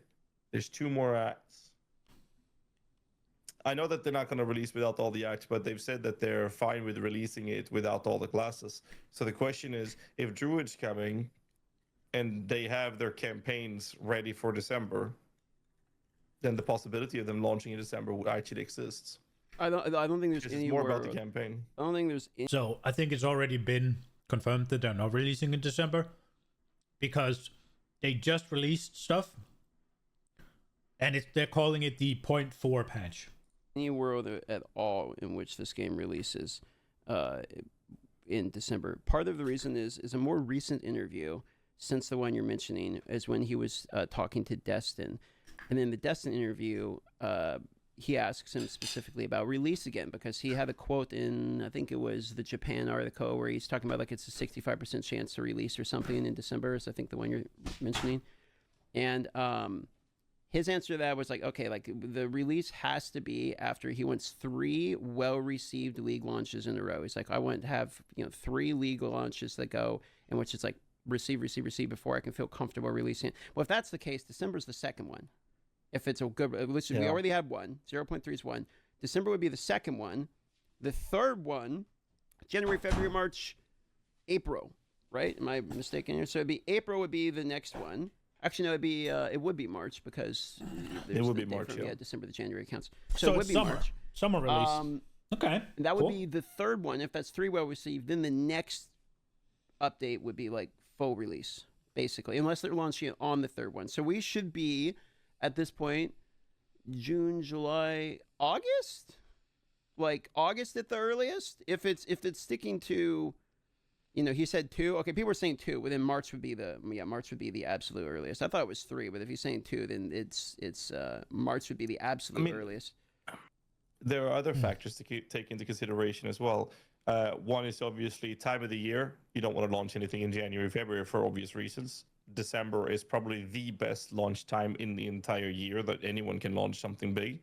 And then the next one would be summertime, June, July, but they're not having a June, July release. That's a PoE1 time frame.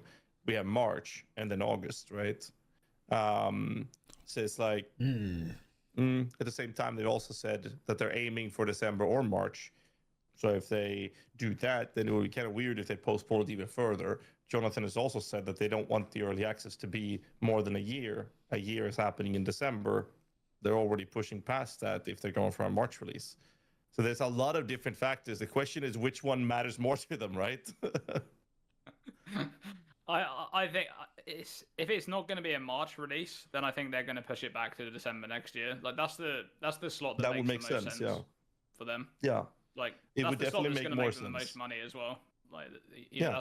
that's when they historically did all of their big Atlas expansion releases, and that's going to be their biggest release to date. Is going to be a 1.0 patch for PoE2. So makes sense. I definitely think that if they can't make a March release, they're not going to release it in October. I think, or August. I definitely agree with you, Dreamcore. I think that if they can't meet March, they will launch in December next year. That makes more sense, and it also like not just from the development perspective, but mainly from Does a business March perspective. make sense though? I don't think it does. But that it? would also go against them wanting the early access to be a year. It goes against the statement to say, "Oh, we're aiming for December. If not December, then March." So if they're missing those 2, are they going to push it another year? I don't know. yeah, it's kind of crazy. It's a kind of crazy situation because for 0.4, it seems like they're focusing on the end game, which tells me that like we know that Druid's going to be in.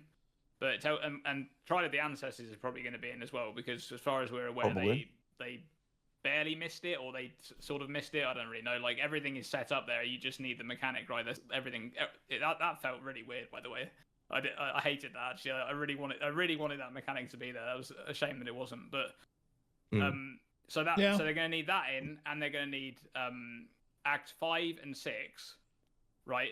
And then also they probably want like another push on the passive tree. There's there is quite a few things that I think they want in the game before, the classes. They've already said that they're not really bothered to have all the classes in. Like I think as long as they have one strength and int class, then that's going to be good because they've at least got representation for each part of the tree.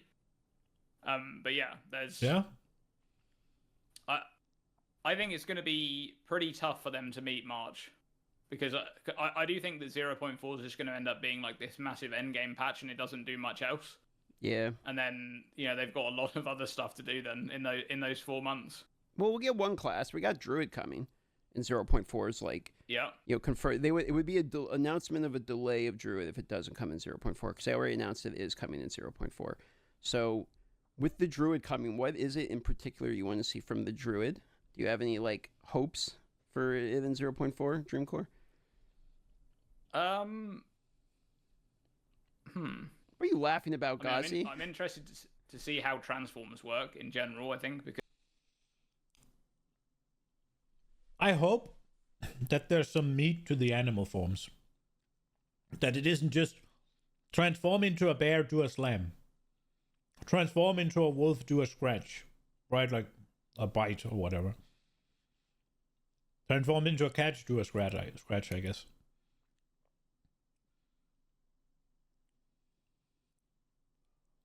But the question is, because what I was thinking is that each animal form has a weapon tied to it, where it converts whatever weapon you have into a weapon for that damage type, right? For that type. So you turn into a bear, you get slam skills.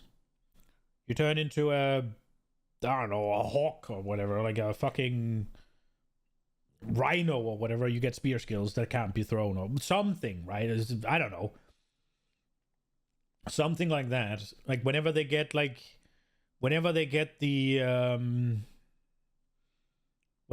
sword and stuff in, like or maybe just a tag or something. When you turn into a cat, you can utilize skills that has the bleed tag or something.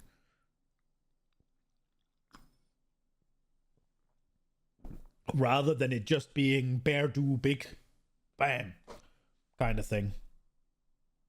But I don't know. We'll see. Because back when they first revealed those was like when it was still in PoE 1 like phase, when it was going to be like an upgrade to PoE 1, and they had like I remember like freeze framing, like skipping the reveal to see like it was like a flat reservation at the time, and obviously all that stuff doesn't matter anymore because they got Spirit in the game now. And there's like a lot of interesting things they can do with the Druid. One thing that is, I think claws are a strength int weapon, or they're supposed to be in PoE 2. So I wonder if claws are going to be a thing that's on that top sort of left sided quadrant of the tree there. Maybe that's going to be an interesting thing that Druid could have something to do with that. It kind of thematically goes there. So. I would think so, because there's like placeholder nodes that are literally just attack damage percentage and nothing else. Yeah, they just look like claws, right? Yeah. So claws are intelligence dexterity based, right? Not strength. I'm not sure if I had to Google it to be sure. They're like Gemini claws, life on hit, man on hit. They're dex intelligence based. Is that the PoE 2 I know they are in DB or PoE 1? Yeah, it's just that in who's lagging? Huh? We're good. Mic check. Can you hear me? I'm good. What? Yeah. What? Mayor, can you hear us? Okay, we're good. Yeah. No, it was lagging. It was lagging in Discord, I think. Oh, okay. It's dexterity intelligence across the board on the DB. Yeah. But there's claw shapes like things on the left side of the tree, right in the Druid section. Well, I don't. Okay. Like how there's hold on. How there's weapon shapes on the tree, right? There's like a claw. There's like I think there's 2 claw things. But claws aren't actually coming with Druid. I mean, they're not tied to Druid, are they though? Because like I thought, I think claws are like assassin, right? Like assassin dagger or something. Whereas like there's Primo, the tab Primo, whatever the fuck Primo is the one that's on when you go to cut a gem. It has like all the different things, and then one of them just says Primo, which I was assuming has something to do with. Yeah, I seem to remember. I don't remember where this information came from about claws, but I seem to remember that they moved them to strength int because the right side of the tree was basically because they've made traps in PoE 2 are weapons now, right? They're not just skills; they're actually weapons that you equip, and they're gonna have traps and daggers in the like shadow area. So I think I think claws are on that left side. That's why there's like a claw icon. If you look over at pain attunement, there's like a claw there. But yeah, I mean, I don't think Gazzy's getting regardless, this. like for Druid, I think He's just saying their Druid decks has like a lot of potential. They're talking about PoE too. I kind of see it as like a jack of all trades class. Like in terms of the ascendancies that they could go for, like they're gonna have one ascendancy which is like really focused on the shape shifting stuff, right? I think they're gonna have one like shaman style class where it's like elemental like caster, you know, like volcanoes and nature magic, like tree summoning and all that kind of stuff, vines and things like that. So that I do think there's going to be like really different builds coming out from that side of the tree, which is really fun. I mean, that if you look at that part of the passive tree, it is like there's just a bunch of absolutely nothing there, right, on that part of the passive tree because they haven't looked at it because there's no class there. There's just like loads of garbage like placeholder nodes and stuff. Yeah. So I'm looking forward to seeing what they're going to do with that part of the tree as well. Well, I don't know if you Haven't really guys done much of it since launch. I don't know if you saw the leak, but one of the devs leaked that they're doing this new Voltron character where if you get every class to level 100 within the league, then it unlocks a new class called Voltron. That's kind of they got this combination style thing, and it works with strength, int, dex, and it combines your most powerful ability from each of the different builds that you made that got to level 100, and those are all immediately going into one skill gem and cast them all at the same time. And then you get the raw stats of all of the characters together, the defenses, the offensive stats, even the crit, because everyone, you know, builds what crit the fuck as well. are you? Why is he saying you get this? all the passive points, so you get 700 something passive skill points. It's actually pretty good. Why is it quiet? You guys don't believe me? That was way too. That took way too long. You don't believe? You don't to be believable. Okay, all right. No, I was laughing earlier because like there's gonna be wolf summons. I want to know what more kind of minions they're gonna give the druid class, and I actually hope that there's going to be a summoner oriented ascendancy from the druid as well, because it's located in such a good spot on the skill tree to access so many different things, including the minion nodes on the north side as well. So that's something I'm very excited for. So yeah. Ghazi's excited by the minions. Who are the... yeah. Holy shit. Do you think there'll be a minion ascendancy, though, for Druid? Do you think the last ascendancy will be like a minion one? No. Not like actual. I mean, they don't seem to be doing like a full-on minion ascendancy, but maybe they could do something like thematically. I do think one of the Marauder classes will be a minion ascendancy. Oh, really? Yeah. That's kind of a wild guess, but yeah.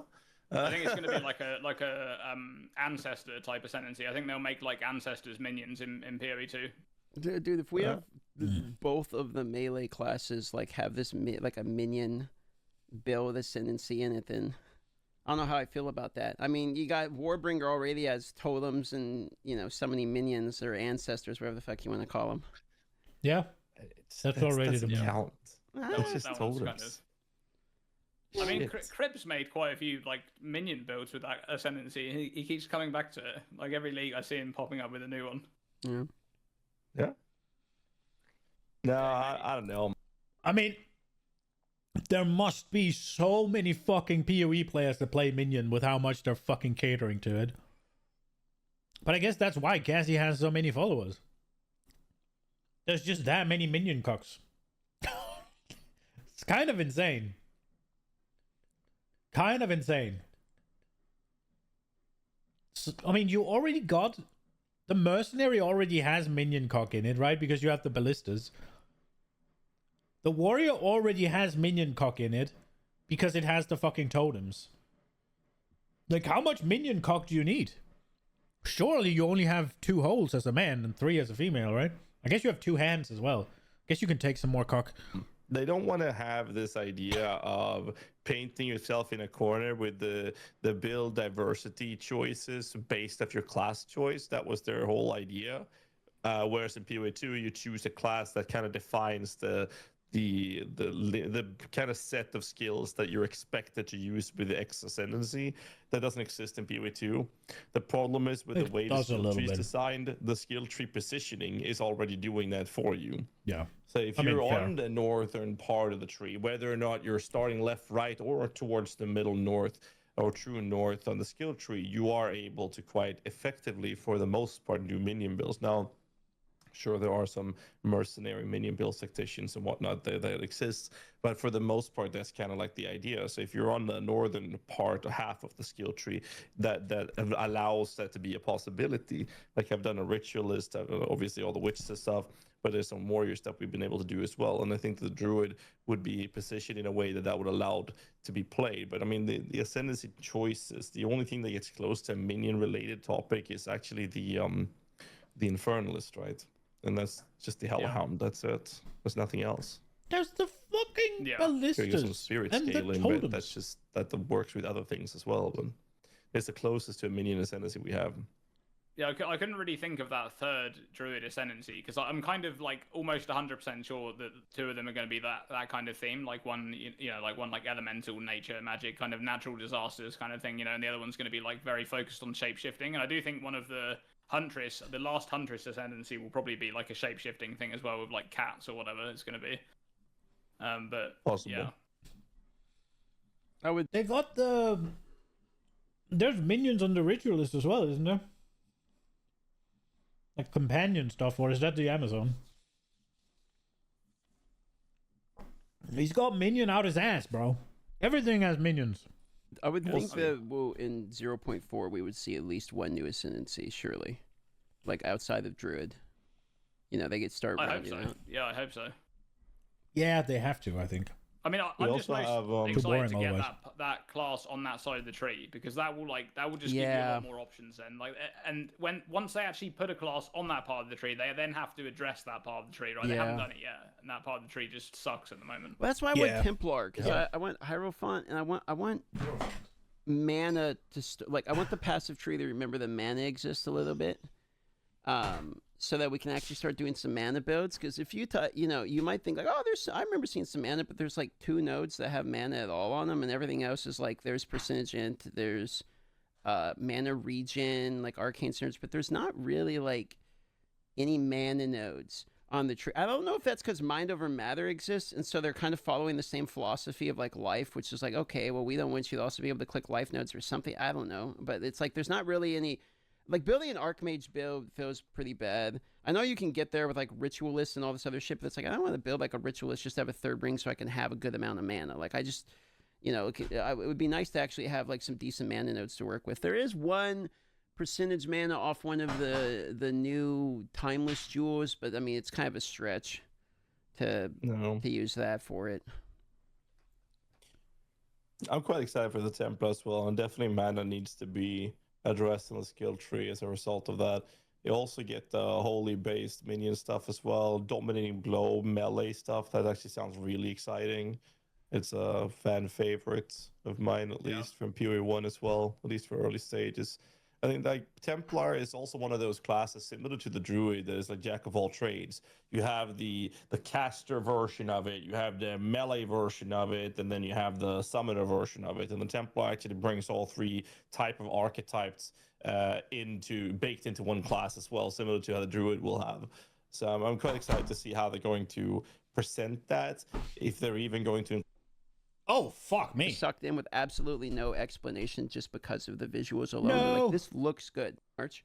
And that would be the 3rd one. If that's 3 well received, then the next update would be like full release. There exists, and so they're kind of following the same philosophy of like life, which is like, okay, well, we don't want you to also be able to click life nodes or something. I don't know, but it's like there's not fun crit, I think it was. Or stop the crit weakness on enemies for the other ways of playing it. So there is a possibility we don't get to see a full side for the Templar as well. And definitely mana needs to be addressed in the skill tree as a result of that.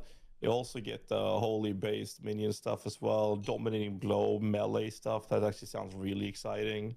It's a fan favorite of mine, at least from PoE 1 as well, at least for early You stages. can't say I fan think, like, favorite of Templar mine. is also one of those classes similar to the Druid that is like jack of all trades. You have the caster version of it, you have the melee version of it, and then you have the summoner version of it. And the Templar actually brings all three type of archetypes baked into one class as well, similar to how the Druid will have. So I'm quite excited to see how they're going to present that, if they're even going to include all the things, because there is a possibility where they say, you know what, we're not going to have any of these holy base minions, no absolution, no orbs, no relics, and no DB, and then that's taken away, right? There's also a possibility for the Druid that there's going to be wolf minions, which we've seen, but no other minions. The wolf minions is just there to boost up the crit weakness on enemies for the other ways of playing it. So there is a possibility we don't get to see a full set for those classes and those archetypes. What is the, like, I see you mentioning the wolf minion thing. What is the reasoning that we think that's, like, where is that coming from? That we think, the wolves? That, like, there's going to, why do we think druids will have wolf minions at all? We haven't seen that in any of the gameplay footage, right? That's in D4. Sure, we have several times. They have a summon wolf on crit, I think it was, or shock or whatever in the footage, and when they summon, they do a howl that applies crit weakness on the enemies. So we know that there's wolf minions, but we don't know anything else. I totally missed that in the gameplay footage. And literally, like, almost all videos on the druid. Really? I'm not leaking again, okay? All right. Didn't they also say there was like a werewolf form? They said that originally. I personally never seen it. Werewolf form, and I think they said something else. But yeah, I don't think they show it off yet. Oh yeah, animal companions. Here we go. Let me see. Yeah, but we don't know, like, if there's gonna be more than just the wolves, right? I know that you've seen the druid in action. So I mean, I don't know how much. Yeah, but I saw it from like I saw it from like, you have to realize, I saw it from like an animator's point of view. Like I'd see the chair and be like, oh, we're like working on, like, here's the visual effects we're doing, and here's like the wiring of the character we're working on. So like I didn't sit there and like watch a guy play testing the druid. You know what I mean? Like okay. I saw like visual. Yeah, I think it makes sense that they use the wolves in like a similar way to the PoE 1 wolves, where they kind of like, they're not really that kind of minion-esque thing. They're more like a buff for your character. Which I is see kind the of wolves. What they seem like what they're going for with it. Yeah. Yeah, you're right. I see the wolves here. It's in the first one. Oh. Yeah, it's got to be like an ancestor, the ancestor warbringer thing for surely. Okay, what do you guys think about ascendancies in PoE 2? Right, I was speaking to DM about this the other day, so I think this is a really good topic. Let's bring up like the biggest one for me, Lich, right? The Eternal Life node, right? This is probably the coolest ascendancy node they've ever designed in either game, PoE 1 or PoE 2, right? Your life can't change while you have energy shield. Very, very cool design. And however, fucking annoying sometimes as well, but yeah. This item just completely destroys their design space, because now this bypass energy shield mechanic gone from the game, right? Nobody else can even think about using it because the Lich has this modifier that makes it damage reduction for them, So now, as soon as they added that to the game, they had to nerf Aziri's Disdain, which obviously you could say that was already being used in the first league, so that wasn't really a big thing. But there's also the modifier just doesn't exist anywhere except for 5% on the tree, right? Which is every Lich is taking, because obviously that's just 5% less damage taken all the time. Yeah, we take that on Infernalist as well, though. At least for minions. But you would surely want to try and take more of that on other ascendancies, except for you can't, because they can't add more of it to the game because the Lich would be too strong. So like this is a node that is, and I think this is kind of a similar thing with the Ritualist with the third ring slot, right? There's actually several of these things in the game on ascendancies where I think what happens is it's a really strong modifier, like super strong to the point where it can only exist on this one class. Like they can't even add it to a unique item or whatever. And then the build is kind of like predefined in this one aspect. Like they kind of have to go for it. Like it's the same with DM was talking about it with the 3 ring slots for Ritualist. Like that's the class. If you want to do any kind of stacking shenanigans, it's that class because it has a 3rd ring slot. right? Which is just it's absurdly powerful compared to any other competition. Like it's not. It doesn't. Less so with the ingenuity nerf, but yeah, sure. Yeah. So But I mean, would you say that you want to see the Lich nerfed or something? Because like I got comments on that. I have a Lich tattoo on my back right now. I really like the Lich Ascendancy, Bro. and I really like I said, I think that node is probably the. Are you saying you want the overpowered thing nerfed because I got a tattoo? Bro, if it's overpowered, fucking nerf it, yeah? Like, what do you mean? Don't get my crotch fucking nerfed. Coolest node between either game that they've ever designed. But I think if they make lots of nodes like that, it really is limiting their design space. Okay, like, well, let me have a counter. Future things being added to the game. Here's a counter. Okay, how do you see? Does it completely limit their design space for now? They can't do anything because this thing exists, or does it give them opportunities to add power and create items with that mechanic in mind? Like, let's say they don't believe Lich is at a good place. They might be able to offer a chase unique that has a way of interacting with that mechanic to give Liches something to strive for. Like, does it give them an opportunity to develop based upon the mechanic existed, or does the addition of the mechanic, you think, lean towards the fact that it actually removes possibility? But then when they add that item to the game that you're talking about, right, to give them a power boost, that item is only designed for that one ascendancy, because they have to design it with the balance in mind that ascendancy exists. I think he's being a little bit tunnel visioned here. Because, yeah, it makes sense. You got the Lich node, right? Whenever you have what's it called? Energy shield, your HP can't move. So now, whenever you pop in, percent of damage goes through energy shield, right? You're just giving the Lich DR. And that's super powerful, right? So if you add too many of things of that, then the Lich can get pseudo-immortal, right? If not immortal. If you can get up to 100, it can get immortal, right? So they have to be really careful with things like the one I want to play on my Templar. 50% of damage taken goes through energy shield, right? Because that would literally just mean the Lich has a 50% DR, is what that would literally mean. So, yeah, that would be stupid strong, right? Now, there is a universe where every single ascendancy has something like that. Now, he mentioned the ring, right? The ring being stupid strong for stackers, the third ring for the ritualist, right? That is already a thing. So whenever they add like insane rings, or maybe rings that like synergize super well with each other, the ritualist gets stronger, right? Now, if every single ascendancy has one of these conceptually broken nodes that kind of defines what you're going to do with it, then adding the sources of it is going to make one stronger, but if the other ones stay at the same level and you balance the game around it, then it could just be cool. Now the question is, have they tuned it, have they hit like too high with the your life cannot move while you have energy shield? Possibly. It is stupid strong, and I do see the issue with I do see the issue with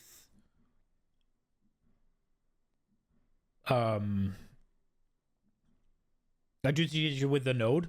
They could add stuff like, if they want to add, say, 50% of of damage go through energy shield, they could add damage taken is treated as if you have no energy shield. They could just add that, right?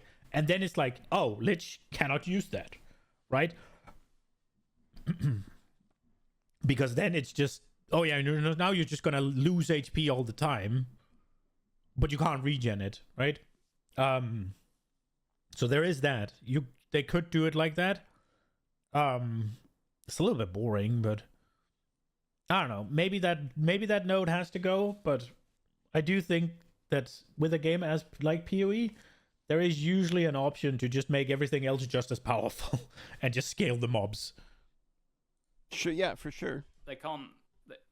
Yeah. I mean, that's in the unique item department. But I mean, let's say that they have a similar node like that on the opposite side of the tree. It's less of an issue because now there's a ridiculous amount of investment to get there.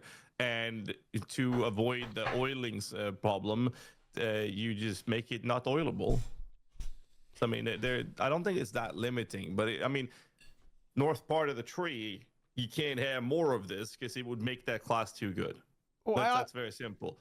It's not just also, north like, part of the I'm tree, it's wondering, also like, okay, items. like I get the point, and I lean towards agreeing with you, but for this, for playing devil's advocate here for the sake of the conversation, I also wonder, it's like, but at the same point, we have situations where the same uniques are used on every class. Like, I mean, if you look at like Mage Blood and PoE 1 as an example, right, or something like, or the old Relicash booth or something, like you'll run into situations where there's unique items that are used on a lot of things regardless they're strong. So from a philosophy standpoint, are we against an idea where certain uniques are very obviously good interacting with other things? Because couldn't we make the same concept like, okay, well, Aztiri's Disdain exists, and so are we saying that Aztiri's Disdain is only usable on Lich? Is that the argument? Because I mean, that is what that does. Or you have the unique, which is like Dots bypass energy shield, which is just kind of a dog shot because it's bad base or whatever. But like that concept exists. So because Lich exists, is this item that existed before the Lich Ascendancy, like this became good with that as a concept if you're doing Dots? Does that mean that because the item exists, it's only for the Lich, or is it just the Lich happens to be strong with it? Like, well, I think it's more like now that it exists in the game, they have to be really careful when they add that stat into the game anywhere else. For sure. So like they don't really have like as much freedom in terms of like how they want to design. Like they already nerfed Aziri's Disdain for that exact reason, right? Because it's just so insanely strong on the Lich as a helmet slot. So if they think about like, oh, we want to add this stat elsewhere, like even 5 or 10% of it on another gear piece, that is crazy on a Lich, because it's additive. It's basically it's damage reduction, right? When you have that modifier up, and it's additive as well. It's additive damage reduction. It's not multiplicative. You're just constantly adding to this number, and it's like all of this percentage of damage is just bypassing energy shield, dealing no damage to life, so it's gone.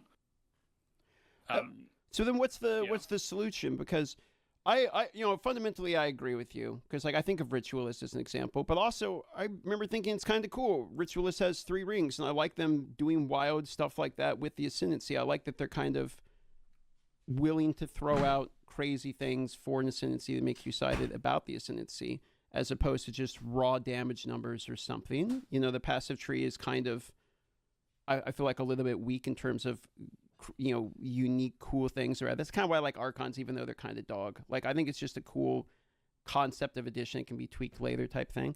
So what's the solution then? Are we do we not want them to you said you like the Eternal? You think it's the coolest node they made, right? So do you want it not to exist? I think it's straight up the cool. I think that some of those things are okay for them to exist. I think if a thing like that exists on every Ascendancy, like even several nodes like that on every Ascendancy, you are really going to start to run into troubles when you want to kind of design new things for the game. Because that's kind of the life's blood of an ARPG, is that every new patch, like here comes another league, and here comes a new set of unique items, and new things coming into the game, new interesting like crafting modifiers and things like that, right? Like that's what keeps players interested and whatnot. So if they're really limited to what they can design in that aspect, I think it does put them in a bit of a difficult situation. I as I said, I think the Lich one is incredibly cool. Like when I saw that node, that was actually so good. Like I just love it. Right, it's such a cool design. Like really, really awesome design.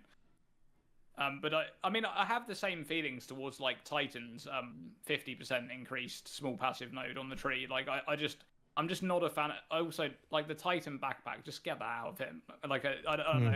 Put the backpack. Give us the life node, like the one that gives us more life. Get that where the backpack is, and put the backpack on the side. So if people really want to spec into more inventory, they can. But give us the life node before the hulking form, please. That way we get the extra life that we're not getting as a Titan. That just sounds kind of overpowered. Yeah. Life. I'm surprised that they went with the idea that the skill tree is supposed to be offensively focused and not defensively. And then the only defensive node they took away was life. And then they kept adding armor evasion and energy shield. And energy shield is directly comparable to life. So I'm like, okay. I mean, here we go. go again, I guess. How is energy shield directly comparative to life when armor and evasion rating is not, bro? Like, fucking hell. Like, dude, is it just because you can't fucking do the math in your head? Like, how is armor not increasing the amount of life you basically have? It's because it's easier to do fucking red plus blue? Fuck. Oh, I mean, I get it, because it is just, energy shield essentially is just a slightly different life you slap on top of your life, right? I get it. But it's not like armor is that much fucking different, yeah? It's just a fucking thing you slap ahead of your life so that you take less damage, but you might as well have slapped the HP on top of it, right? Like, if you're taking, let's say you have 1,000 HP, you're taking 50% reduced damage from the hit because you have armor, you might as well just have slapped 2,000 life on top and it would have given the same fucking result.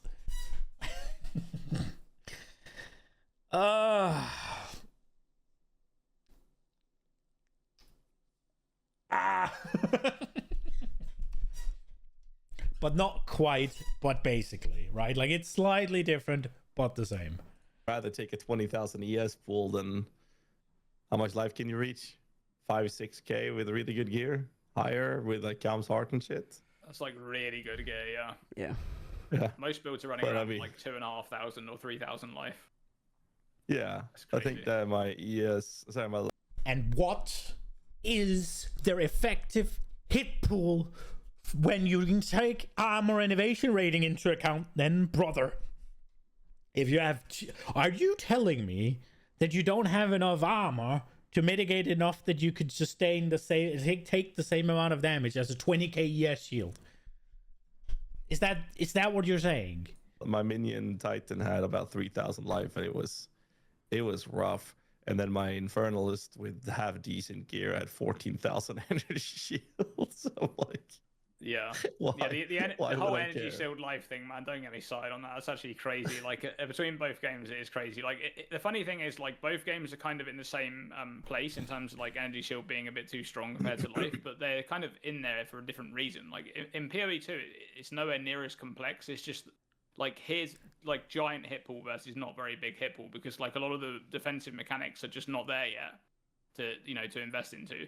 There are some they've added a bit more in this patch, but in PoE 1, it's like there's a lot of different stuff going on there. Like, it's way more complex because you have like all of this crazy energy shield recovery that you can get on different ascendancies, like energy shield overleach and like ridiculous amounts of recharge or like loads of regen or whatever, right? There's all this stuff that you can get, and energy shield being like as strong as it is with and being able to get CI is like just absolutely crazy. Like this, I don't know how it's been in the game this long. Like how strong energy shield is in PoE 1. I think it's tough because like if they if they make energy shield be anything but like a big dick number, it immediately becomes dog shit. Like yes. if you have energy shield and it's the same amount of energy shield as life, like you're fucked, right? Yeah, that's what I'm saying. Like so it has to be like a large chunk over it. The idea of the trade-off between life and energy shield is that you get your energy shield from where your defensive stat would be on your gear, right? So you're losing armor, you're losing evasion on those stats, or even ward in PoE 1, right? If you wanted to do some kind of ward shenanigans. So that the idea that you're making that trade-off, but then in return you get like a lot more. But I'm not convinced. So in PoE 2, as I said, it's a lot less complex because it is literally just hit pool versus hit pool in most cases. Like, you could say that, yeah, armor got buffed, there's some things going on there. But when it comes to, like, ground dots and things like that, right? Like, if there's a ground dot on the floor, would you rather have, 12,000 energy shield or 3,000 life? I mean, yeah. Even if you've got a lot of recovery, like, you're going to be able to react faster and just get out of the ground.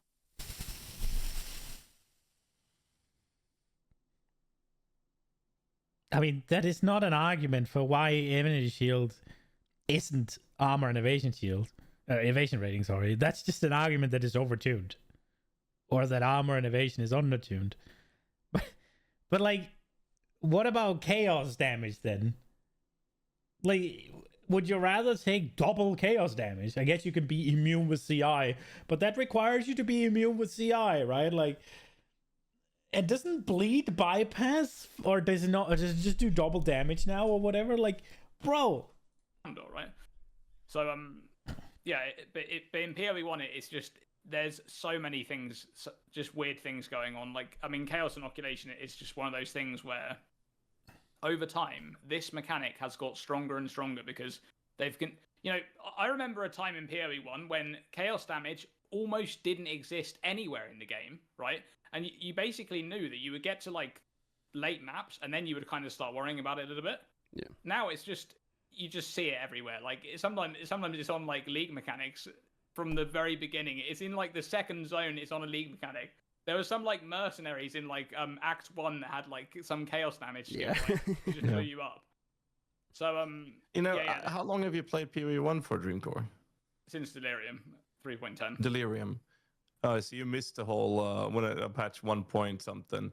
That series came out, and the entire meta for a very long time was Chevron's wrappings. It was like 200 exalted. So it was just divine these days. It was crazy. Everyone went low life. There was no doubt about it. Every build went low life because there was like a huge lack of chaos damage in general. That was scary. And then there was some leaks that came out that kind of like pushed that to be scarier. And then CI took over, and then has just been reign supreme for the most part. But as we talked about, 315 and forward, defenses being better scaled. Like some of the more prominent builds that I personally like to play in PoE 1, we actually go life pace. We use Sibakwa, Glorious Vanities. We let all damage bypass our energy shield, because there's so many ways for us to mitigate damage that goes through to our life pool that it's okay to not be energy shield, and you can make yourself be able to face tank super giga juice tier 17s with enough gear, and you can do that on a life-based pool. You can't really do that in PoE 2. So I tried Titan Summoner, and I went with Doriani's prototype. I was like, this is gonna be good. I had so much armor mitigating elemental damage. I think I had 60,000 armor mitigating lightning hits. I had like 45,000 on the other elements and 3,000 life, and I would still get one shot by some random, fucking bitch ass fireball or something somewhere with 45,000 armor mitigating damage.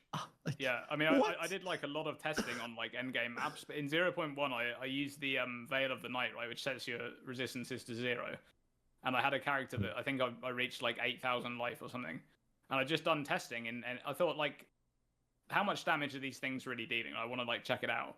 And I didn't die on that character from the moment I put the helmet on in Act 2 all the way up to tier 14 maps. Didn't die, right? Because I played a Warcry build where you kept like healing a bunch.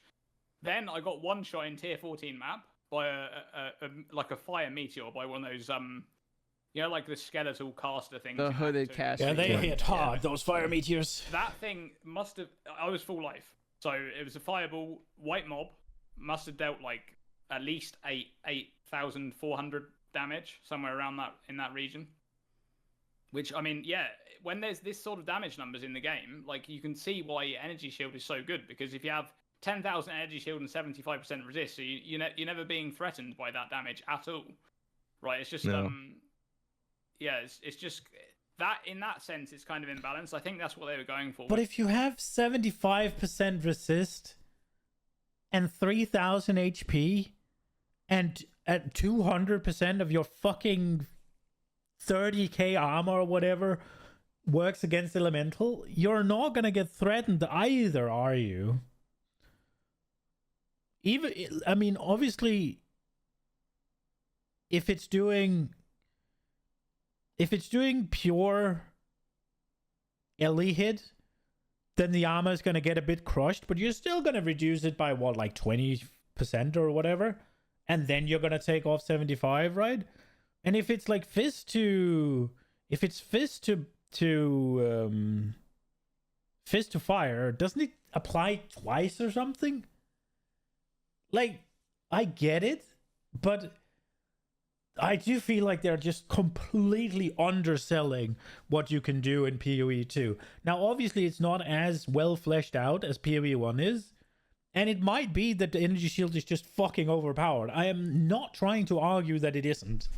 what I'm fucking annoyed by is that everybody seems to fucking be like, you can have 14,000 energy shield, but only 3,000 life. That's so unfair. What about the fucking other defenses you're getting? Like, Dreamcore even said it. Like, you're sacrificing your armor and evasion, but somehow the connection is not made. Now, is energy shield overpowered? Maybe. Probably. But you have to compare apples to apples. You can't do oranges to apples. It's unfair. The armor applying to the elemental, but it just...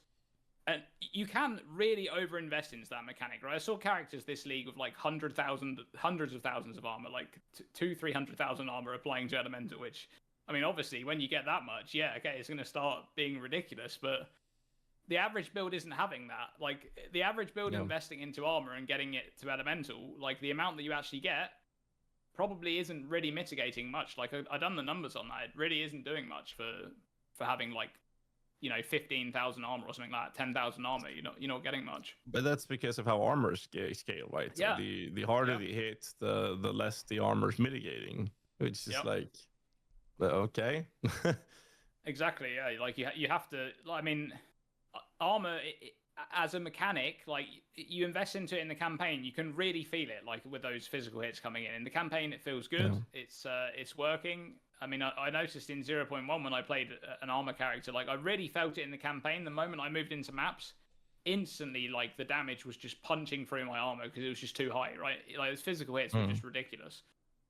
So I do think that's partly a balance thing. Like they could probably tweak the armor formula a bit. I think it's still a bit weak. I would prefer them to tweak the armor formula to make it a bit stronger, and then pull back some of the numbers on that, like armor to elemental, and then add ways to scale life a bit more.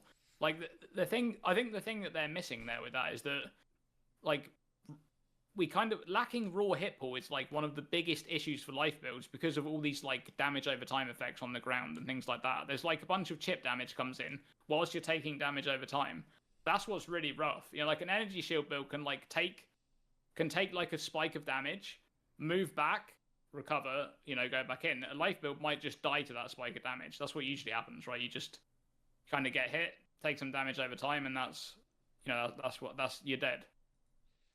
But isn't that just because you don't have ways of mitigating that type of damage, right? Like, I mean, I think it's so true that the overall hit pool you have available to you is just too low in PoE, and therefore PoE 2, sorry, and therefore scaling the energy shield is just way better than anything else you can do.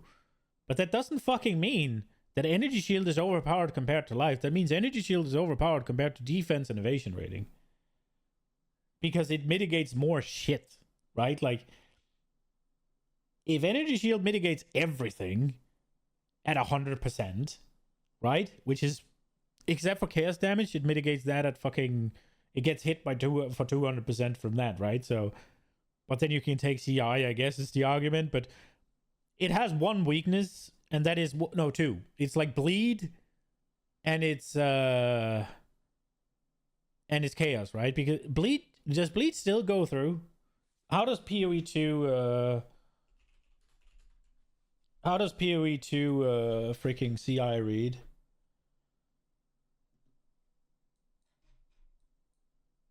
Hello.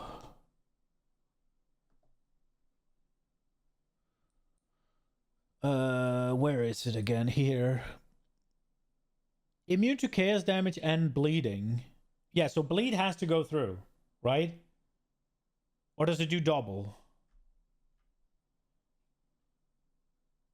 It's at least weak to both, right? Whichever way. The energy shield is weak to bleeding and it's weak to chaos damage, right? Whereas armor doesn't help against bleed, so you could argue that it's weak to bleed as well. It does mitigate the hit you get bled from, right? But it doesn't mitigate the actual bleed afterwards. So I guess similar, not quite the same. So evasion rating is like, well, evasion rating is weird, right? Because it doesn't mitigate shit. It just dodges. So when you get hit, you're just fucked. But you're not supposed to get hit. So it's like high damage, good evasion, so for the most part you don't get hit, and if you ever run into a situation where you don't do enough damage to kill them quick enough, you're dead. Glass cannon-y kind of thing, I guess. But like the thing is, with energy shield being weak to bleed and chaos, armor being weak to at least chaos as well, because it does 0 to it. It's not weak to it, it just doesn't do anything. So it's like a, I mean, I guess it's not as bad, right? Because just not doing anything, but I guess the energy shield does do something to it. So the question is, what's better? Taking double damage from it or not mitigating it? If you're doing 100 chaos damage, then you take 200 chaos damage if you're energy shield. Without CI, obviously. And armor just takes 100. So it's like, it kind of just increases the amount of damage you take, but it still protects your hit pool, whereas armor just doesn't protect your hit pool, right?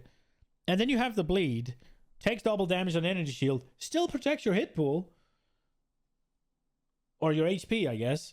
Whereas armor, yeah, you mitigate the hit that causes the bleed, so the bleed is smaller, but after that it doesn't do shit.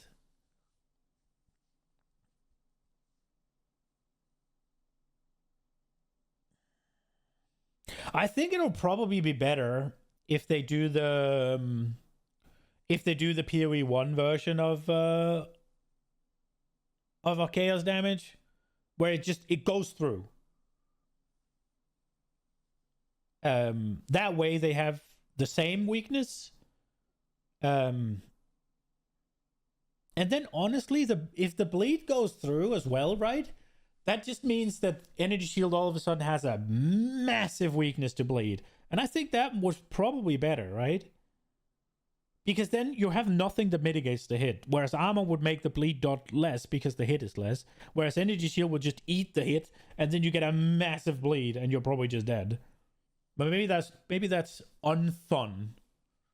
Because anything that bleeds you just kills you. So maybe bleed has to be mitigated by it. But I think it would be better if chaos damage went through energy shield instead of dealing double damage to it. That would be more in line with armor. That would take away an advantage-ish. But you still have to fucking compare it to armor and evasion rating. You can't compare it to HP. Now the argument being that armor is weak because you don't have enough HP, that's a fair point. But saying that, it's just energy shield has way more, you have way more energy shield than you have HP, of course. Like, you have to. I kind of hope Kitava gets reverted a bit. Like, I'm okay with like the positioning of armor. I don't really feel like I'm that worried about armor at the moment.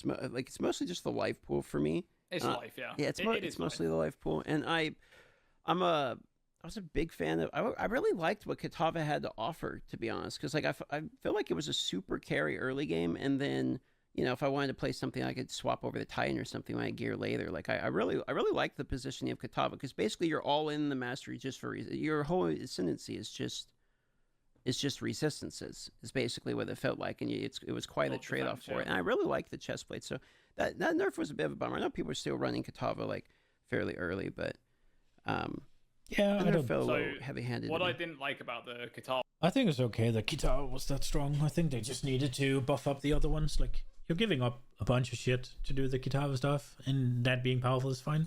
nerf is that they like I actually don't mind them removing the 5% max res from Kitava. Sure. But I wish what they would do is put the max res on the tree, right?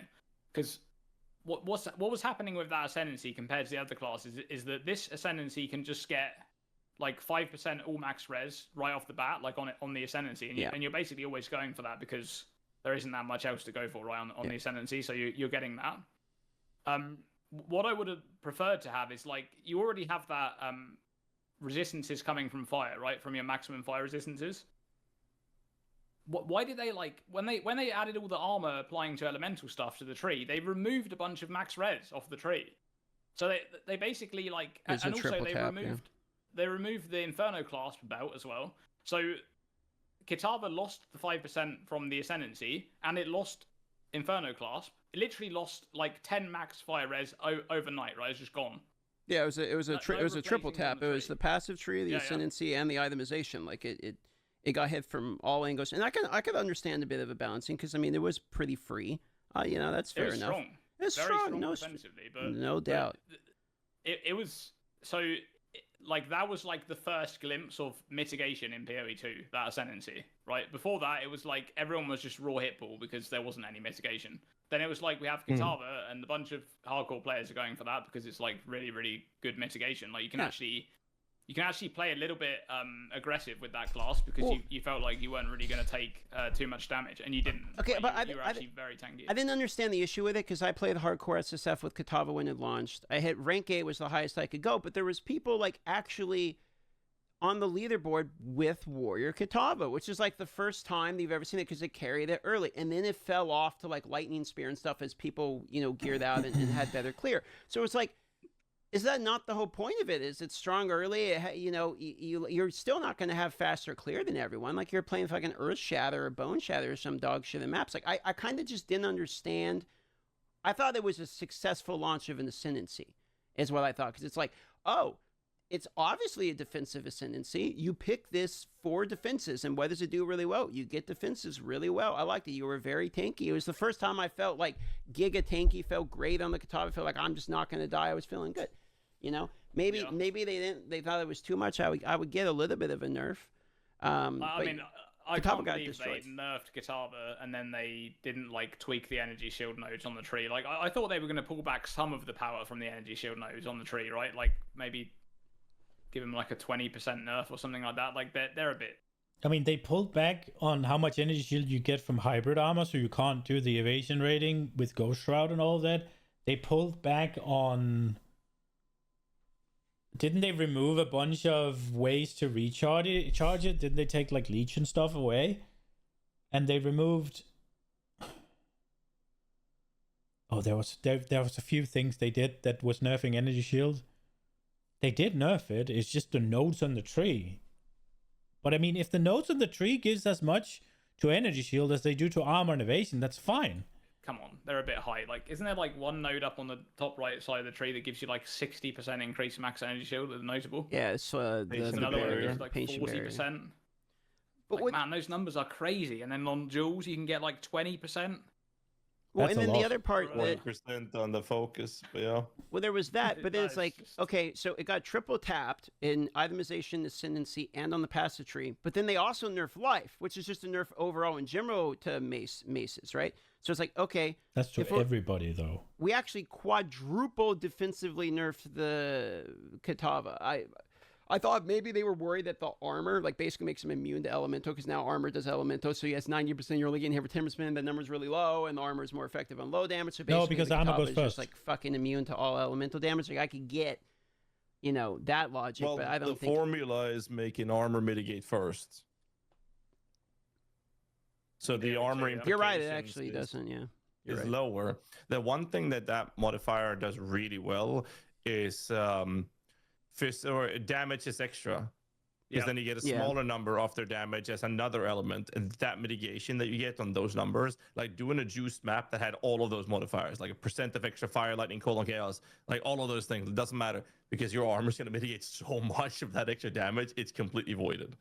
Yeah, that is It's really good for that. it's the base damage that is terrible. It's that Or one if that the is enemy good for had not the cold damage conversion. and then had a modifier that said percent of their cold damage, it's like percent of the damage add as extra cold. Now your armor is really useless. Yeah. Yeah.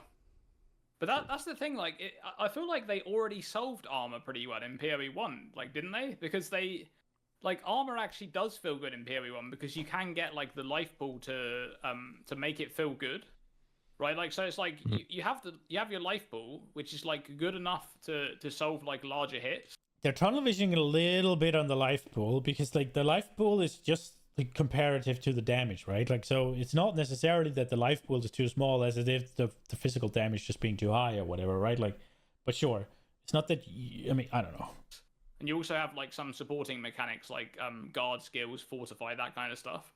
But then you have like a decent amount of... Yeah, but you don't have those in PoE 2, right? Like, oh, you just have fortify, which is just like 20% DR, right?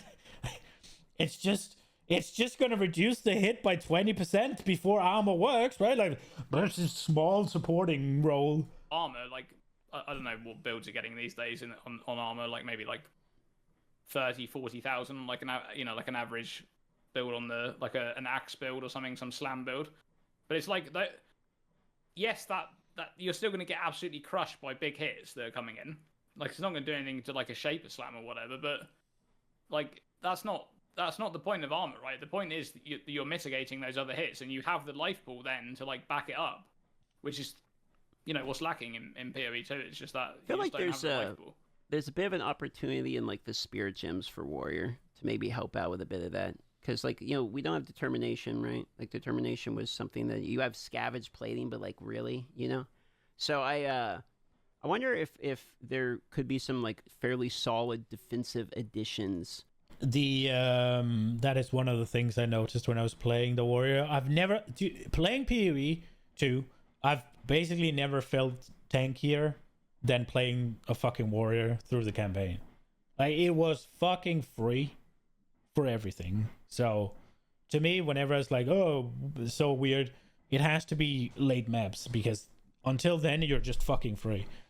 But what I noticed was that the fucking spirit usage you have is so dog shit. Like, there's things that feel good on evasion rating. There's things that feel good on energy shield. There's a decent amount of offensive things that are okay. When you're playing a fucking warrior, a mace build, there is just fuck all interesting shit. Because you have time and need. I mean, I think people are literally using Wind Dancer. Like, overwhelming presence is an offensive one, doesn't really do too much. Then you have the heralds. There's not really like a lot. I feel like the options in terms of spirit gems for like Mace Warrior don't really feel that great. So maybe there's something they could do there that actually, help it out a bit, help with the life pool or something like that. You know what I mean? I could see them. They could add something like Petrified Blood or something interesting like that. I mean, there's definitely...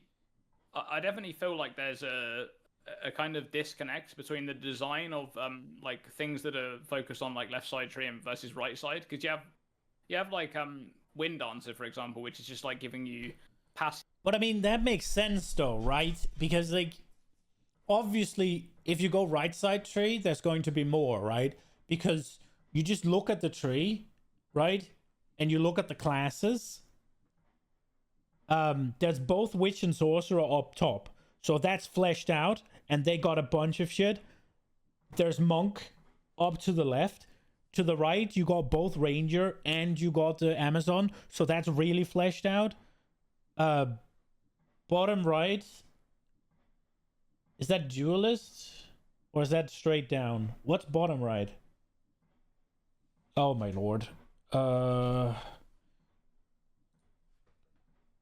Maybe there's no bottom right?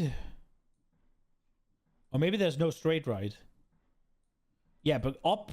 Look, you have 5 ascendancies here, you have 2 here, you have 4 here, and you got 3 bottom. What you got here? You got fuck all here. There is nothing. This entire tree is dead. So you're just lacking a you can't see shit because I'm a fucking shit streamer. Here we go. Let me go again. Up top, you got 5 ascendancies because both the Witch and the Sorcerer are in. So this here is really fleshed out, as well as all the things coming from here. Here you got the Monk. You're still lacking the Shadow or whatever, and you're lacking an ascendancy. But there's still something here. So there's something that's fleshed out for this. You got both the Ranger and the Amazon. They're both missing an ascendancy. But again, this area is fleshed out, and with it comes the gems. And then you got bottom, where you got at least the mercenary, right?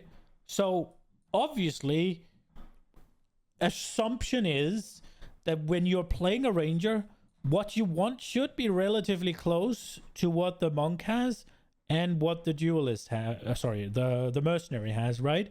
Because the tree is here, And that kind of goes with the gems as well. Like, you probably want to synergize with this area here for things you put in here. You probably want to synergize for this area here for gems you put in here. You probably want to synergize with this area here, right? So it's just, if you are on this side, you just have more ascendancies and likely more gems. Whereas the warrior, yeah, you got a bunch of stuff here with you got a bunch of stuff with the mercenary. So you got basically 2 guys, but you're lacking both Templar and fucking Druid, yeah? In order to do any of your armor stuff and your energy shield stuff. I will say, I think it is ridiculously weak what you have available for Spirit Gems and the Warrior, but... more evasion. Yeah. And then you have scavenge plating, which is I have to break enemy armor to actually get more armor, right? Like it's the classic, it's a classic warrior thing of like you can't have something for free. You're not. That's not allowed. Like you have to. Something has to be costed in order to get something, and it's like that's just kind of like a theme with the warrior for some reason. In PoE 1, we have auras that are kind of like mandatory. You either run grace, determination, or discipline, right? Like even even energy shield based characters uses discipline. But in PoE 2, we don't even use discipline. At least the vast majority of builds don't even care about discipline at all. Like we don't even use it. And I don't know if it's I'm not running discipline in something my that they CI. want to do, because otherwise the spirit reservation dictates that part of that will have to be used for either determination, grace, or discipline. And maybe they don't want that anymore for PoE 2, which would make sense. I don't know. Yeah, I do think that's kind of an unexplored thing with PoE 2 right now, is that they added the spirit mechanic into the game to solve this problem that they had with PoE 1. They said they hated it that everyone was reserving all of their mana pool, right, for auras and things like that. But as it stands right now, like, it just feels... But the thing is, not everybody did for auras, right? Like, I really don't like... I mean, the spirit is fine. I don't like the restrictiveness of the auras in PoE 2. I don't much like investing into spirit. I mean, it is the same as investing into reservation efficiency, so ultimately it's the same shit, right? Same, but different. I do think the PoE 1 version is cooler, though. I do like the wide variety of damage auras and defensive auras, and you have to kind of mix and match and pick, and you can't have it all, but you have to have some of it. Like, but then you also have things where it's like, oh, now you have Spellslinger, so maybe it's better for you to activate some supportive abilities with Spellslinger than it is to actually send an aura. What I do think is shit with Spellslinger is that why am I reserving mana and also paying the price for casting the skill? Right? The skill should be fucking free if I'm reserving mana, by the way. But yeah, that's a tangent. You still have like archmage things that don't reserve your aura, like don't reserve mana, right? Because you lose damage.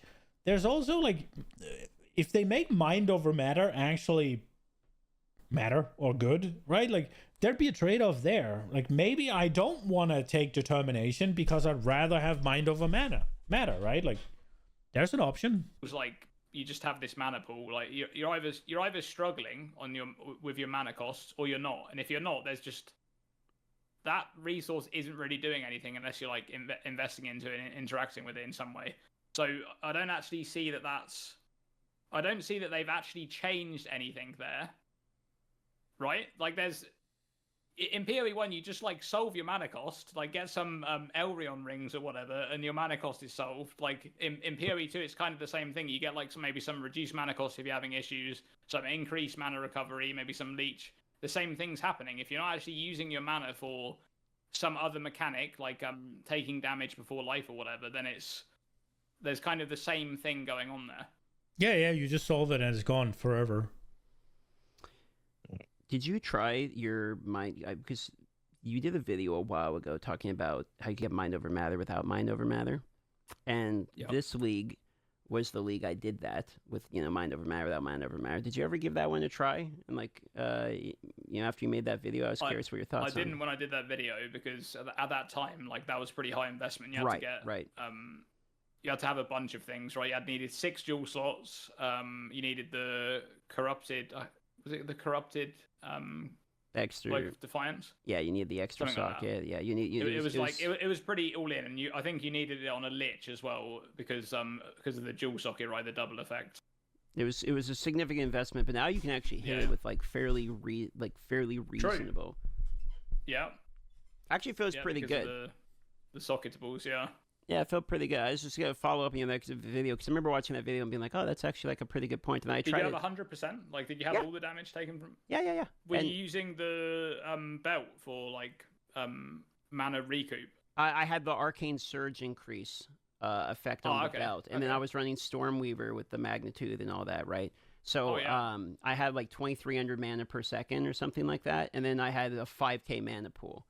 To give you an idea. So it was, more the problem you run into with that. So here's kind of a different conversation is stun threshold on the whole like mind over matter like mana pool is just fucked, by the way. Because like here's the other problem you run into is stun threshold is based upon post conversion ES, and it's also based upon your life pool.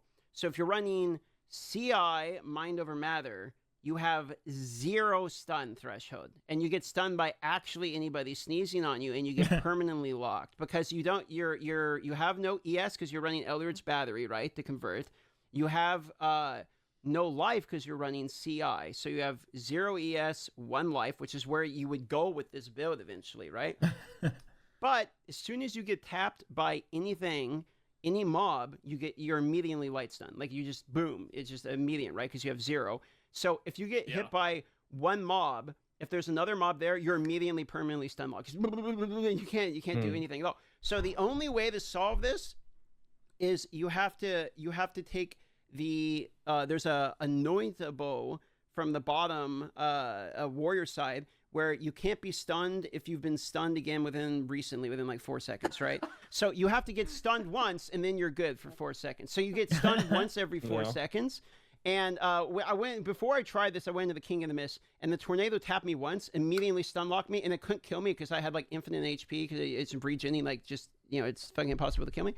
But I couldn't. It was like soft locked because I couldn't move because I'm immediately stunned. So it's like the whole concept of the build that you were talking about. It works great. You can actually do it with the runes, and it works great, and you get lots of regen, and it's fun. You don't get that much mana because there's kind of a problem on the Stormweaver. It's a little iffy because Stormweaver, but you still get even if you build it out, you still get cucked at the end of the day because you have absolute 0 stun threshold. So like they have to have a stun threshold. It's based upon mana or some other way of solving this, or else the whole archetype is just basically. Did they change the CI stun threshold thing? Because it was pre, now it's post. Yeah. It was. They did change it. They did change it. Yeah, it was pre. Now it's post. Is my understanding. Yeah, so. that. I mean, that is a good change for sure because they wanted it to, like that didn't make sense how it was before. I think that was during the Ghost Writhe. Like, remember the whole Ghost Writhe thing? Like, when that happened... They want you to invest into the nodes that give you, like, a percentage of energy shield or stun threshold. Like, they want you to actually invest into those. Yep, and, like, people that change makes sense. in chat are saying there are nodes that give you threshold from ES. Doesn't work on the build because everyone... No ES. Yeah, and if you look at the heat map, all the Storm Reavers are running those nodes, but you have 0 ES and 1 life. Because that's where you would go with a mana stacking build. Like, that's the end game of you. You would go Eldritch Battery, and it doesn't work. So like the build that archetype is basically bricked unless you kill everything. Yeah. I mean, you could make an auto bomber, right? Like if you make an auto bomber, hopefully they can still fire if they're stunned. So it's just auto bomber, right? Getting stunned is fine as long as everything dies still. The mana stuff would be interesting. I think if they.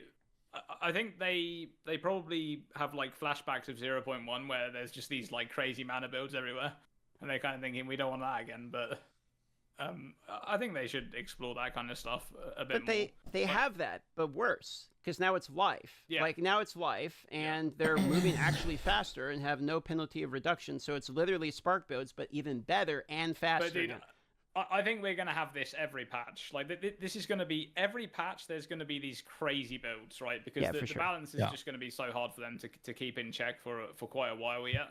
But that's it's just cool, a recurring though. thing, right? There's just always going to be these crazy builds that are just blowing up screens or running crazy movement speed or whatever it is. It's going to be there.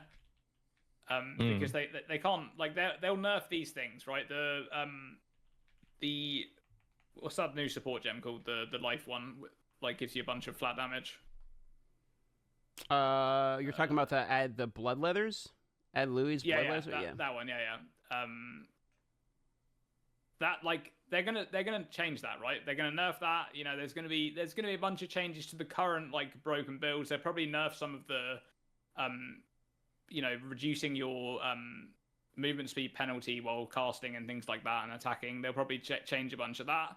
But then next patch, people will work out something else, and there's going to be, like, another 3, like, breakout builds that are just going crazy, and they'll probably be even more broken than the last ones. And yeah, that's going to be a thing in PoE. Like, get used to that. That's going to be a thing for pretty much every patch for a long while, because balance is so far out right now that it's just it's uncontrollable for them. But it's also just not, whenever they have these breakout builds that are just overpowered, it's also not that fun when they just nerf them, right? Because I mean, I know that it's easier to nerf a bunch of outliers than buff all the rest, right? But, and also there's power creep and all of that. But right, like last season, it was the Roa with Lightning Spear, right? And I'm gonna be honest, I don't think it was that Lightning Spear was that good. I think it was that everything else was that bad. Like, Lightning Spear didn't look that crazy in comparison to, say, PoE 1. Now, obviously, in comparison to PoE 2, it was. But it's like, you kind of want to be able to do that, though. And now it's the last thing I saw, it was like well, it's been a while, but there was like that Lich build with the, you stacked all of the reduced movement penalty while channeling or firing or whatever, right? Attacking, I think. And then you went with that crossbow and you just went while you ran, right? Now that's gonna get obliterated, right? But you're just taking away all the ways that people really want to play the game, kinda. And then I'm not sold on it. I don't really think that matters at the moment, because they don't have, basically, like, the goalposts are constantly moving every single patch, right? They're adding, like, all this new stuff in every patch. They're going to be adding new classes, new ascendancies. There's not really much point in them, like, really strictly balancing the game. I think I just like them to come in that sort of, you know, 2.5, 3 week time and like do a patch. Maybe they can, like, pre-warn people. They can say, like, we're going to bring the power level down of these, like, crazy overperforming builds by, like, 25%, and we're going to buff some of the, you know, really weak builds by 30% or 40%. And they, like, give people a heads up and do that. That would be really cool. I think part of the backlash that came in 0.1 when they nerfed those builds, right, is that they didn't warn anybody, right? They didn't do any kind of... If he's talking about mid-patch nerfs, then no, fucking no. That is quit moments. Don't do that. Which meant that people kind of got caught off guard, because you know what happens in PoE is, here's a streamer playing, like, a really cool build, and then a bunch of people follow that streamer, but they're, like, days behind in terms of progression. So they, like, start playing the build, and then suddenly it's nerfed, like, the very next day, right? And that's when the backlash comes. So I think if they kind of gave people the heads up, obviously there's a lot of things they could do with that, but I think tons of I think they're right, though. Like, if they do mid-league nerfs, just shitloads of people would quit and not come back. Like, I think that they're just right about it. Whether we could argue whether or not it's better for the game, and you know, we'd have our opinions on that, but I think the reality is they don't want to, like, destroy the builds that people are going to copy paste, because like look how many people. It's also one of those things, right, where I don't know what Dreamcore does, but I assume he does YouTube for a living. I don't know. Maybe. If he doesn't stream, he doesn't do YouTube for a living. He has a job, I guess. But Gazi and DM definitely streams for a living, right? They have so much more time than anybody else has. So yeah, if they get nerfed mid-patch, they will already, one, they would already have abused it for enough days, that have saved up enough currency or items or whatever to just re-roll a new character, or they would have the time and skill and knowledge and help from their communities that they can just start a new character and be done, right? Like, it's one of those things where if you're a fucking dad gamer and you maybe get to play like 2 hours in the evening, maybe even more evenings than not, like, how long is it going to take you to make a new build? How long is it going to take you to make the first build, right? How much are you going to be able to abuse that before they nerf it? And then are you ever going to get a new one, right? It's not happening. They should not nerf mid-patch. That is just catering to streamers. Absolutely shouldn't. The only thing that's good about them fucking nerfing mid-patch is that all of us content creators get to make a new video about a new thing that we're doing, so that suckers get to fucking follow it. And I say you guys because even though I'm not doing it, but I am acknowledging my own privilege here. Not that I have the skill to do it. It would just be I'm a sucker as well. but the only reason that I could see that they want it is because it lets them do more content and it lets them go again, kinda. People play Deadeye, right? And how many of those people playing Deadeye you think are playing Deadeye because they just copy pasted what they think would be like, this is an efficient starting build? I played Fubgun's build this league also at one point. So like, I totally understand. People went to have like, I just want a cozy starter, I can get to the end, get my gear. If you nerf the, what was it, 60% or whatever it was of people that are playing Deadeye on start, like a week after the launch, when those players are, you know, giving the maps and just starting to like grind a bit, like, you think they're going to redo it all? No. They're like, fuck it. I think that people need to remember, specifically for us blasters that plays the game an obnoxiously unhealthy amount of hours, specifically to streamers, I think that what we need to do is really keep our feet on the ground when we talk about these topics, because like the reality is the vast majority of the player base, they are not at end game maps within 2-3 days of playing. Fucking they have finished the campaign after a week of playing the game. Some people even spend 2 weeks because of limitation of time and the fact that when they do play, they don't go as fast. So I think it's really important to keep both feet on the ground. So when we say, oh, let's nerf something 2 weeks in, you know, make a mid-league nerf 2-3 weeks, the casual player base, a lot of those people, then like they just started mapping with their build at that point. And if the game is then saying, hey, we're gonna nerf this, and then all of the streamers go like, oh shit, this is bad, look at this new OP thing, it's a new class, just level a new character.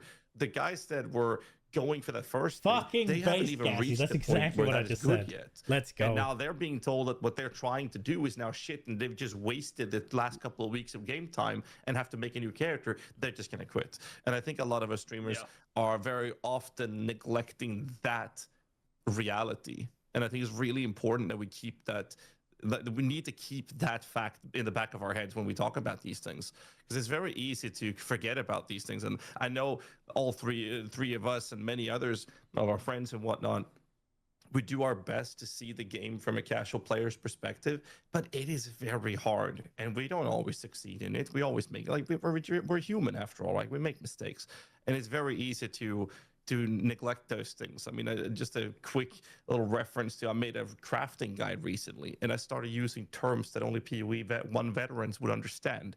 And my comments were filled with, I don't know what the fuck this guy was talking about in this 30-minute video. So I was like, oh, right. That I can't say the word slam. Well. I have to explain. Yeah, you have to explain what the fuck slamming is. So then I made a big video where I took it down to the core, and that was a very successful video. But I mean, the same thing goes to the topic of talking about mid-league nerfs. We tend to completely forget about those things, and it could be something simple that is very impactful for the casual player base. And I think it's really important to not forget about those things. Yeah.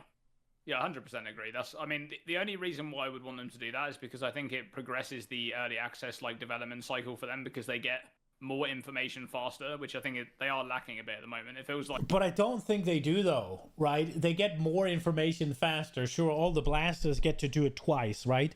But I don't think they care as much about the blasters as they do about the casual players. And if all the casual players just fucking quit after the mid-league nerf, then there's a massive pool of players that don't give them feedback or don't give them data. Like, they bring in like a big sort of content dump, and then, you know, they only get this like one big spike of feedback all at once, and then rather than having this like slow kind of cycle of here's some good feedback, we iterate on it like over and over again during a patch. It might be like 2 times in a patch, once right at the start at the launch, and then once in like a mid-league patch where they address some of the concerns and whatnot. But yeah, I think they should. I mean, you can get that if you just do mid-league buffs.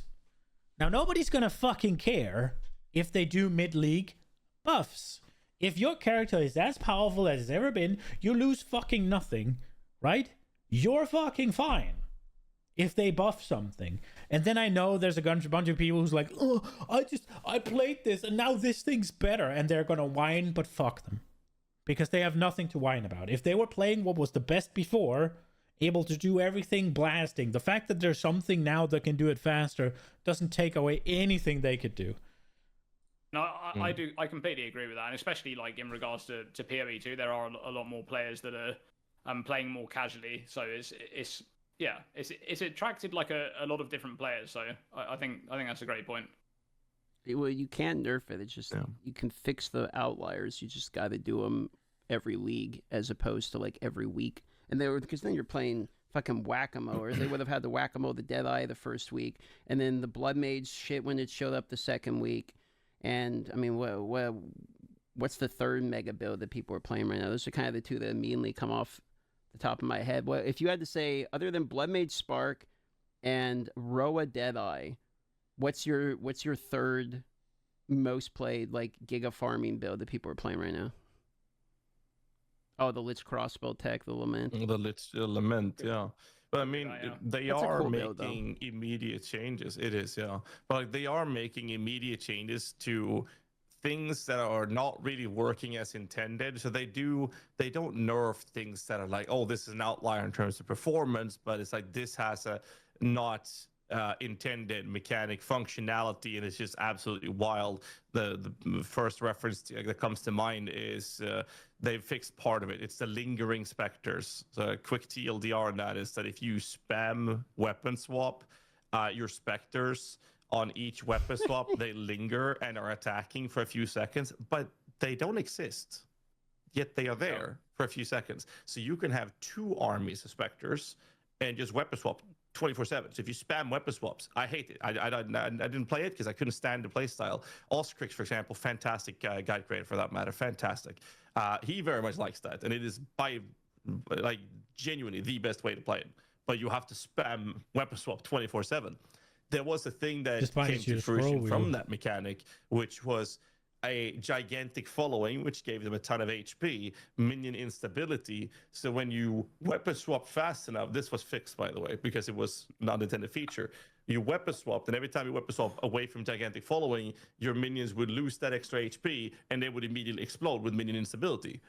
And you could have these giga minions, and by just spamming the weapon swap, your minions that don't really exist would explode, deal a stupid amount of damage, but since they don't exist, they don't trigger your revive timer, so you just keep spamming, and you just create these massive explosions because they don't actually exist. So that's obviously got nerfed. The lingering still exists at the moment, but that was fixed, right? But that is an unintended feature or mechanic. I mean, that's different than a build being stupid, compared right? to That is completely being broken. really big outlier in terms of performance. The Lament literally a big outlier in performance. Like it's a bit different, right? And when they see these things, they actually fix those unintended features very quickly compared to, hey, this build is an outlier in terms of performance. It's been out for 2 weeks. Let's nerf it now. But if they do that, they lose the player base. Yeah, if the build is doing mostly things that are clearly meant to be, right? Like, or it's like small, somewhat bugged interactions that is not exactly clear that it shouldn't be, right? Like, but you being able to weapon swap and just abusing minions, right? Like, or whatever else, right? Like, that is so obviously a bug. So that being fixed is like, whatever. If you don't expect that to be fixed, I don't feel sorry for you. So I think it's important to separate the two topics. Also, like the minion thing you're on about, like maybe that may be causing like server issues or whatever, right? So I think those kind of things that they're probably gonna address this. That was actually crazy. Yeah, I saw that video. It was great. We had another bug that I played on stream for 2 hours before they fixed it.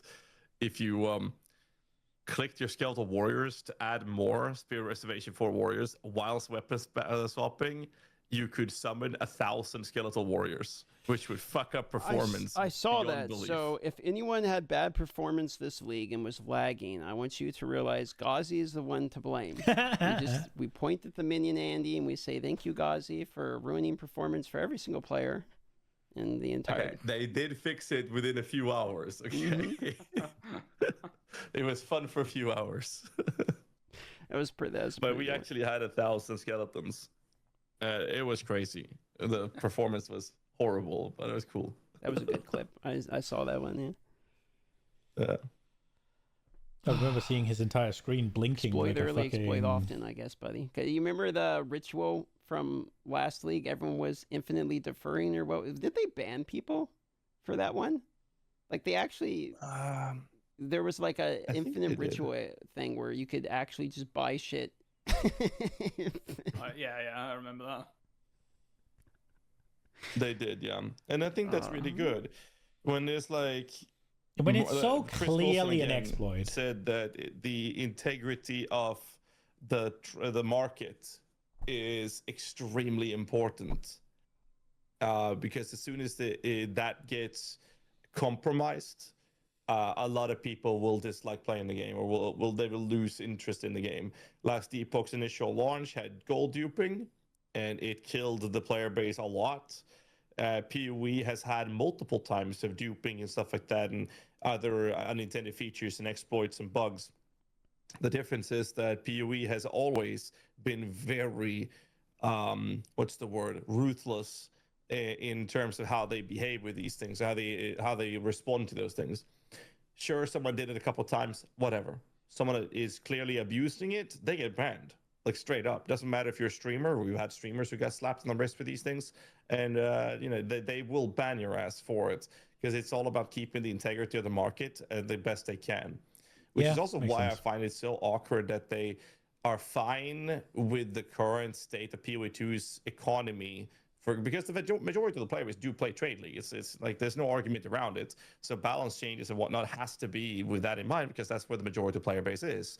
So when it comes to drops and rarity and that topic, but inflation is crazy. And every time this conversation has been brought up to them, they've said, we don't have enough chase uniques to use divine orbs on, right? That's always been their argument. But I mean, you can log into the game right now and you can see always a 900x for a div or something already, or some crazy stuff, which is it took a little longer this time than it did last league. I get it. I mean, I understand the whole economy inflation thing. Like, I understand. But at the same time, like, I see items are way cheaper than they ever were. Headhunter's like 15 divine or something right now. Like, the Dreamwalker last league was like 300 div or going even higher. And now it's down to like 70. Like, when I bought it, it's actually cheaper than when I bought it. Now, the Exile to Divine is like way higher. But like, I don't know if I care that much about Exile to Divine, as much as it's like, how many divines are these items like actually going for? Is that not okay? Well, put it this way: if a headhunter went for 50 divs before, and the divines were like what, 100, that's 5,000 exalteds. And exalteds are the currency the most casual players are getting. They're not dropping 10, 15, 20 divines a day. That's an when exalt the divines issue, exalt ratio is 900. Now the 15 divine headhunter costs you 13.5 thousand exalteds. Yeah, but who cares? My point is, who the fuck cares about exalteds though? Like exalteds are like dog shit, very worthless, only used to trade for like the smaller amount of currency. That'd be like complaining about alteration orbs are not very like worth anything in PoE1. It's like, well, yeah, like they're fucking dog shit. Like we have now we have Greater, we have Perfect Exalt, we have Chaos, which are worth more. Divines are the things that actually matter. I don't like what is. Okay, but a casual players is going to drop maybe 1 or 2 divs a day, if even. Yeah, which is you can buy shit for 1 or 2 divs. Nah, that's a fucking streamer take. Holy shit. Bro, obviously, it's like you have to have something that trades up to divines. Like, you have to have, like, Chaos in PoE1, right? If a Chaos is... If one divine is 100 Chaos, getting a Chaos makes a difference. If one divine is 1,000 Chaos, then Chaos is fucking useless. Like, nah, that's such a streamer take. Like, unless they make it so that divines drop frequently, which I'm not sure if they do. Then yeah, bad take. That's my point though. Is like items are going cheaper in divs than they were last league, so it's not more inflated than last league. It's literally cheaper. Like a div or two will buy you gear. I don't know. I feel like inflation is hurting casual players. I don't think that it's what they said about like it not being enough unique items to use on. That's actually not the case. I think it's just literally because like PoE1 has the sync right in the crafting bench. Like that is a yeah. The crafting bench is like a core crafting mechanic to almost every craft in the game. Yep. Using meta mods, and that sync just doesn't exist in PoE2. That's why. Yeah, I've always had the argument that if they didn't have metacrafts locked behind player agency controlled markets, because I mean, look at homogenizing exiles, they're pretty cheap actually. But look at lights, Omega lights, what happened to that? Like it's all player agency that is controlling that entire market. Whereas in PoE1, there's plenty of unique items that are divine attractive, if you will. But what's halting the rampant growth of inflation in PoE1 is the locked prices that if you want to metacraft this item, it's going to cost you 2 divine orbs. No matter if it's the first day of a league or if it's 2 months into a league, it's going to... Yeah, but it's going to cost you... One, there's a sync for the... What's it called? There's a sync for the divines, right? Like... But you also got the... You sync the divines into the metacraft. Every single craft you do also takes chaos, right? Oh, not everything, but a lot of them. If you're going to put something on from the crafting bench, which you do on most items, right? Like, most items have a crafted mod on.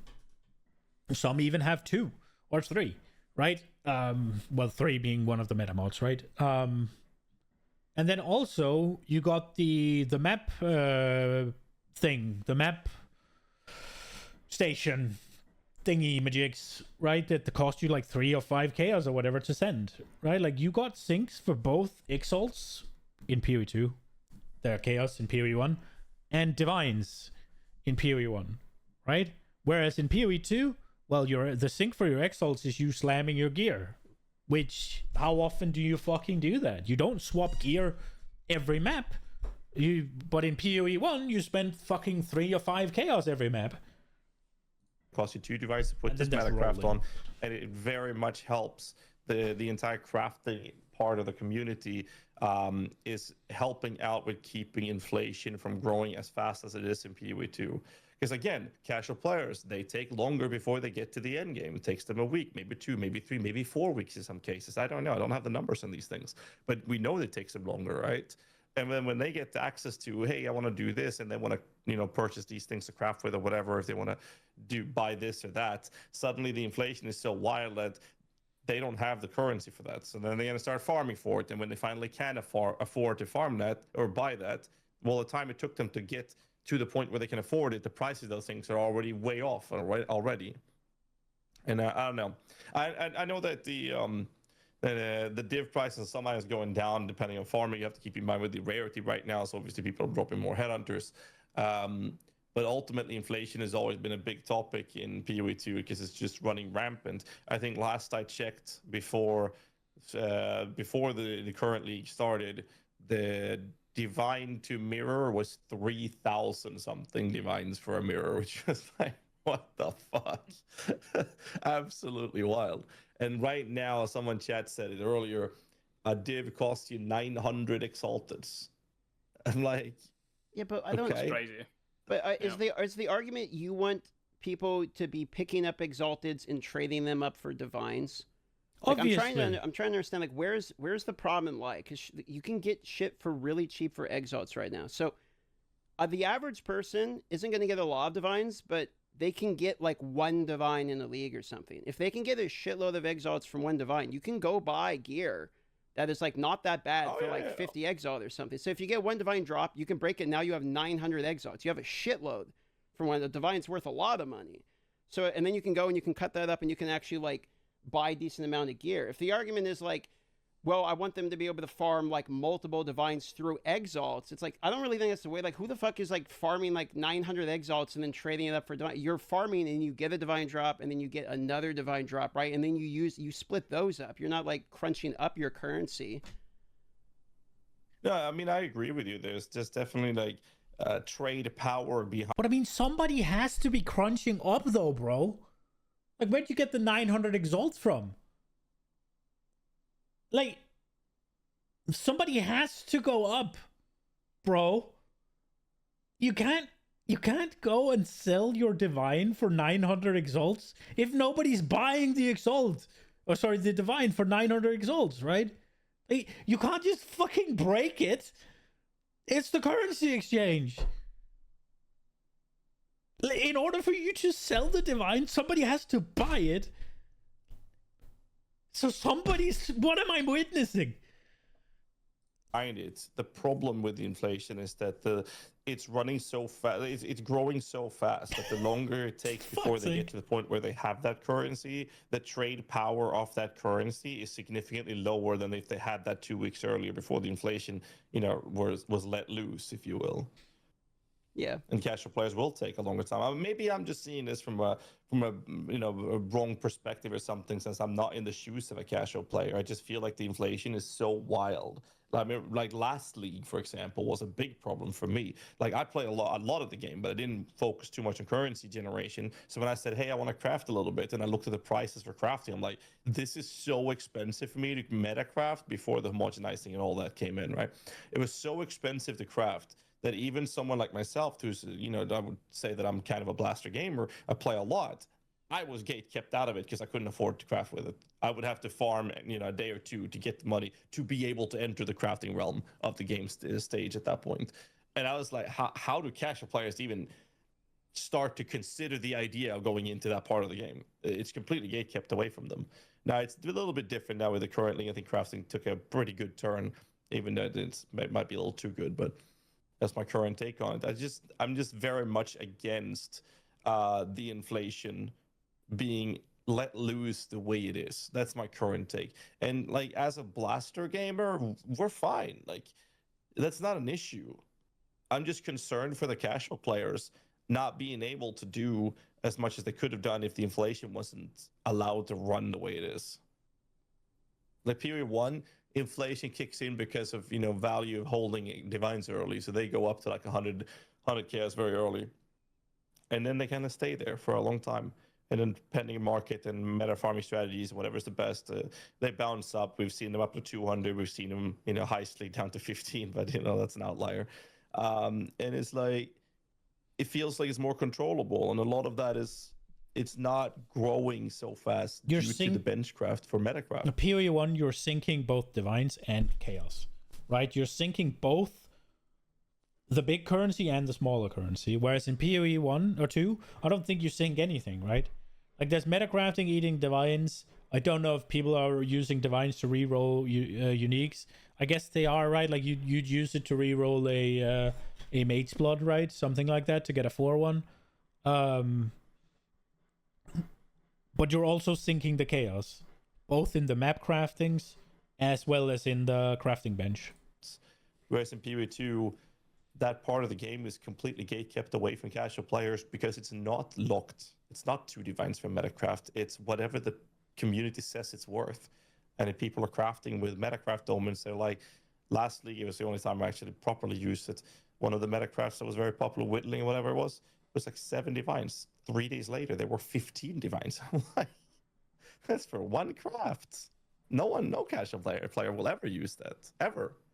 That entire part of the game is gate kept away from them. But okay, so I understand your point.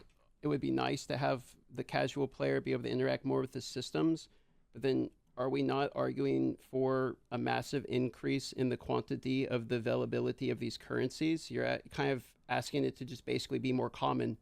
Like, you're wanting the floor of where items like Omen of Light to exist to just be way more common, which means that the juicers are giving a bajillion of these fucking things, because there is no way to make the casual person be able to compete with the juicer who has no life, who sits 15 hours a day and like doesn't take a shower and fight. Like there's always going to be a gap. There's zero solution to this.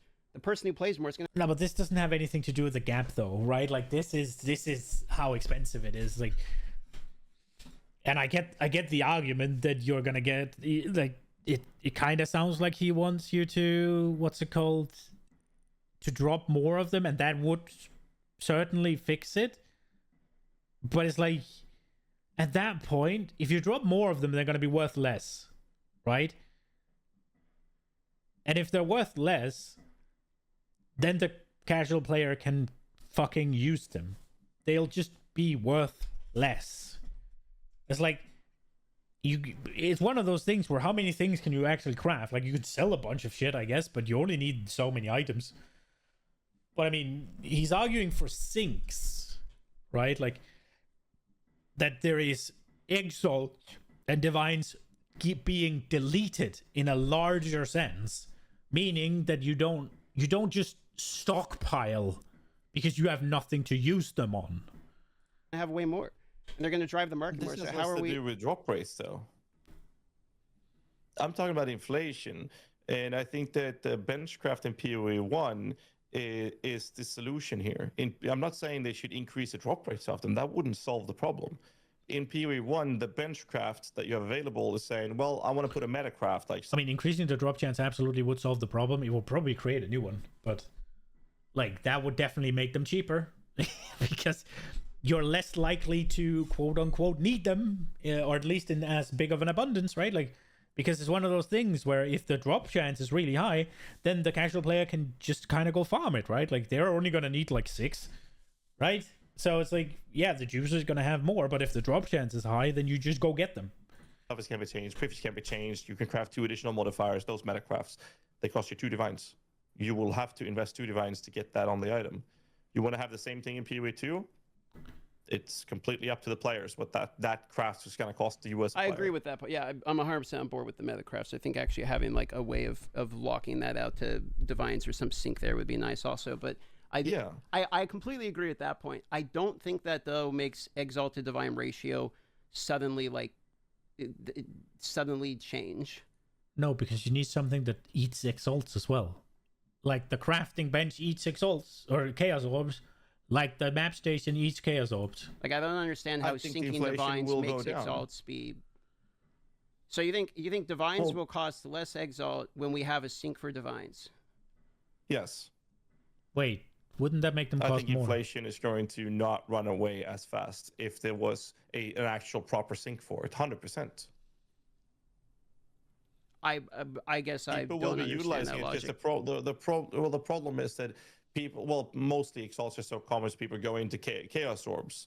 But the fact is, if there's a sync for Divine Orbs, because right now Divine Orbs has 2 usage. It's trade power and it's divining very few items. That's I agree. it. But if there's a use for them, suddenly the trade power of that item goes down.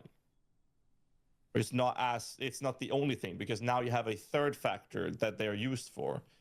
And therefore, the inflation of it isn't as fast. I mean, I don't know how else to explain it. Because if there's sinks for it, I'm not saying I see what you're saying. You think Exalts are so common. I see what you're saying. You want to get them to actually be utilized more, and the value of them to be associated not with the valuation of currency hoarding, but with the valuation of actually a tangible usability for the item. So therefore, the valuation that's applied to the item is in and of itself applied to what you can do with the item, as opposed to the currency you can hold. Is your argument? Yes, and the result of that is it will never stop inflation. That'll never stop.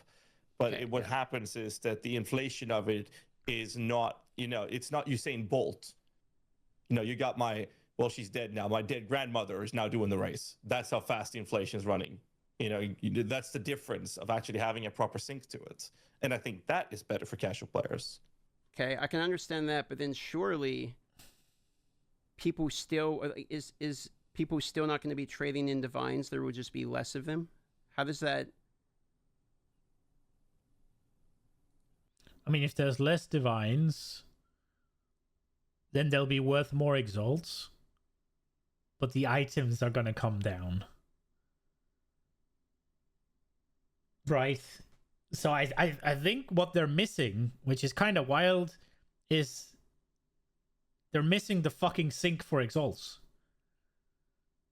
Because there's that I don't know how they're talking about the crafting bench in PoE 1 being a divine sync, without also mentioning it that it's a Chaos Orb sync. And when you then mention that it's a Chaos Orb sync, then you remember, hey, the map crafting station thingies, they also cost chaos. How are we not getting there? Is that what the last fucking 15 minutes are? Is them getting there? I mean, we have that in PoE 1. Just to make a direct comparison of how the market inflation works in PoE 1, right? Because in PoE 1, we're in a position where the inflation kicks in and it runs, but it's nowhere near as fast as it is in PoE 2. I don't, Dreamco, what's your take on this conversation? Break up the debate here. Wait. I mean, yes, the meta crafting is definitely a huge factor in PoE 1. Like that is definitely a big thing. I don't really know how they would implement that though with the PoE 2 crafting, because it feels like they would basically have to somehow implement the divine orb to be used with some of the current like crafting methods. Like they would have to make it, get swallowed up when using one of the omens or something that you currently use for crafting, right? Which wouldn't really work because all of those omens are tied to specific currencies to like make them do something specialized, like omen of exaltation or homogenizing exaltation. Like no, divine orb isn't used in any of that stuff, right? It's just not like only for the trade power to buy the omens is the only part of it, right? Yeah. Which is player controlled. Right. But yeah, exactly. But what you said before is like in PoE 1, you want the divine orb for its exact use of the crafting bench, because it's like it's not only that it's a crafting mechanic, it is the crafting mechanic. Like it doesn't really matter what crafting method you're using for like any type of item. You always that's need really good meta mods to get that finished item. So that's. But yeah, I don't know how they would implement that in PoE 2, because it feels like they already, like, especially in this patch, right? Going from like 0.2 to 0.3, they basically just added everything you ever need, ever, for crafting. Like, it's all there now. They went Pretty from much. 0 to 100 real quick. There, right? No. All right. Well, it seems like they're not getting there. So I'm going to hop off. This is going to be it for me today. I hope you enjoyed it, even though we ended up just watching a video at the end. Yeah, it is what it is. I had a headache today, so I kind of like chilling a little bit. I hope you enjoyed it. I will see you tomorrow. Have a good one, guys. Bye-bye.